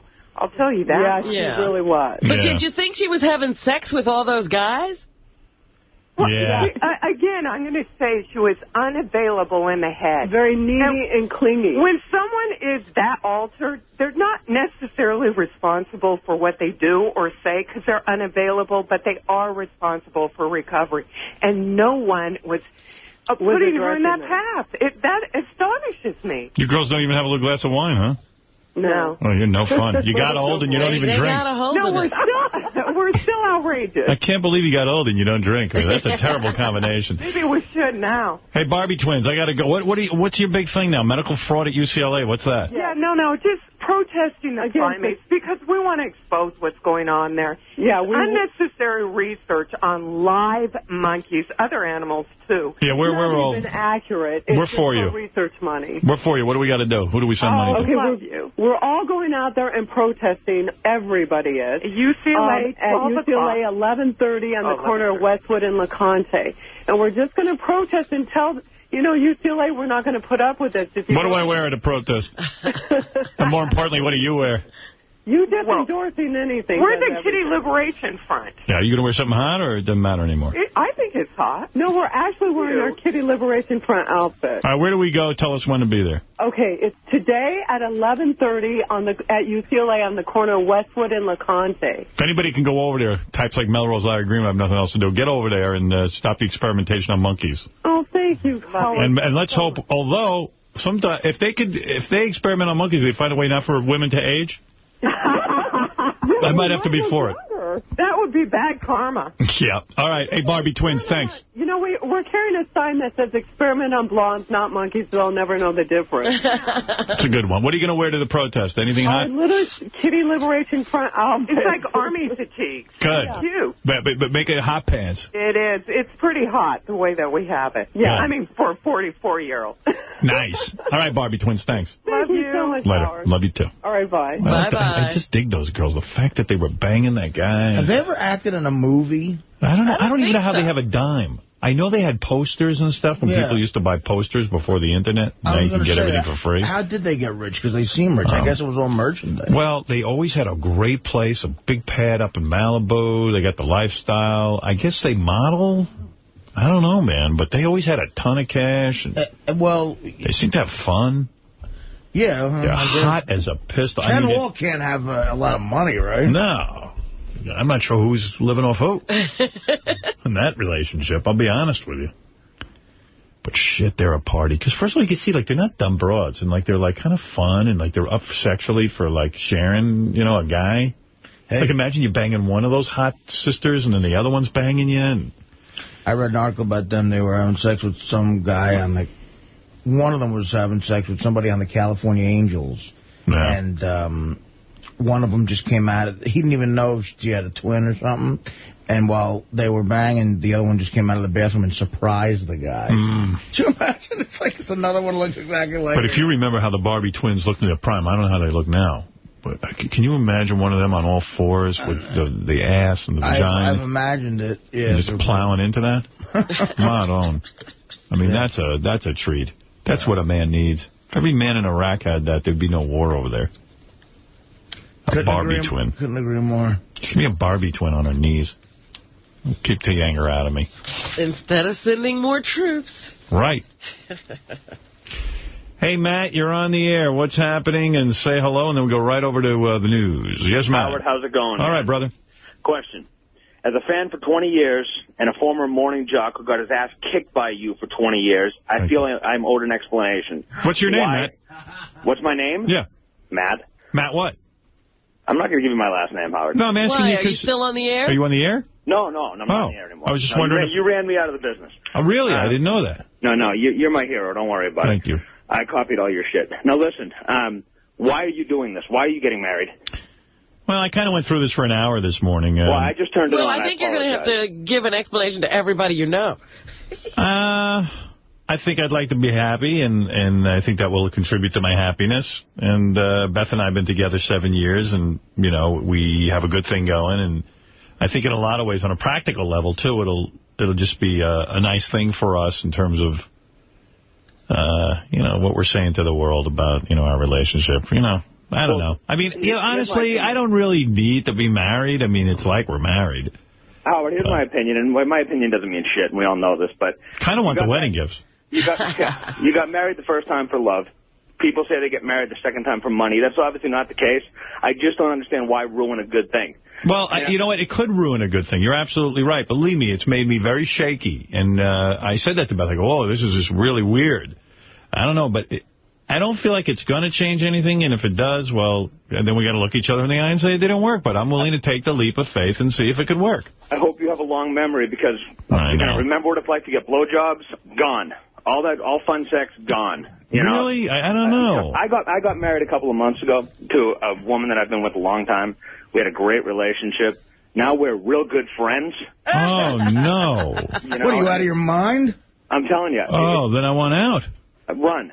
Really? Run. You know, and that's probably a wonderful woman. I don't know her, but she's sexy. We have a great sex life. I don't know. Did she get a job, Howard? She has a job. Now, Casino Cinema's not paying the cable bill. No, she does a lot of things, dude. She's got a lot of different things going on, and she makes a very good living. Has Ralph put a gun in his mouth yet? I don't know. Heard from Ralph. I don't even know that Ralph knows. He may have already done that. Well, brother, I wish you luck. I really do. I hope it doesn't change things for you. You look like you have a pretty good life going on there, and I wish you the best. I was shocked when I turned on the Sirius this morning, brother. I really was. Sal already has a theory that the prenup will keep Beth in line. See, that's what I'm thinking, too. I got to say. Hey, you know what? Hey, thanks, brother. All right, Howard. You know what show we got to start watching is Shooting Sizemore. Yeah, I already said something about this yesterday. That's great. And I didn't realize it was on because I definitely intended to tune in. Tom Sizemore had a pretty major acting career going. Yeah. Now he's a friggin' mess, and they're shooting it on a reality show. It sounds like it's a Bonaducci, even maybe worse. Yeah, like he's out of control. That's what's so fascinating about this. He was in Schindler's List. I mean, he had a great career. Natural Born Heroes. He was in a lot. Natural Born Killers. Here's a clip, and it's convinced me I'm going to start watching this. Shooting Sizemore. This is Tom Sizemore falling out of a truck, and his assistant is there with him, and she's trying to keep him in line.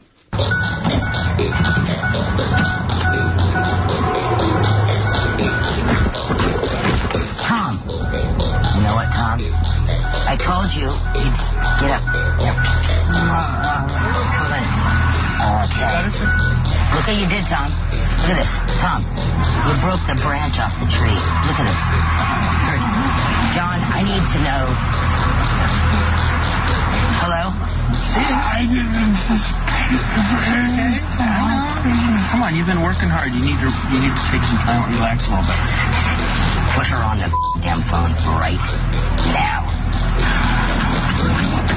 You okay, man? No, I'm not okay. I know. I need to know what the Tom is on. He fell out of my truck when we got to the restaurant and laid in the street and started crying. What in the is he on? Wine? How much did he drink? Can you get him out of here? Get in the car, Tom. There you go. Up.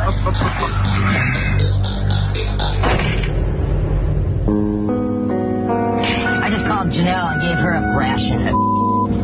That means you can't even go to my house if she's there. What? Don't even say anything. Don't say a thing. Don't say a word. Say nothing. Say nothing. Nothing. Tom, say nothing. Tom, say nothing. Tom! Nothing for this, guys. I mean, one drink. Look, you're not a drinker. You don't drink. One drink? Look what a drink did to you. Are you kidding? One drink? When it comes out, I think something with the drink. Because I'm not buying that's one glass of wine. Dude, you got to watch it. It's really just extraordinary. Yeah. I mean, the guy's like essentially a baby that people have to sit and take care of. And they go over his body of work, too, and it's really impressive. Are you freaked out? Because sometimes you kind of get like that. What? You know, all like a fucked baby. Up. Like a baby. And then well, as long as I, stay away from shit. Yeah. I mean, he's a drug addict. He was saying that's why he, Yeah. Well, yeah, that's not you. There's parallel. I want to hear this. This is not what you play on Valentine's Day. Used to be funny. Now it's depressing. Shirley and John Hein have updates. Again, the reason Steve Langford is not here. He's on assignment. He's on assignment covering the Bigfoot reality thing we're doing over on Howard TV. Is Bigfoot keeping him captive? Because this has been going on all week now. I thought it was Bigfoot a day in the life. He's hunting him for wild game. What happened to Steve Langford? Is he out like forever or what? He's actually snowed in. They're stuck in Vermont, and he's like livid. He's called every 20 minutes because, he's a real reporter. And this news story broke today with you and Beth, and he's like, so what's going on? Keep me up to date. What's going on? Shit, I should be there. I'm so mad. And he's stuck in Vermont with like 2 feet of snow and Bigfoot. Yeah, with Bigfoot. Shirley, what's going on in the Howard 100 newsroom? Okay, well, we have team coverage, first of all, as the king of all media proposes to his queen, but it seems as if there's a mole in Howard's inner circle. Go ahead. A post on website SeriousBackstage.com from 10:46 p.m. last night revealed the wedding news stating, Howard engaged. You heard it here first. Howard proposed to Beth tonight while laying in their bed. Give me till tomorrow's show before you flame me. Howard 100 News investigates the startling revelation. Who leaked that? Well, I got a feeling it's probably Booker. You think so? Yeah, because he heard from Ross Zapin. Well, I have Ross couldn't wait to start phoning people. Ross I have the post if you want to see with the screen name. What's the screen name? It says Air 23 Carey. I don't know. I don't know who Air 23 Carey, but it sounds like Booker. I know it's one of those guys, because I call them up to just tell them my good news. And And they immediately put it on the grapevine. Of course. Howard is upset that someone else in the limelight has his name. But how do the other 27 Howard Sterns feel that the king of all media has their name? Howard 100 News is systematically talking to Howard Sterns across the country and uncovering details of entire lives that are shaped by having this famous name. Sounds like a good story. Yep. Plus, we spoke to women also who have the name Robin Quivers. Really? No one has the name no Robin. one like that. There is other Robin. Hold on, where is it? Here we go. A 46-year-old former UPS worker from Pittsburgh. She's been asked if she's Robin Quivers from The Stern Show a couple of times, especially at the local Red Lobster. But her name isn't Robin Quivers. Well, that's what it says here. And, we're a reputable news organization, Robin, so don't discredit that. That's right. If we can't find news, we make it up. Exactly. Plus, in a page 69 exclusive, Jason and Will examined John Hines' New Year's resolution. Which is? Fast food junkie John Hines publicly swore off that no more fast food as of February 1st. But the wrap-up show host broke his declaration in a major way on February 2nd, stuffing his face with a Wendy's triple hamburger. Is that right, John? Yeah, that's true. What happened? What happened to your resolution? Well, the first day I went to Chipotle, which I thought was relatively healthy. And the second day I was heading downstairs, and one of the guys took me into Cafe Metro. And the stuff they have there is just too complicated. There's too much stuff involved. I like plain things. So I went through Cafe Metro and right to Wendy's. But I'll get back in the saddle. That salad bar is complicated. Yeah. He can't figure it out. The triple burger, that's cut and dry. You got a triple, you get the Wendy's triple. Triple stack. Number 3 triple combo. What's in the triple combo? It's just a burger, but it's 3 burgers, one on top of the other, plain, and then a large fries and a large Diet Coke to take it down. Wow. You think a guy who would check his blood every morning would know not to eat shit like that, you know? Like a triple. Well, that's why he has to check his blood. I guess so. What else you got? Those stories and much more coming up on Howard 100 Noontime News every weekday at noon Eastern, and updates every hour or as close as we can get. All right, thanks, Shirley. Let's go over to John Hine, who hosts the wrap-up show. I wonder what the topic is today. It's a very special Valentine's Day wrap-up show. That's right. Mel Fight from the National Center for Men wondered if it's rape when a woman says no after consenting to have sex. We'll discuss how everyone here felt about it and take calls if no means no before a couple of extra pumps at the end. Plus, Bobby Trendy didn't start the rumor that Anna Nicole's son could be the father of her daughter, but he didn't deny it either. We'll talk about Bobby's unique-sounding voice, the crazy stuff that went down at Anna Nicole's house, and his feelings on Howard K. Stern. Ted Nugent and Sam Simon calmly discuss the pros and cons of hunting, but Artie won't go bow hunting because he wants to shoot a gun. We'll go over their debate and take calls to see who sides with the Simpsons Crater or the Motor City Madman on the hunt. And last but not least, well, the engagement chicken must have worked as Howard announced that he is now officially engaged to Beth. We'll cover everything from Robin not answering her phone this morning, or last night, to Howard's naked proposal and find out what Howard can expect from all of his friends here since he's finally popped the question and taken this step down the path of marriage. Thank you. Hey, by the way, Air 23... whatever that guy's name was, Curry recently bought or sold several kids' items on eBay, so the plot thickens. Huh. And they talk about singular a lot? And they talk about singular? Yeah, like questions on singular forums and Mac. So I don't know it's what that probably a means. Mac owner. I will get to the bottom of that. That has kids. I want that leak uncovered. Yesterday's wrap-up show was good. Every day the wrap-up show is good. Here's a couple of clips from the wrap-up show, John Hines Show. This is the guys figured out that I didn't touch the girl's titties yesterday. Thank God. You can't give a girl a ring on the day you're touching titties in the studio. Howard, Gary, Fred, Will, Jason, myself, we were the ones, I think, who Howard didn't do it either. No, exactly. I don't want to get out of this chair. No, Howard has totally stopped touching chicks. Yes. There was definitely a sit-down there. But I think it's a germ thing. What do you think, the Ostrowskis and the Tatalias had a sit-down? I'm just saying. I think it's a germ thing with Howard, too. Yeah. Where was his germophobia for 15 years? Exactly. Those germs came out of nowhere. Yeah, right. Germphobia. Ain't no germphobia. I think he fingered Kendra Jade. He touched Houston's tits on a regular basis. He had no germophobia. Just for the record, I never fingered Kendra Jade. I'm sorry. All right. Here, J.D. on the wrap-up show, who comes to life on the wrap-up show, got angry at a caller. And I told him not to be angry at callers. He can't help himself. I really do want to talk about J.D. Why is he so arrogant now that he's finally getting some pussy? I mean, No, I'm not arrogant, you douchebag. That's the fucking phone. He's a regular young George Hamilton. Cocky little prick.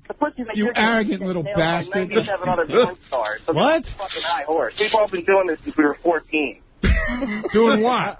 Okay, good for you. Now, go die. Hey, don't talk to the fans that way. J.D., Howard said you got to be nicer to the fans.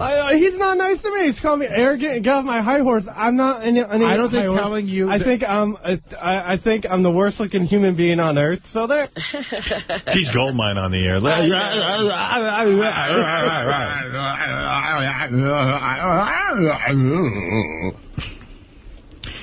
Here's Scott DePace talking about playing video games. Want to hear that? Yeah.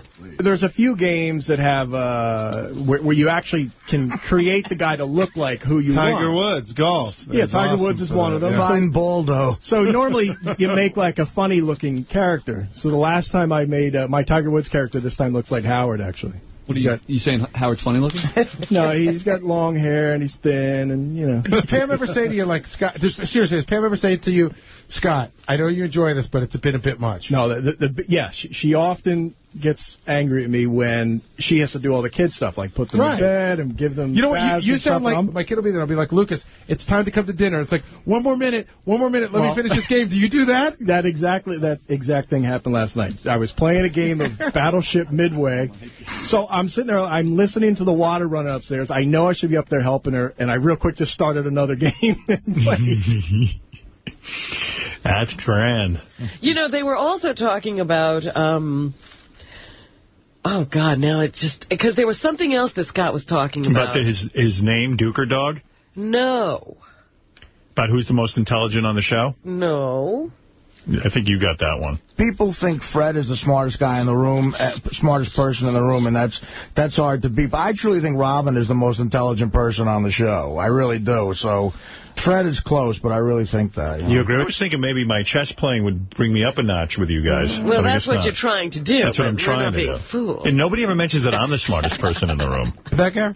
Yeah, I do. Robin's very intelligent. And again, we're in there for 5.5 hours. I mean, listen, sometimes she spouts off, but we're in there for 5.5 hours. I dare anyone to speak for that amount of time and never be wrong. J.D., who do you think is the most intelligent in the studio? I believe Artie or Howard, Robin, and Fred have an equal level of intelligence. Oh, that's a cop-out. Come on. It's just weird because they know, just when you don't think, and even Artie will come out. JD's definitely the dumbest. Something like you'll never expect him. Like, you don't expect him to just be sitting down watching BET, watching the Eddie Murphy comedy special. They're always goofing on you in the back. There used to be a running tab of how often, the thing to do to make yourself sound smart now is to say, I was reading the New York Times, which you say all the time. I love that. Where's the nap bed? Get over there.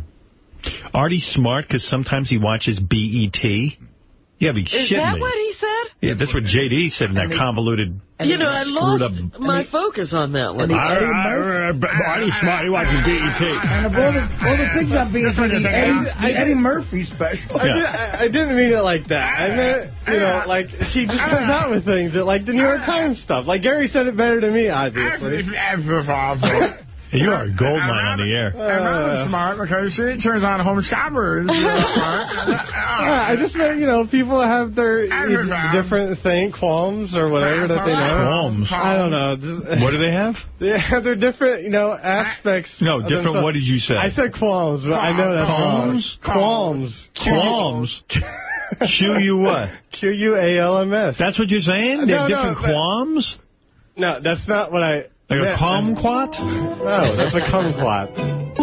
What does he mean, different qualms? Different, aspects of their personalities, different interests. Different areas of expertise is what he's trying to say. Thank you, Robin. All right, thanks, J.D. Anytime. What is your area of expertise? It ain't English. Watching TV. English is his third language. Congratulations, my boy. Thank you.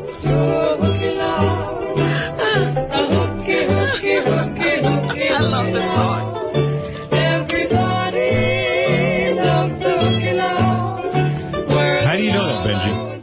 23 Carey lives in New Jersey and in 2004 bought a car. It's a pretty unique name, and I'm assuming this is all the same Air 23 Carey. So where are you looking for this profile? Just different forums. And they in 2005, they wrote on a forum, some car forum, asking questions about their 1991 Talon TSI, I guess a type of car. Yeah, see if we can track this guy down. All right, thanks. Hey, I'm going to get over to... thanks, Johnny. No John problem. Hein, wrap-up show today at 11 o'clock. Let's get over to Robin Quivers with the news.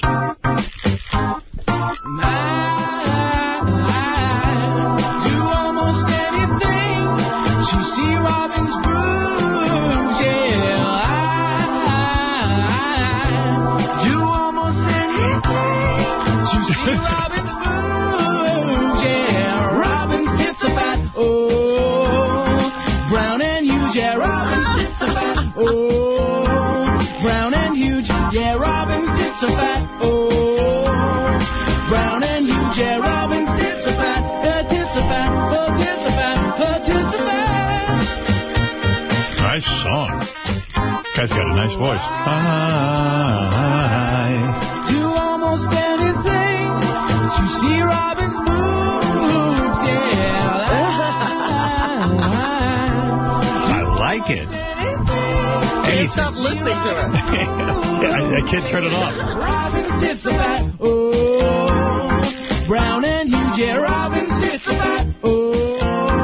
Brown and huge, yeah. Robin's tits are fat.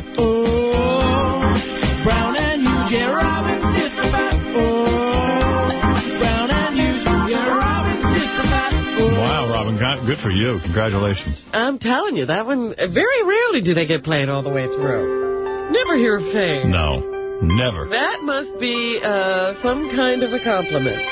Compliment. Robin, it's time for news. All right, well, a lot has happened today. I mean, we're all still taking in this big announcement you made today. So I was... That's right. Just a ring. Diamonds are a very popular gift for Valentine's Day. Ralph, did you hear the news? Douchebagger says he's never getting married against his what? Well, you think I'm an asshole, too, or you want to pile on here, or what? No, actually, I don't. But I think you think that, like, I think you and Beth think that, like, I'm not happy for you or something, because, like, you didn't call me. You called all these other people. No, in fact, Beth said right away, let's call Ralph. And I go, yeah, and then we just fell asleep. Like, we had to call some people. And I said, I'll just tell Ralph tomorrow. It'd be funny if he hears about it on the air. Sorry. But, I was a little bummed out. Yeah, I know. Don't be bummed out. I was just exhausted. I knew he'd be happy for you. Of course I'm happy. I mean, I've said... Well, you think it's stupid, though? Be honest. Yeah, I just don't think you should fuck with something that's working. But I also think it's going to be a long engagement. I mean, it is. If you guys get to the point where you're married, you know what I mean? You might not even get to be What's married. a long That's right. engagement, I'm Ralph? talking it could be 3 years. I'm asking Ralph about a long engagement. 3 years? 3 years is pretty short. We don't really care. I mean, okay, I shouldn't speak for Beth. I don't really care if I'm ever technically... All right, I don't want to talk about it. Yeah, I don't think... I got some qualms.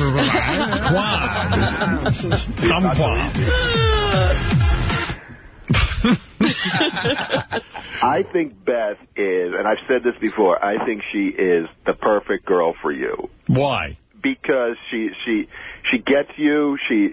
I know she's in love with you. It has nothing to do with your money or your fame or that kind of thing that people allude to all the time. I think she's great for you. I think she makes you a better person too. Right. And by the way, I agree with you. I don't want to fuck anything up, but here's what I think. You know, I don't know what I think. What do I think? Anybody know what I think? I think that you have to make a statement to people, because you've said this a few times now. Nah, it's also about us and how we relate to one another, and it's a special thing for us. And that's why there will be a marriage. Yeah. Because the same issue will be there. Yeah, well, maybe we'll break up before Because it starts to be laughable if the engagement lasts too long. No. Yes, it does. In people's minds, they're like, yeah, right, there.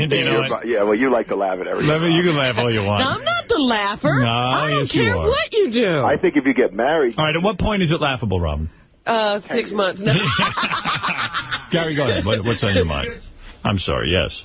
If you get a chance, go to Gary Preview page 2. It's in the upper right-hand corner. Just an interesting thing. You know, John Hine went out to your parents' house last Friday. He's working on a special program we're doing called The History of Howard Stern. Yes, yeah, it's going to be it's going to be like a 2-week special. Yeah. I mean, the history of the entire show. Like it's not coming out till later on this year. We're working on it now. But John did ask your mom and dad, will you ever get engaged? I have to put you both on the spot because he's been talking about it for the last couple of weeks. Do you think that he's going to get married again? I think he is. I think he is because he's a serious guy. He's got this wonderful gal. What more can you ask for? And so I think he's going to come to his senses. Well, what's the Las Vegas line? Right now, I think it's running at about 2-1. That's going to happen. Oh. My old man didn't even get on the phone. Yeah, I mean, he doesn't have an answer there either. No. He don't care. Well, I don't think if and when you do finally get together and marry, I don't think you should have a prenup. Oh, why not? Because I just think if you're no, that's already been discussed. If you're serious about a prenup right away, says it's not going to work. That's exactly what I'm saying. It ain't going to work. Prove me wrong. And not because of her, because of me. So I'm a dangerous person to marry. I disagree with that. I think no, you got to be realistic. And I've talked to Beth about it, and we're okay with it. She's okay with it. Well, no, I'm happy for you because I really think you guys will be a little bit happier with this whole thing. Yeah, I'm happy now. I hope to be happy in the future. And we've both looked at each other and said, if we're not, then it's over. Although I'll be a joke, a 2-time loser at marriage. Oh, my God, imagine. Oh, my God. That's the guy you laugh at. Well, he's the one who's set it all up. But the good news is, if you do get married and divorced, you'll probably be off the air by then. Right, and no one will be around to make fun of me. Oh, I'll find you. No, you won't. I'll be hiding in a cave. You. Not if I'm with Osama bin Laden in a cave. And he'll never get away from me. Robin will hunt you down. Robin Quivers returns to the airwaves for a special 1 hour today. You know, it'll be like one of those calls you get, the phone will ring, I'll pick up and all I'll hear is hee. Yeah, right. That evil laugh. All right, Ralphie, thank you. Yes, I was talking about diamonds, Ralph. They are a popular Valentine's Day gift, but because of Blood Diamond, the movie that came out this year with Leonardo DiCaprio, we're much more aware of conflict diamonds. That's why I won't be giving any diamonds. That's right, Ralph. Good excuse. I'm not taking the chance. Here's Roy Anderson of World Vision. He's a senior policy advisor for Africa, and he says people looking for conflict-free diamonds should ask their jeweler certain questions. Number 12. Stupid. Well, I asked. Here we go. And my guy told me every diamond, when you're giving it to a chick, is a conflict diamond because it's going to lead to lots of conflict. All these Do you have a policy on conflict diamonds? Can you show me your chain of warranties? If they say no or they cannot to either one of these, and then there's a possibility that conflict diamonds are in that store. And go to another store is what he's saying. Howard, don't you think that's ridiculous? I mean, a diamond is one of the most beautiful things in the world. I mean, now they got to fuck that up for people. Well, I don't even know what a conflict diamond is. I'll be honest with you. It's in these countries they have wars, and they subjugate the people, and they use the diamond mines to support the war, to keep them in power. Let's not put gas in our car, then, if you're going to use that logic. Oh, don't be ridiculous. All right, Ralph, we had enough of you. Conflict gas. Thank you. Here's Anderson again. He says more needs to be done by the U.S. government to help us keep conflict diamonds off the market. The U.S. government is not fully implementing. They're not doing the proper oversight. They're not monitoring. And so, therefore, there's a real strong possibility that dirty diamonds are actually getting into the string within the United States. There's probably something politically wrong with every single industry. I mean, it's like, even when Kathy Lee people aren't having their limbs chopped off, even when having their kids stolen. Well, I didn't know about that, but but even Kathy Lee was doing the wrong thing when she had her clothing line. Remember that? Yeah, but I'm telling you, it's really heinous what's going on. They steal children and indoctrinate them and make them warlords. That's why I won't see that movie. Oh, stop it. I won't see it. It's a brilliant, wonderful movie. I don't want to and you should see it. No. Meanwhile, what is horrible. The #1 argument between couples about, Artie? Money. Your name's Artie now? Heroin? In Artie's case, heroin. Are you asking Artie specifically? Or? Oh, all right, go ahead. you're too fat. Everything already I'm heard. just going over my issues. What is it? It is money, Howard. You're absolutely right. Yeah. It's been said that money is the root of all evil, and that's especially true for many married couples, according to a new survey. Here's an advice columnist. Her name is Carmen Wong-Urick, and she says that couples need to reach a middle ground when it comes to money management. Number 7. Having common goals will keep you on the same page no matter what your money situation or background is. So knowing that, debt is the number one thing you should try to get rid of, and just not living beyond your means is another big point. Well, can you imagine if you're married to, like, a woman, who just spends and spends and spends, and, like, you're trying to save, like, you're practical, and or you're trying a gambler. Yeah, you're trying to save for a house, or you want some nice shit for your kids, or whatever. I mean, can you imagine? And you go to the till, and there's nothing in it. Yeah, and I mean, that's the end. That just drives you crazy. She's calling you cheap every minute, and you're trying to be frugal and save for the future. Forget it. She's wah all the but time. All my friends have a Prada bag. I say, shut the fuck up. Who cares what your friends have? Well, these will be issues for you. Oh, here's my dad, finally. Oh. Dad, I thought it was weird last night. You didn't call me. Well, let me say this. All right. I had no way of knowing. You called my house. You spoke to your mother, right? Right. Well, how do I know you're having this conversation? You should have said to your mother, can I speak to Dad? Or no, but I figured maybe once she told you would call back. I didn't find out like for 2 hours later. Oh, you're kidding. She didn't tell you? That's what I'm saying. I didn't know. Wait a second, Dad. You're telling me Mom got off the phone after we called her. I found out about, she came down like 8 o'clock. I don't know where Oh. But in any case. 8 o'clock. Wow. I'd like to wish you the best of everything. Thank you. Congratulations. By the way, I was going to call later today and speak to both you and Beth, but as long as you mentioned it on the air. Thank you. I'm going to wish you the best of everything. Thank you, Dad. I knew my father would be happy. I think he likes Beth. I think he does, too. Yeah. Listen, you've been a very happy couple. Yes. And I feel very good about the both of you together. And 7 years. I know I'm a one-time loser, but, what am I going to do? No. That's the past. You're now in the present. Clean slate, Howard. Clean slate, Pop. And I'm looking forward to you having a wonderful life with her. And more grandkids, right? No. My dad knows me. He knows there's no more kids. I've talked to Beth about that. I said, if you want kids, you're marrying the wrong guy then. Then you got to get out. I might be a two-time loser because we said if she changes... You're going to have babies. No, we're Just not. I'm telling you. Dad. What? You know I'm not. Of course not. I know. Until he does, right? I'm an old man. I'm 53 years old. Listen, you're not a kid anymore. No, I want to retire. But he's going to have a kid. I will not. I know I won't. Dad, please explain it. Everyone is jumping down my back. Listen, now, my father will have more kids before I do. All right, get ready, Ben. Make me a brother. Howard, I have one in the oven right now. Good. Make me a brother. Wouldn't that be crazy? No, I'm an older guy. I'm 53. I'm looking forward to my retirement soon. Yeah, that's when you'll have time. No. Listen, you're taking the proper steps, and that's all you could do in your life. Right. That's the whole secret. You do one thing at a time, and this is what you're up to now. That's right. That's right. And believe me, it's the right thing, and that's it. I don't ever want to talk about anyone about it again. Now, when are you free? Because they're trying to set a date. No. My father's booked up. Listen, first of all, he cannot even think in those terms. I got a book. That's right. And I have to look up the date. That's right. I think in 2014, I have a day off. 2014, it sounds just about right to me. Listen, I'm in love with Beth. We have a good relationship, 7 years, and this is a very exciting I thing. can tell that the times I've spent together with you and, for weekends and days, I see the relationship, and I feel very comfortable and good about it. Right. All right, what is Beth's sign? Same as my father, Cancer. Cancer. Let me see. They have a whole thing in the paper today matching up signs. Capricorn, Cancer. They're opposites who are complete when linked. Complete when linked. Yes, See? Appreciating each other's needs and values. And the longevity rating is a 7.5, very optimistic. Oh, Beth completes me, see? Did you hear I proposed in the nude?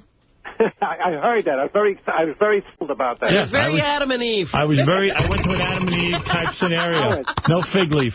I think you could have done a little better on that score. Really? What would you suggest? I mean, listen, I didn't want to... A little candlelight and a nice... Oh, believe me, the lights are off. When I'm nude, they're never on. Your father sounds like a romantic. My father is romantic. Well, I'm happy you're uninhibited, and that's the way to do it. Now I suggest you keep walking around the house nude while you're... Well, thank you, Pop. All right. All right. No, I appreciate the call, and I love you, and thank you for your support. Thank you, Howard. I love you, too. Thank you, Dad. Bye-bye. See, we were wrong. Well, wasn't right what we did. We're doing a naked wedding. You'll be nude at it, Robin. Then let's go. Yeah, you'll see. Whatever it takes, Howard. You're going to be as naked as the day you were born. Everything will be out. Take it easy over there. Me and Tim Sapien as well. Yes, absolutely. Now, I know you're very happy and you're taking care I didn't say I was happy. Oh, you did too. Your lady love on Valentine's Day, but did you think about the troops? No, you didn't. Of course I did. I didn't either. I think about the troops every day. U.S. troops serving overseas are getting Valentine's Day care packages from family, friends, and anyone who wants to show their love and support to a soldier. Operation Homefront Texas Chapter President Carla Ayala knows firsthand that deployed troops appreciate these care packages. 2-1. 2-1? All right. I had a soldier that stopped and made a point to say thank you. He received 2 care packages from us from complete strangers, but he knew that it had come through us, and he really thanked us. Well, I should do that. Right. I'm looking at this and saying, what's wrong with me that I didn't think of this?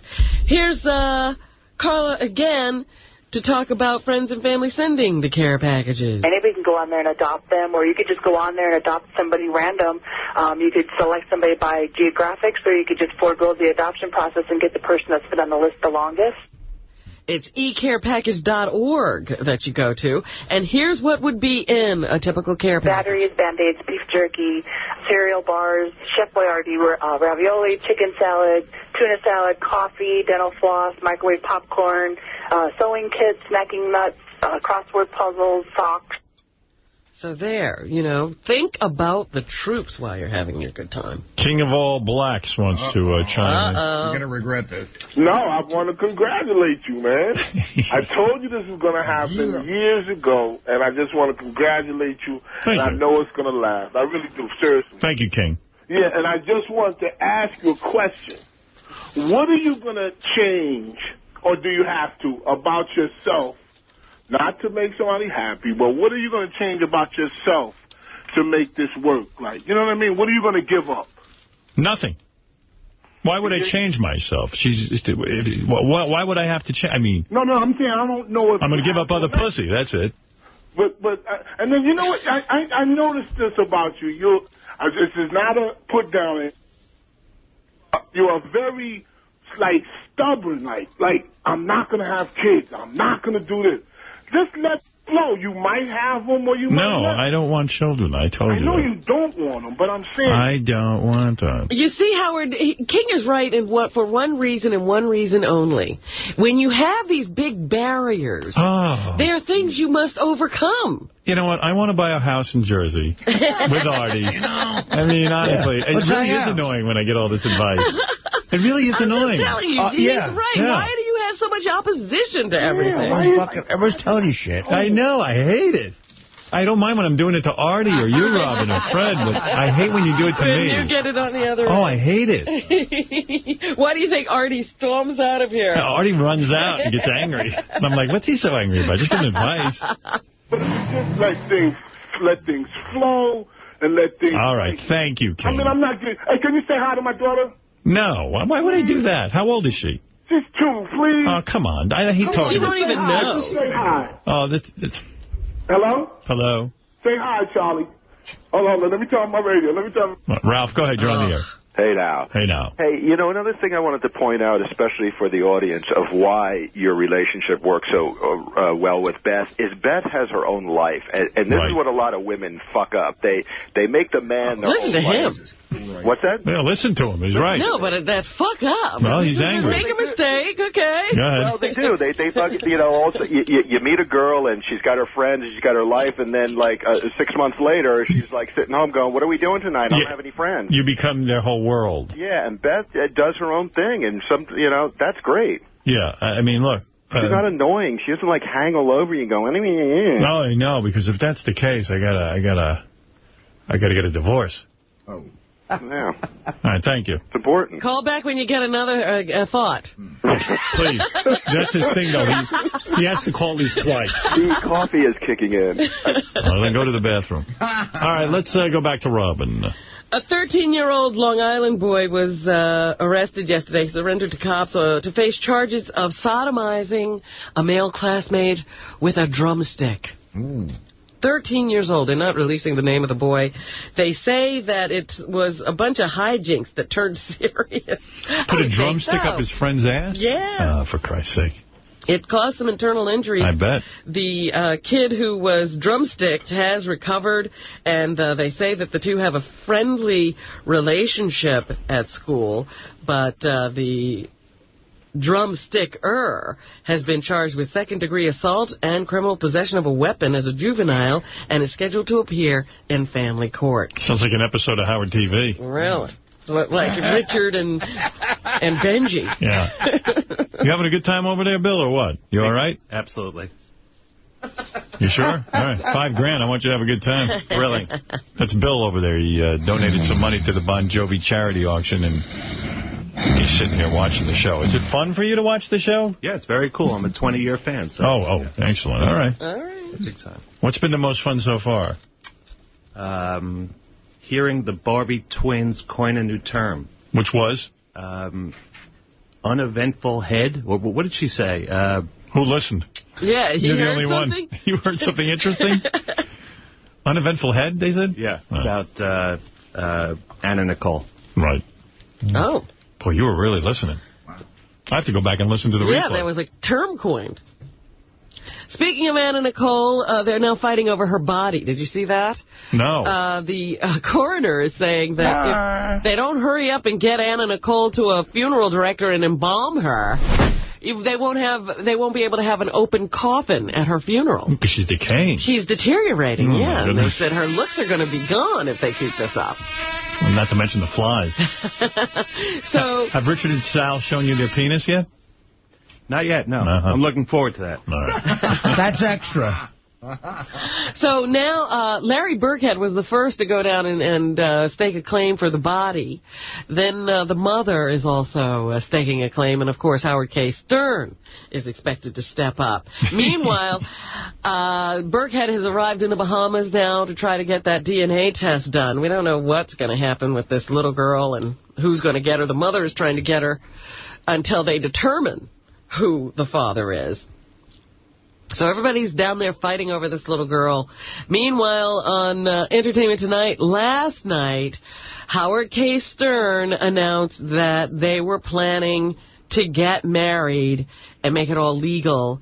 He also talks about the fact that before he got home, somebody had ransacked the house and taken away a lot of Anna Nicole's things. Number 5. I mean, this is just outrageous.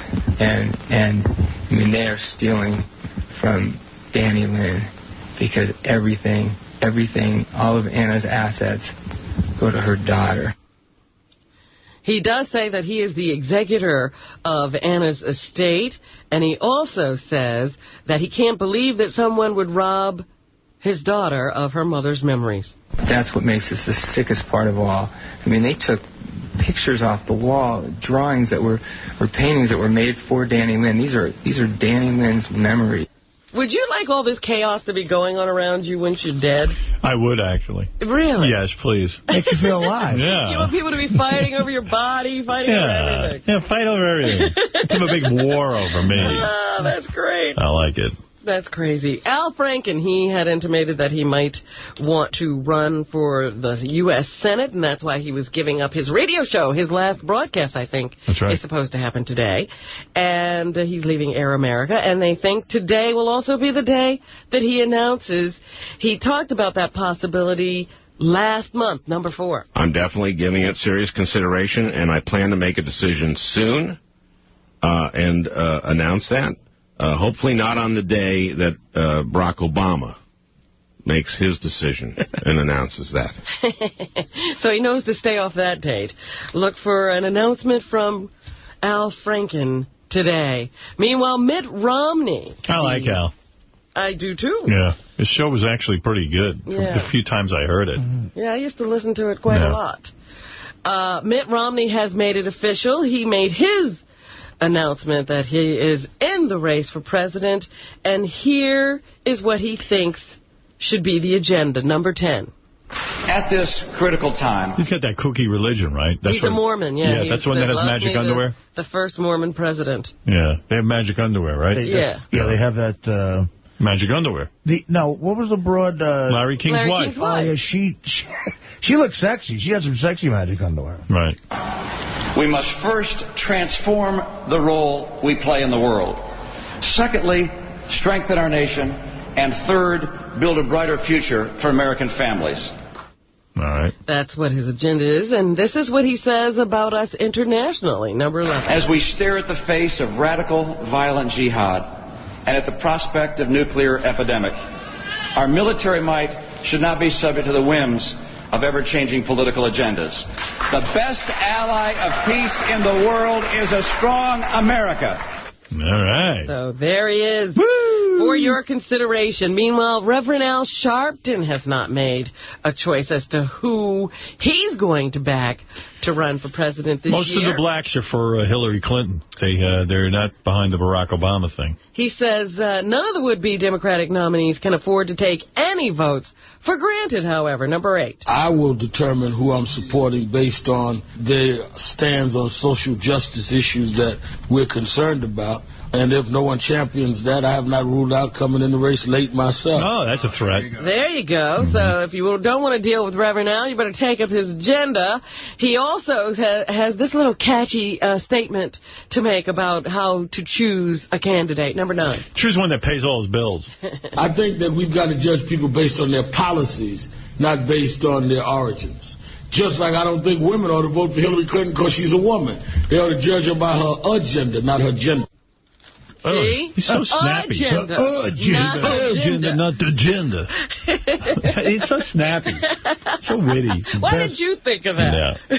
Well, he has all day to sit home and think of that. I got a fucking job to get to. I see that Beyonce is the first non-model to grace the cover of Sports Illustrated swimsuit issue. Big shit. She's also not an athlete. That whole Sports Illustrated swimsuit issue thing is such a joke because, when they started doing it, it was kind of cool because you'd get kind of celebrities in their skimpy bathing suits. But now you got FHM and you got Maxim and you got Stuff and you got all that. And that's probably why they have Beyonce. Yeah, and, Sports Illustrated, that was just a jerk-off. They didn't want to be called Playboy, but it was jerk-off material. Jerking off material. And it's shitty jerking-off material now. Now we see all the celebrities in their bathing suits. They got to come up with something new. Yeah, Beyonce looks pretty good, though. Did you see the picture? Yeah, but, it's like I just don't care. It's like another magazine with a woman in a bathing suit, a famous woman in a bathing suit. No, you're so jaded. And that's why I was pissed at Playboy put Mariah Carey in a bathing suit and airbrushing the shit out of it. She looks way different. Yeah. It's all bullshit. The Sears catalog is better. Panty outfits. Do you know what I'm saying? I'm just saying that, I understand. It's like, okay, big deal. So she's in her bathing suit. Who gives a shit? I mean, we've seen that already. Something new. It's like if I did the same radio show every day and didn't add any new content. It's ridiculous. Beyonce in a bathing suit. You've seen her. See, you've actually seen her in a bathing suit. I did. That's why you're not I sat in a pool so and saw excited. You were there. And they were wrapping. They had a bodyguard. They had to wrap her in a towel to hide her ass from everybody. I was like, what is she, made out of gold? She knew she'd be showing it in Sports Illustrated. She could just give it away. I got a bottle of this. Anything else? Detroit Lions defensive line coach Joe Cullen has escaped a jail term, but will be on probation for the next 2 years. Cullen was arrested twice last summer on alcohol-related driving stops in Michigan and could have been sentenced to 30 days in jail on a no-contest plea. In one incident, a Wendy's restaurant worker called police to complain that a man had passed through the drive-thru window naked. In addition to probation, Cullen was fined $500 in order to enroll in Alcoholics Anonymous. Angry Black, you're on the air. Hey now, old friend. Hey now. At first, when I heard about your engagement, I got to be honest. I said, if we lose Howard, we lose the war. But looking back on it, brother, yo, you got a terrific girl. Thank You're you. a terrific guy. Thank you. You allowed me to be part of the family. And like my boy Double A said earlier this morning, I wish you nothing but congratulations and success. No, that's I'm really happy for you. Well, that's very nice. That's the proper Another reaction. guy who can get into the wedding. And I'm with somebody for the last year and a half, and she makes me happy. I'm not getting married. Right. But, I don't get crazy. I see your position. Oh, one quick question. Yes. When you had the meeting with Mr. Mr. Karmazin the other day, is that about Vegas? You think we're doing Vegas this year or no? I don't know if we're doing Vegas. It had nothing to do with Vegas. It was just an overall discussion. Oh, did you lay out the course of Yes. Sirius Satellite in the future? I did, and he looked at me and left the room. Nobody sees my vision. No, it was a very cordial meeting. We had a nice time. We're old friends, and I asked him a few questions about where things were headed, and, and it was very good. There's a lot of speculation about that meeting. Oh, really? Like what? Well, no, I was, wondering what was going on. No, I was just kind of, I was sitting there trying to find out, did we share the same vision for the channels, and informing him of some of the things that we're up to and some of the things we'd like to accomplish here, and... you need the support of management if you're going to be able to do certain things. And we have their support. They're very much behind us. All right. All right. So everybody's support. Now, one quick question for Freddie. Yeah. Fred, are you still doing the boxing thing, brother? Yes, I am.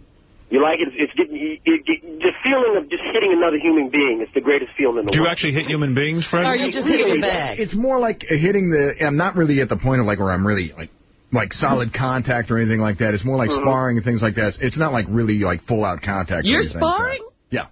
You can kick some ass? With headgear and stuff? No. No? No. No headgear? No headgear. No wonder you're a little dopey. Well, Freddie, if you need a sparring partner, brother, you can always call me, bro. That sounds nice. I might call you up brother. on that. All right, you Fred guys have a noticed. good day. Thank you. Fred is sparring. Without headgear. Without headgear. Without headgear. Oh, good for you. What does that mean, Robin? He's gonna get a little dopey, huh? They're not really doing full punches, I guess. Exactly. Yeah. If we were doing full punches, you wouldn't catch me without the headgear. Right. Robin, what else is in the news? The daughter of Supreme Court Justice Antonin Scalia was also arrested and charged with drunk driving or driving under the influence and child endangerment. The 40-year-old Anne Banazuski was stopped at around 7:25 in a 1996 Ford Ecoline van after a citizen reported a possible drunken driver at a McDonald's restaurant. People are always having these things happen to them at these fast food restaurants. They pulled her over, and they gave her the child endangerment citation because 3 of her small children were in the van at the time. Wow. Yeah, that's always great when the little woman embarrasses the shit out of you. You got a high-profile job. That's nice. His daughter. So. Oh, his daughter. I thought it was his wife. No, that's the daughter. I think it's worse when it's the daughter. It is the worst. And veteran U.S. TV executive Garth Anseer. Oh, Garth, yeah. Headed to England. Yeah. He was named yesterday to the newly created post of president of BBC Worldwide America. He will oversee all U.S. operations of the British Broadcasting Service. Oh, poor Garth. The appointment of Anseer is effective immediately, and it puts him in charge of the cable TV channel BBC America. Boy, working your way down. Garth used to be in charge. At one point, he was in charge of the Fox network. One point, NBC. I think ABC and CBS. I think he was in charge of all of them. As well. WB. Yeah. Now he's at the fucking BBC. That's the equivalent of cable access. What the hell happened to that guy? I don't know what's going on over there. He must have been muttering to himself in a parking lot in Hollywood. What happened to me? What happened to me? I'll go talk to my Mercedes-Benz. Wasn't I the president of Fox? I think, he was huge in getting The Simpsons on the air. Yeah, stuff like that. yeah. I mean, look at what it got him. Well, look at that. Wait a minute. He could do something amazing. There is no glory in being a program director who has to pick out television shows and predict the popularity of these TV shows with the American public. I'll tell you the truth. It always goes in cycles. One network's on top for a while, then you see the next network's on top for a while, the top network falls to the bottom because you cannot possibly pick all hit television shows. Are you saying it's all luck? It's luck, and I'll tell you why it's luck.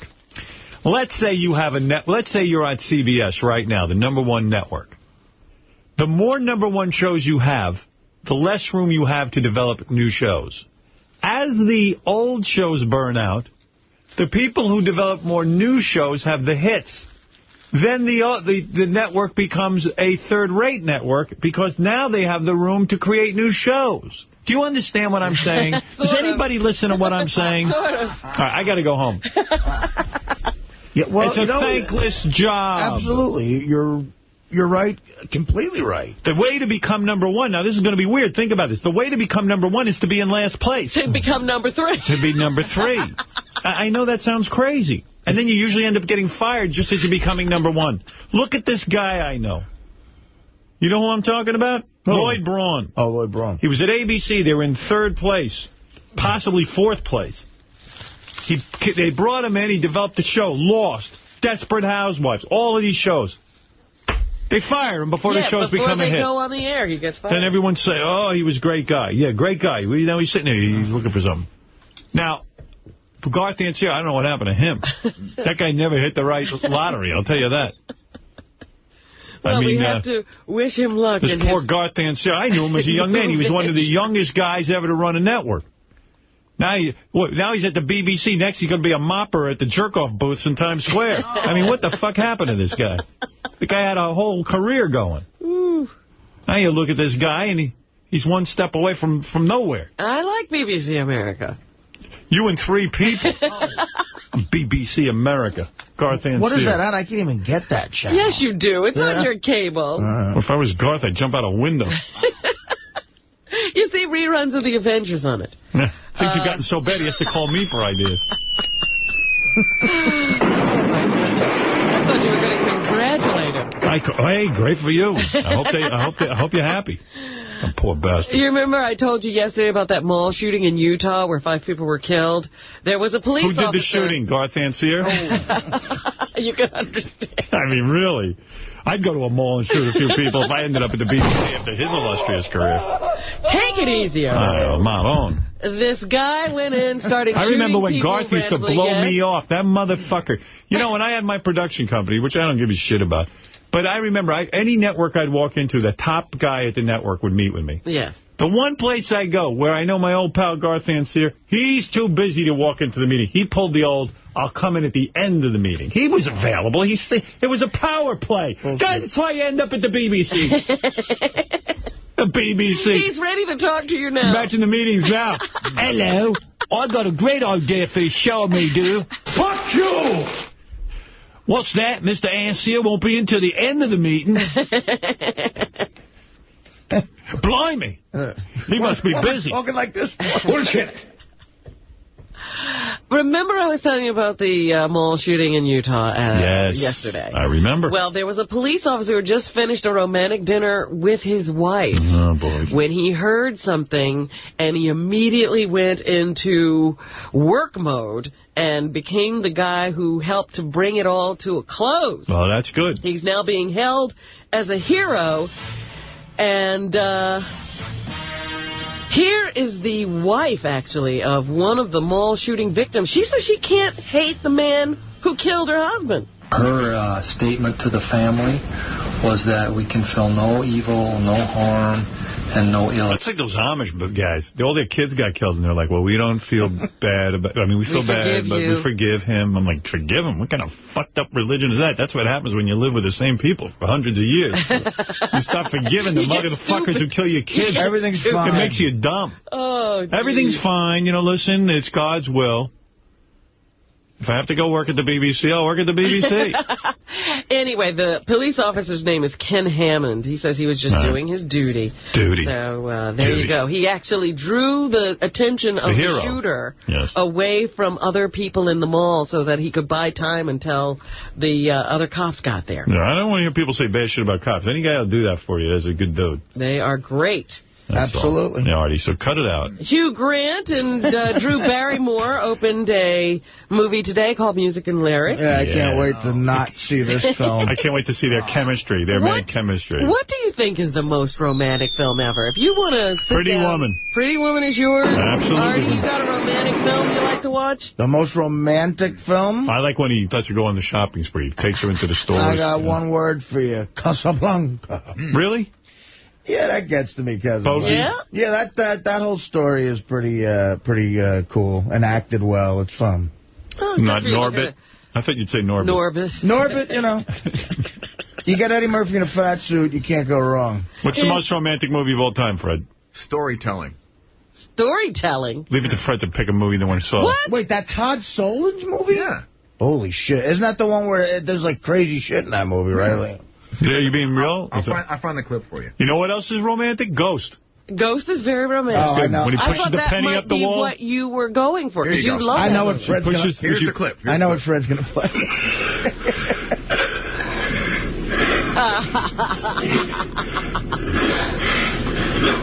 Nigga, fuck me. Oh, I can't do that. Say, nigga. Good. Say, nigga. Fuck me hard. Fuck me hard. Say, nigga. Fuck me hard. Nigga. Fuck me hard. Again. That is a good movie. I got to agree with you. That brings a tear to my eye. That was my proposal. So here is Hugh Grant. What's he saying? I lost my place. Hugh Grant. Here he is. Wait a minute. He I got says, he took piano. No, not that one. Here he is talking about singing. I was incredibly nervous about the singing, and but with the computer, where basically... How's he in a romantic comedy? He's 100 years old. With Drew Barrymore. Yeah. She looks like his daughter. Yeah, I mean, come on. They can make anyone sound good. You get more and more confident. I don't care. And here's Drew Barrymore saying her favorite music is from the 80s.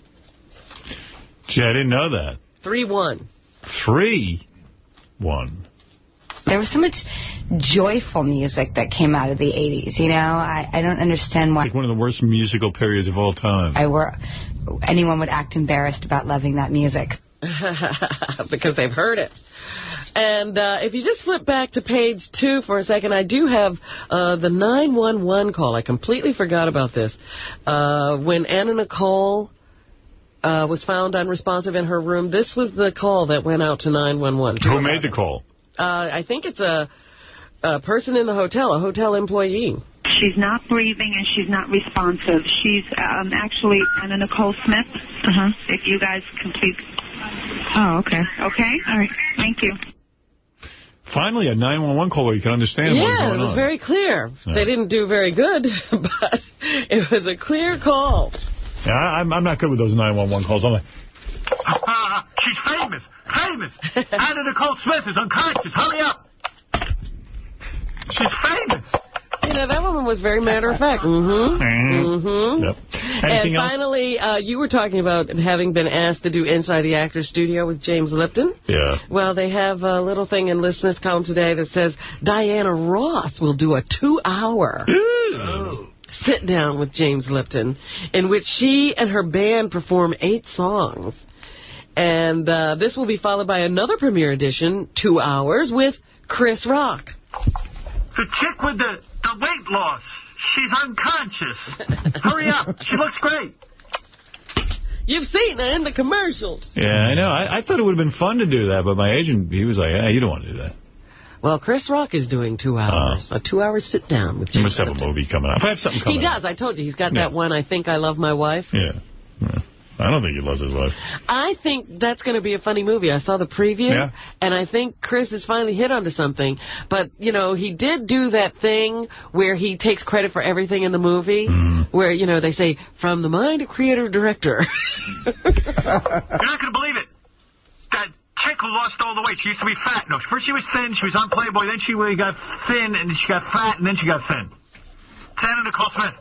All right, calm down, sir. Yes. What's wrong? Isn't that the chick married to that radio guy, Howard Stern? No. That's Howard K. Stern. The real Howard Stern, the one I'm a fan of, would have nothing to do with Anna Nicole Smith. All right, take it easy, Mr. Stern. We all listen to your radio show. And that's what's happening. Thank you. Artie, sleep time, nap time. Huh? Now he's wide awake. Now he's awake. Show's over. Let's show up on the wrap-up show. He'll be all perky. Oh, yeah. Congratulations, my friend. Thank you. Thank you. What a day. What a day. I knew it. I told my driver. I really did. I said, for some reason, I think... Today's going to be a special day. Yeah. He was right. It's a whole day of you remaining conscious. Barely. Well, thank you, Artie. Well, no. You know what? You two are very good people. Two of the best people I know. And thank you. I'm very happy for you. And, thank you. know. And I hope Are you going to call Dana and tell her? What? Yes, I will. Actually, I bet Dana will probably call Beth when she hears. Yeah. But, I think she would, right? Yeah, of course. Yeah. Just keep her out of my hair. I'll tell your